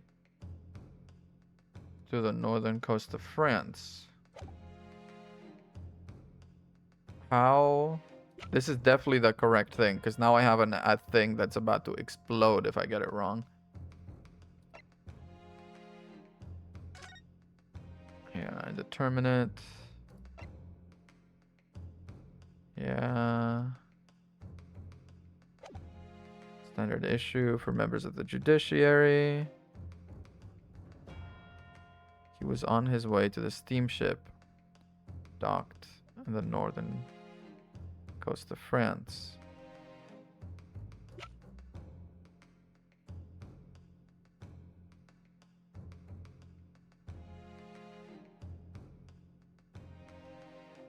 I'm stressing out. I don't know what it is. Could it be the steam, like you're agreeing to the fact that he wasn't? No, he's been agreeing to the fact that he was on the steamship, so that's not it. Dismissal notice, unrelated. Frame photograph, unrelated. Candelabrum, unrelated. British policeman found at the scene of the crime, Fresno Street, unrelated. Revolver. Red hairpiece. Gregson's photograph. Lord Clint Van Zeeks. Autopsy report on Gregson. Crime scene floor plan. Notice board. Venus firecracker. Photograph of the victim.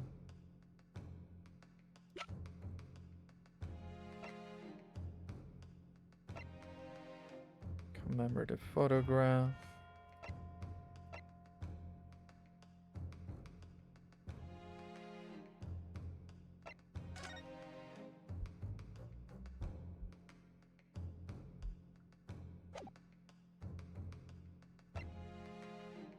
I mean, the passport? I might have to eat an explosion here and go pay more attention to what Asogi said. Take that! That wasn't it. This is nonsense. Yeah. The steamship docked on the northern coast of France, as shown by the passport. The victim's metal trunk. Oh, it's the fact that he knew about the metal trunk? Is that it? He knew about the metal trunk? Fuck. Take that! Yeah. Trunk that belonged to Inspector Gregson. There's blood on it, yeah. Like grease from all the boss's fish and chips. No, that's blood, girl. Was traveling with that luggage when he was killed. There's a reason for that. Immediately after the inspector's body was discovered, one of the stream peddlers made off with the trunk, hoping to sell it. Yeah, she found it. Nobody should have known anything about the trunk.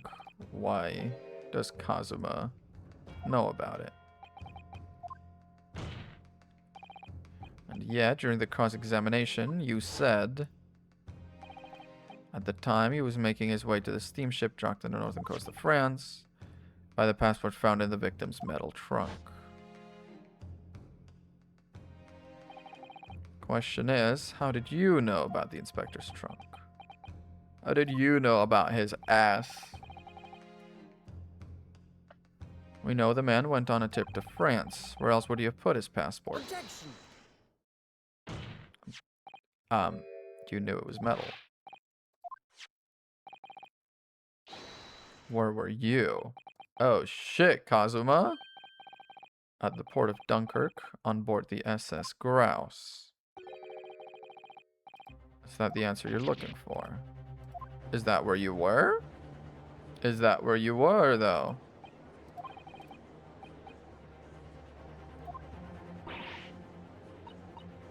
Well, he was gone. Come on, Ryunosuke, you know the rules. The only thing that talks in the courtroom is hard evidence. He was gone, and when we saw him, he was talking to Strongheart.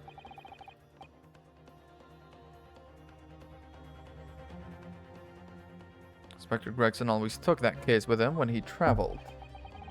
As it stands, you've proved nothing.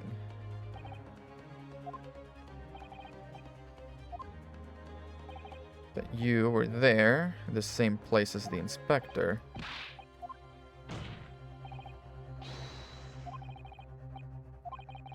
The tip of the sword stuck in the...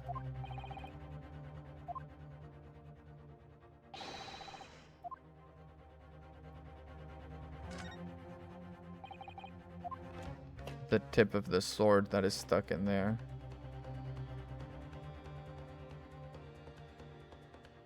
Got it! Small piece of metal lodged in the wall of the trunk, like the tip of a blade. Slung around your waist, the esteemed blade Karuma. Uh-oh. Won't you draw it for all to see? That man is the son of London's most notorious killer. Uh-oh. That won't be necessary. It's chipped. The tip is broken. Question of who was there with Inspector Gregson will be answered. Kazuma, what the fuck did you do? Expertly done. That's a point to you and well deserved. 31st October, I accompanied Inspector Gregson to Dunkirk in order to carry out a mission. The additional person was you. The assassination of the Mark. Judge Jigoku.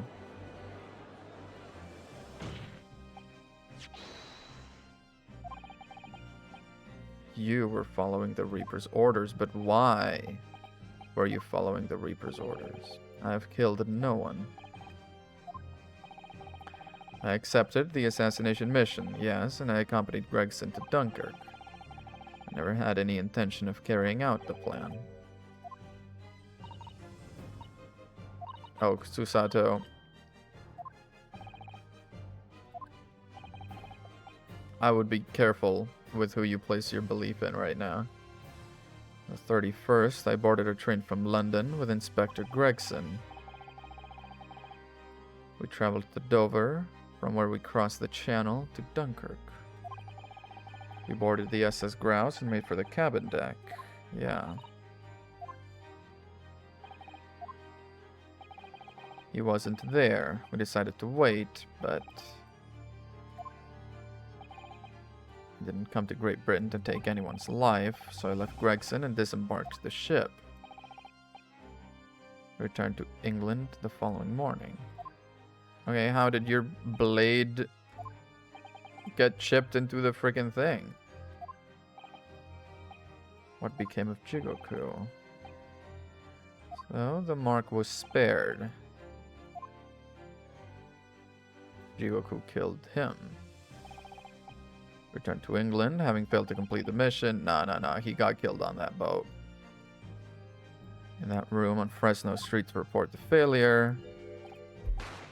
and the Reaper killed him. Yeah, no, not the case at all. But how could he have been kept refrigerated? Is there a big refrigerator on the boat? Alternatively, it is presently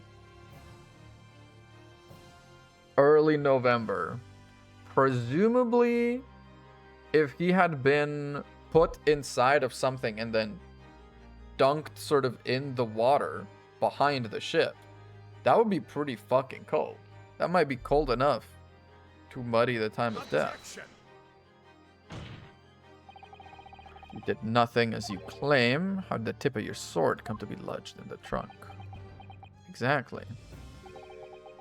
I don't need to answer that. No, you kind of really do, actually. The victim was killed by a gunshot. A small fragment of a Japanese blade isn't relevant to the case. No, it's really fucking relevant. Actually. Court will sequester the sword as evidence. As you wish, my lord. The soul of the Asogi clan, ladies and gentlemen. Why the fuck did I give it back to you, dude? I had it for a year and it was fine. You had it for a moment and you broke it, dude.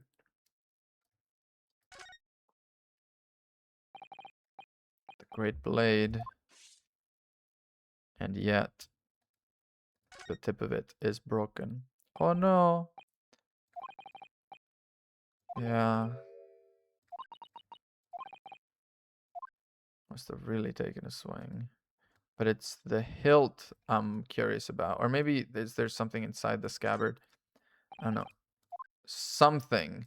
I feel like Karuma is going to have the last will of his father somewhere in it. Because it's the soul of the Asogi clan. Of course that's where it is. Now the matter is where do you hide something like that on a sword? Could it be behind the wrapped cloth? Could it be inside of the hilt somewhere if you remove the blade, you know, from the hilt itself? To verify whether Seishiro Jigoku remains unharmed. Recently come to my attention, he hasn't been seen since yesterday. Yeah. It's only natural the question of his safety should arise. The Reaper is more than one assassin at his disposal, and he has the power and influence to give orders from the inside of a prison cell. He's just chilling. If I were truly the Reaper, I'd be able to tell you. That's valid. That's valid. Ping, ping, ping! Ping, ping, ping, ping, ping, ping, ping!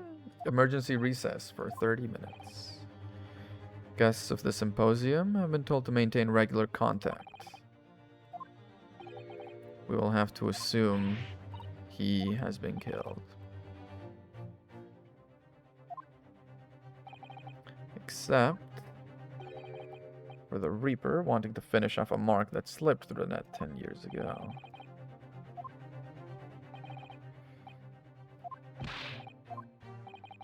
I sincerely hope we are successful.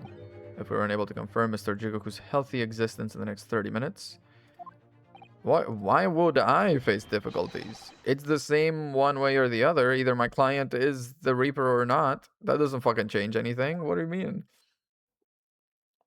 It's not any more or less difficult than it was. It's exactly as it was, in fact. Damn. The Reaper's assassin. Yeah, it's more than just the Reaper's assassin. He was like he's being so coy and sort of maliciously coy, you know? He's being smug about it. He's acting like a villain, which is not at all how he acted pre this trip. Something awful has happened to Judge Jigoku. Feel as though things will only spiral further and further out of control.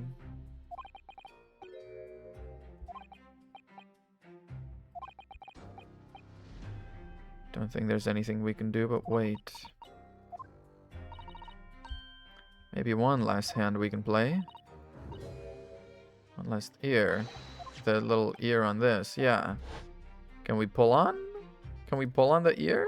It's just gonna explode? Is it just gonna become like a bomb? Last ditch escape?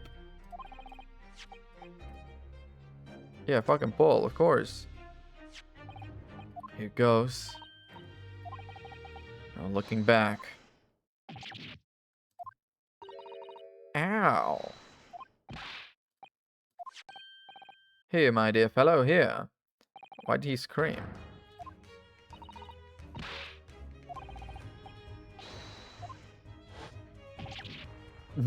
Ah, please, my dear fellows, you don't need to pull my ear off. Myself and my trusty partner are on aboard the SS Grouse. Yeah. She left Dover last night after the final pieces of cargo were loaded. Whoa. We are currently docked at Dunkirk, but due to be underway again in half an hour.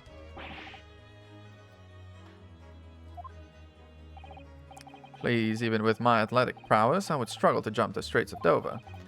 After we left Baker Street last night, we hurried by cab to the station and by train to the port, in order to board this vessel in time. Steamship was where everything really took place. Mr. Nardo, pray, what is my name? Orlok Sholmes, world famous great detective. Recited to perfection. Well done.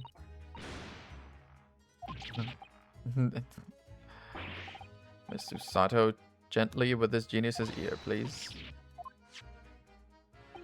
Cute. Are we playing as Mikotoba? There you are, Mikotoba. It was in fact I who made the connection to the SS Grouse. At Scotland Yard yesterday. Wow. Of course it was, my dear fellow. Not once did I controvert that fact. Merely had our court-bound companion utter my name. Yeah. We weren't able to present any new leads then, I'm afraid to say. Yeah, my partner and I have made this journey. Time to do a bit of mid-trial investigating? Shan't be hearing anything if you keep tugging my ear in that mindless fashion. Why the deuce would I know? It's Iris's invention, not mine. Aw. Cute. Cute.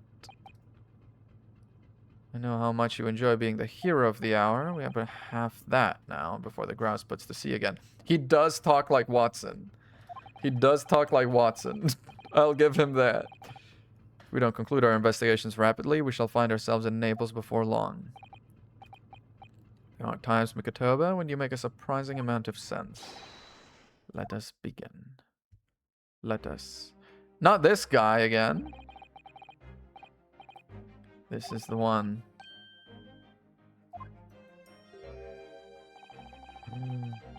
It's an angry-looking fellow. What's he got written? Why are you loitering here? Who are you? You not recognize a world-famous great detective when you see one.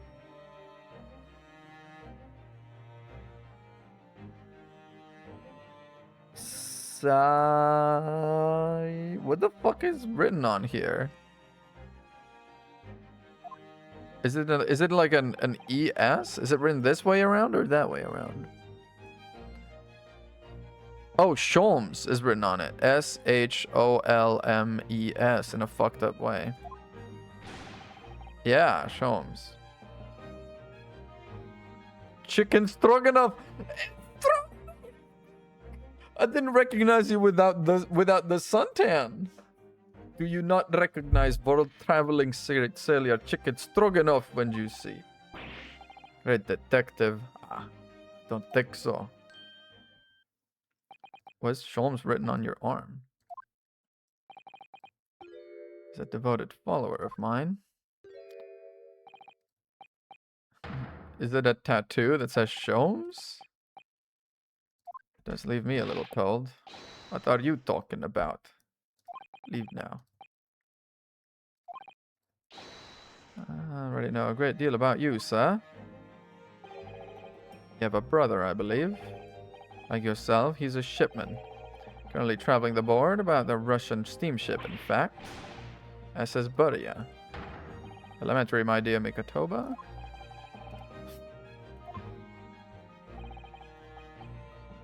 3 days ago, I was bound for London aboard this ship.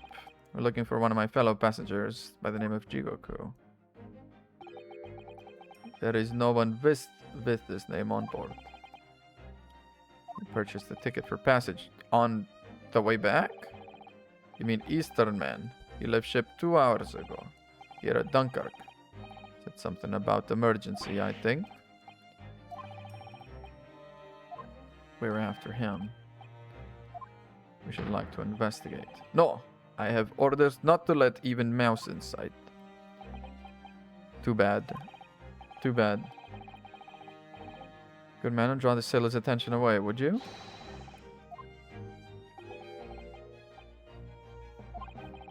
Even sailors have ears, both left and right. Biff's brother, chicken.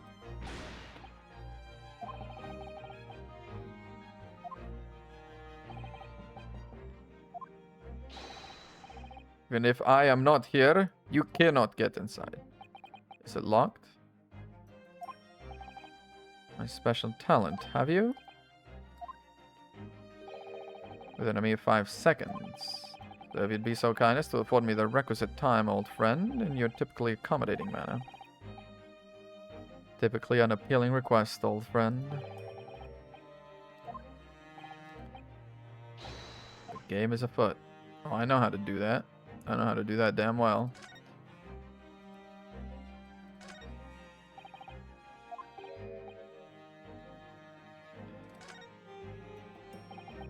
Here goes then.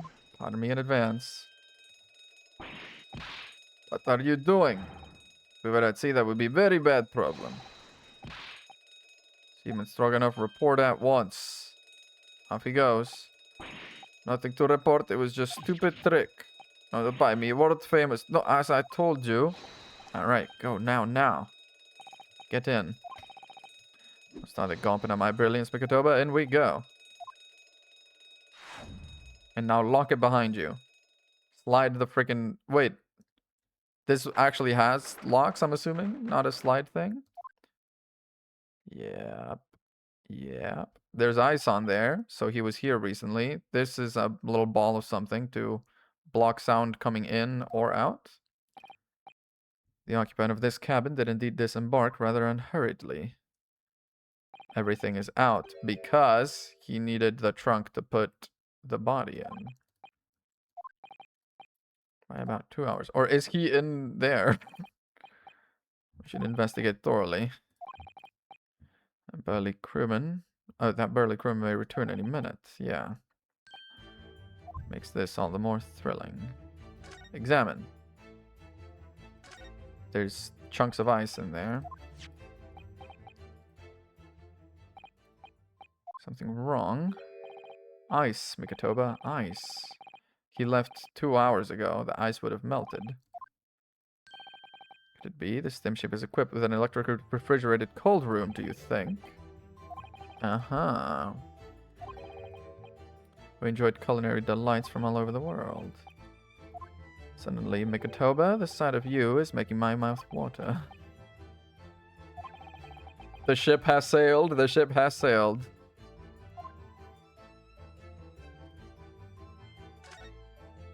Is he gonna be in here?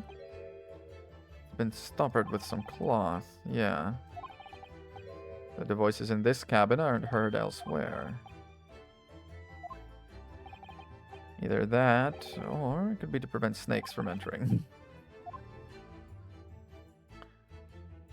We must open. I mean, it's just that, yeah. Was concealing himself in here. Indeed, he was, and it was of a similar size to this one. Must climb inside yourself, my dear fellow. It was the site of my first fateful meeting with Mr. Naruhodo. You can experience the moment for yourself now, complete with my dramatic rhetoric. Come along now, in you go. This will only take a moment. Well, I added some brilliant remark, then opened the wardrobe to reveal the stowaway murderer. Yeah, we'll just read about it. You can just read about it. Yeah, this has been moved from here to here. Why? Rules of passage, yeah. Stowing away in travel cases. Stowing away in wardrobes, yeah, we know that. It's not straight on the wall. Yeah. I always say, Mikatoba, there is nothing important about trifles. There's also no books in the top shelf. Yeah. What you observed arises when a frame that has been hanging for some time is removed. Perhaps your friend is an art thief. Yeah.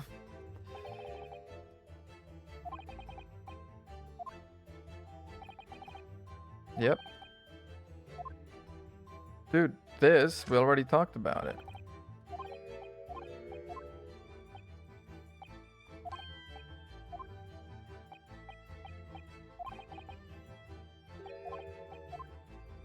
Apparently we do not care. Okay, let's look at this then.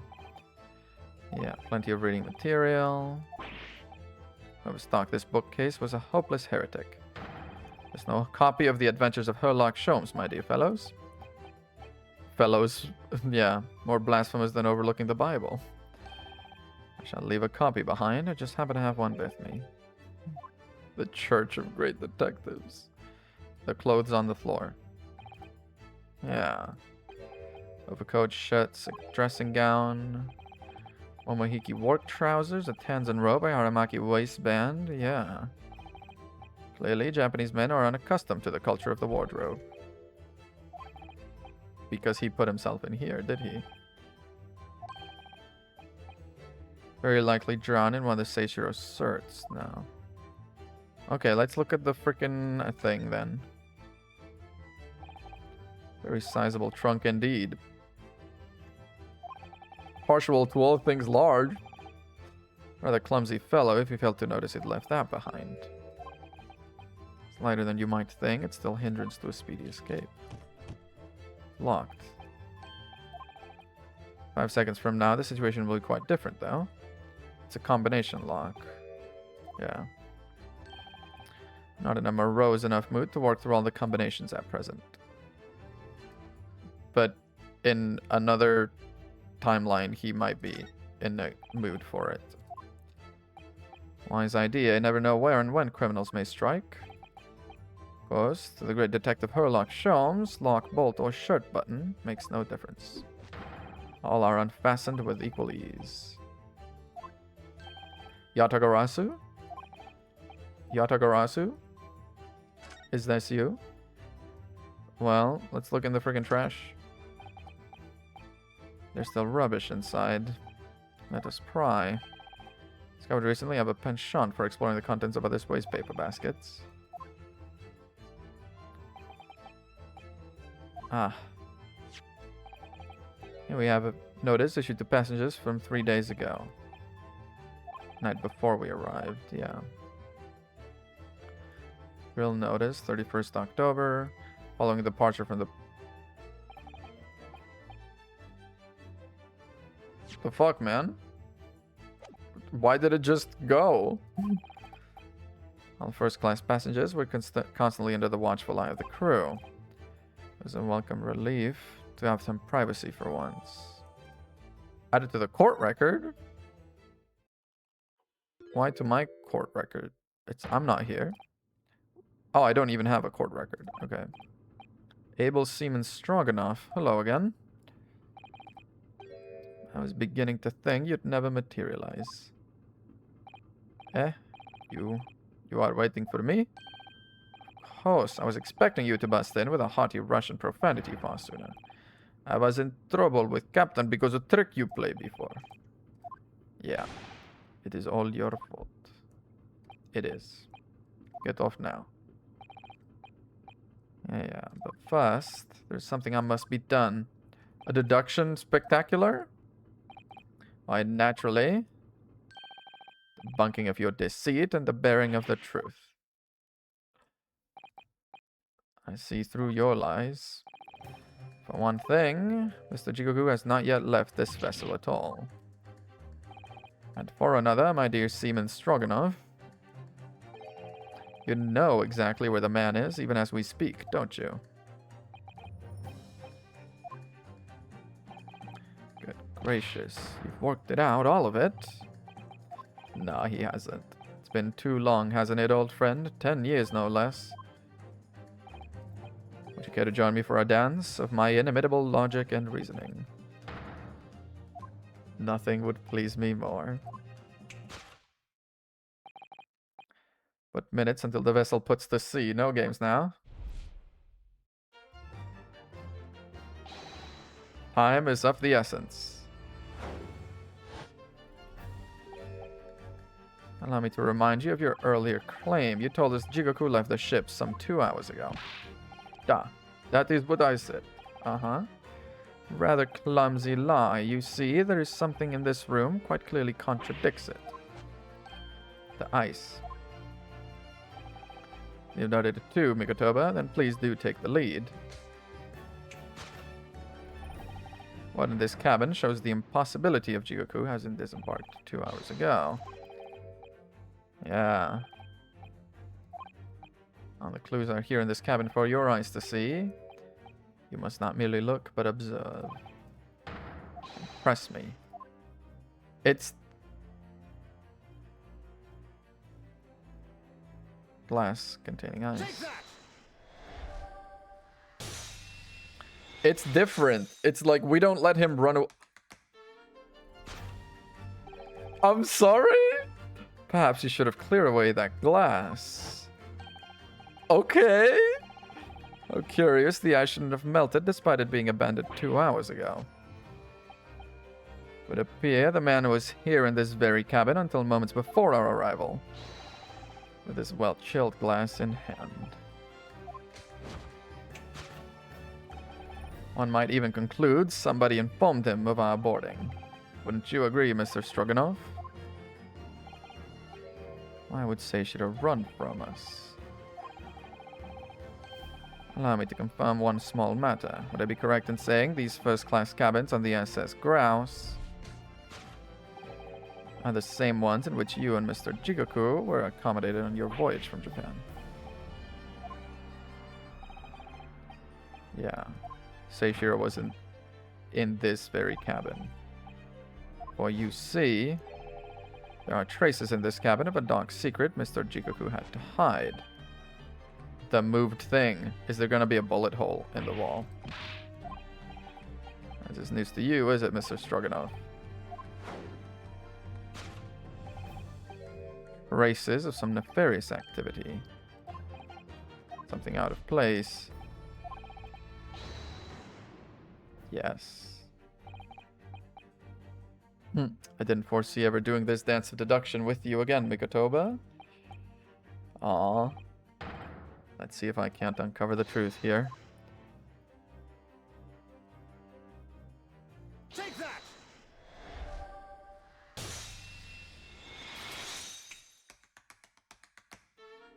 Damn! The rules of passage in this frame here, they're obviously out of place. Hang it crooked if they were put there in a hurry. Sure you've already concluded. That frame was originally over here. Shape and size are a perfect match. Hardly the most observant of crewmen, are you, Mr. Stroganoff? I would think your captain is quite justified in having his reservations about your reliability. Damn. Why don't we move it and find a bullet hole in the wall?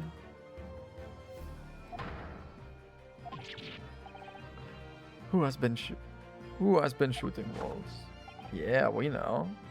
See, the projectile has been removed. Clearly, the careful occupant of this room has already disposed of it. Now then, Mr. Stroganoff, I have the distinct impression you're attempting to shield said occupant. Why would I try? Okay, Eastern Stranger. There we go. Get to the bottom of this in no time, aren't you? Had it written on his arm so he wouldn't forget the name? The reason why you're lying to the man. For the man, sorry. You've been told to keep up this pretense as clearly shown by... Yeah. You're subject from every angle. I'm quite sure you'll see it. Put a wager on it.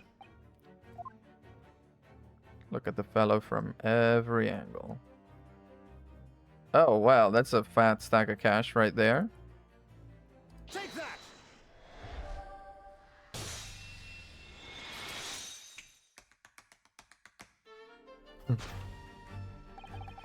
Almost too obvious for words. Quite the universal language of the world. Money. I'd wager the Eastern fellow in question is Seishiro Jigoku, yes. I presume you realize what this means. There are clear signs a crime has been committed in this cabin, and the way you're going, sir, you'll find yourself accused of being an accomplice. I believe you know, Mr. Stroganoff. You know where Mr. Jigoku is hiding at this precise moment in time. He says, looks directly at the suitcase. As always, Mikotoba, in matters of deduction, the furtive glance is your unfaltering ally. I think you're onto something. He found a chink in this burly fellow's armor.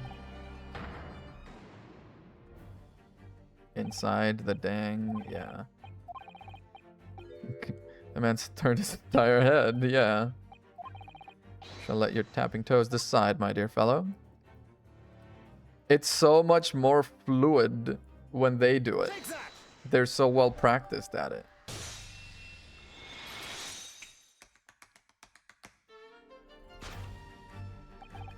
You turned immediately to look at this large trunk, didn't you?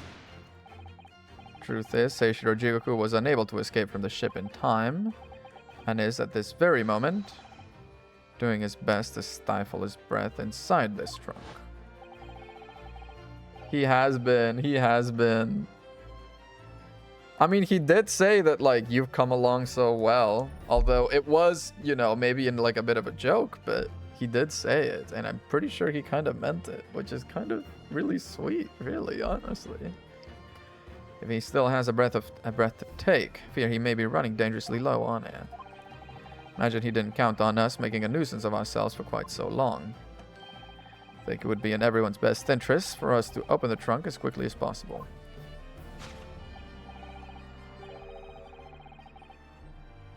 The combination lock. Is the combination lock Sholmes?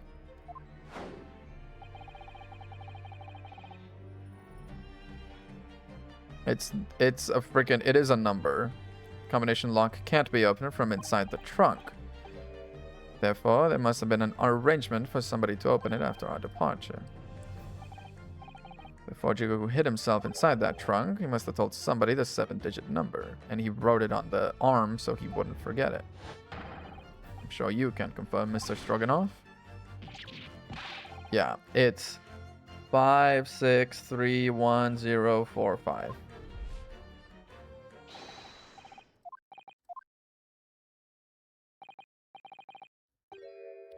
Would you do the honors and open the trunk? The 7-digit number, remember? Quickly now, we have little time. There it is, right here. Holy shit, dude. Why is the ordering 5? Oh, I guess I'm just writing it out this way, okay.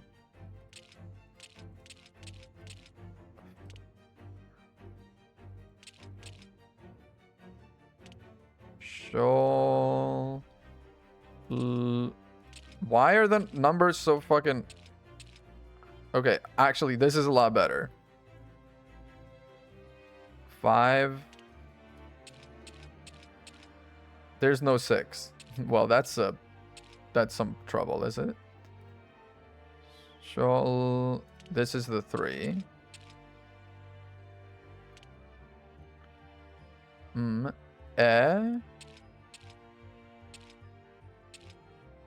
There's no 6, dude. I'm guessing this? It's a 0 and not a 6? Yeah, 503 1045. I think that's it. Take that! No? Damn, it's refusing to open. Gotta try my birthday. Dude, what the fuck are you talking about? No, I know what the number is. Hang on. 5 2. It's a fucked up 2. 5231045. Okay, 5231045. It's a fucked up 2. Take that! There we go. It's a fucked up 2 is what it is. Holy, that's a rough 2. That did it.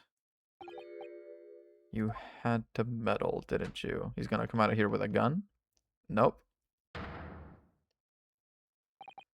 Well, Yujin, you found me now. What's going on, Seishiro? Wanna come out of here and... Second case in a row where a guy hides in a thing. I guess technically it was case 3 and then case 5. I was really hoping beyond hope not to find you here, you know? But you're not entirely unsurprised, I take it. Well, how you ever going to introduce me? I've read stories of many of your exploits. This is Mr. Jigoku, my old friend and traveling companion. The devil is in the details, Mikotoba. I believe you meant to say your old friend and traveling companion who made the cowardly decision to flee the country without a word to anyone when things turned sour. Damn. Just wanted to be a cool guy. Yeah, I know. Well, the other guy was not very cool, but this guy is pretty freaking cool. I'll give you that. He's pretty cool. What an honor. Oh, he's kind of taking this in stride. Can you explain? You know it all by now, I imagine. What you didn't know, of course, is that 3 days ago, an attempt was made on my life here on this very ship. By the Reaper, yeah. Because you were once prosecuted 10 years ago. When we arrived in London to find the symposium was postponed, it became too apparent that I might very well be targeted again, so you decided to run away. I realize now I really ought to have confided in you.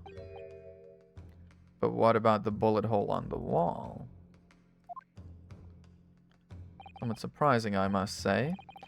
First-class cabins aboard luxury steamships are very short supply. It's more than a little hard to believe this one just happened to be available. I don't care for your opinion. The cabin did just happen to be available, so I purchased the ticket, and here I am. Yeah. You'd already purchased your return ticket before we even docked in Dover, had you? I have nothing to say to you. In a mere 5 minutes, this ship will set off on its onward voyage and not make port again until Italy. I'm afraid we must insist you disembark with us at once. He's like, yeah, right. We have this.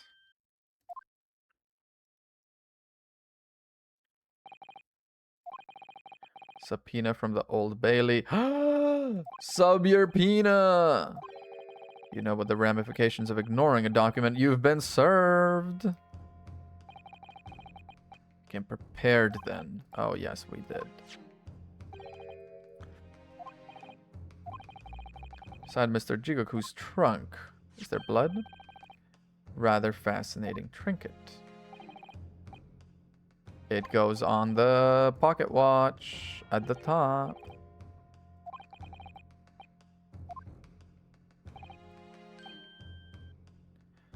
Pocketed as a small souvenir of our brief sojourn in France.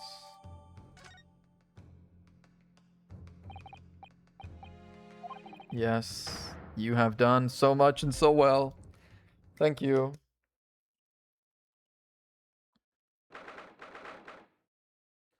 The Old Bailey courtroom. I think before this resumes, I might call it here. For overriding the last Adventures 1 save. It is all Great Ace Attorney 2 now. We're going to call it here, but we're gonna be finishing Ace Attorney Chronicles tomorrow. Holy shit, guys. We're gonna be finishing all the Ace Attorney games tomorrow. I'll be done. It'll be over. That's crazy. That's crazy talk. That's insane to think about. But I'm so excited. In any case, don't go anywhere because we're gonna raid out to someone. We're gonna raid out to someone who is live right now. Do you know what? Let's raid out to Falls Rin streaming Dead by Daylight. It's one of those games that I always keep hearing about and that everyone keeps freaking playing, but I've never actually really interacted with. In any case, I've been Gallium GG. Again, we're finishing Ace Attorney tomorrow. The very end of all the Ace Attorney games tomorrow. So drop a follow if you want to be notified. Otherwise, 6 p.m. Pacific. Be there or be square. Thank you very much. Goodbye.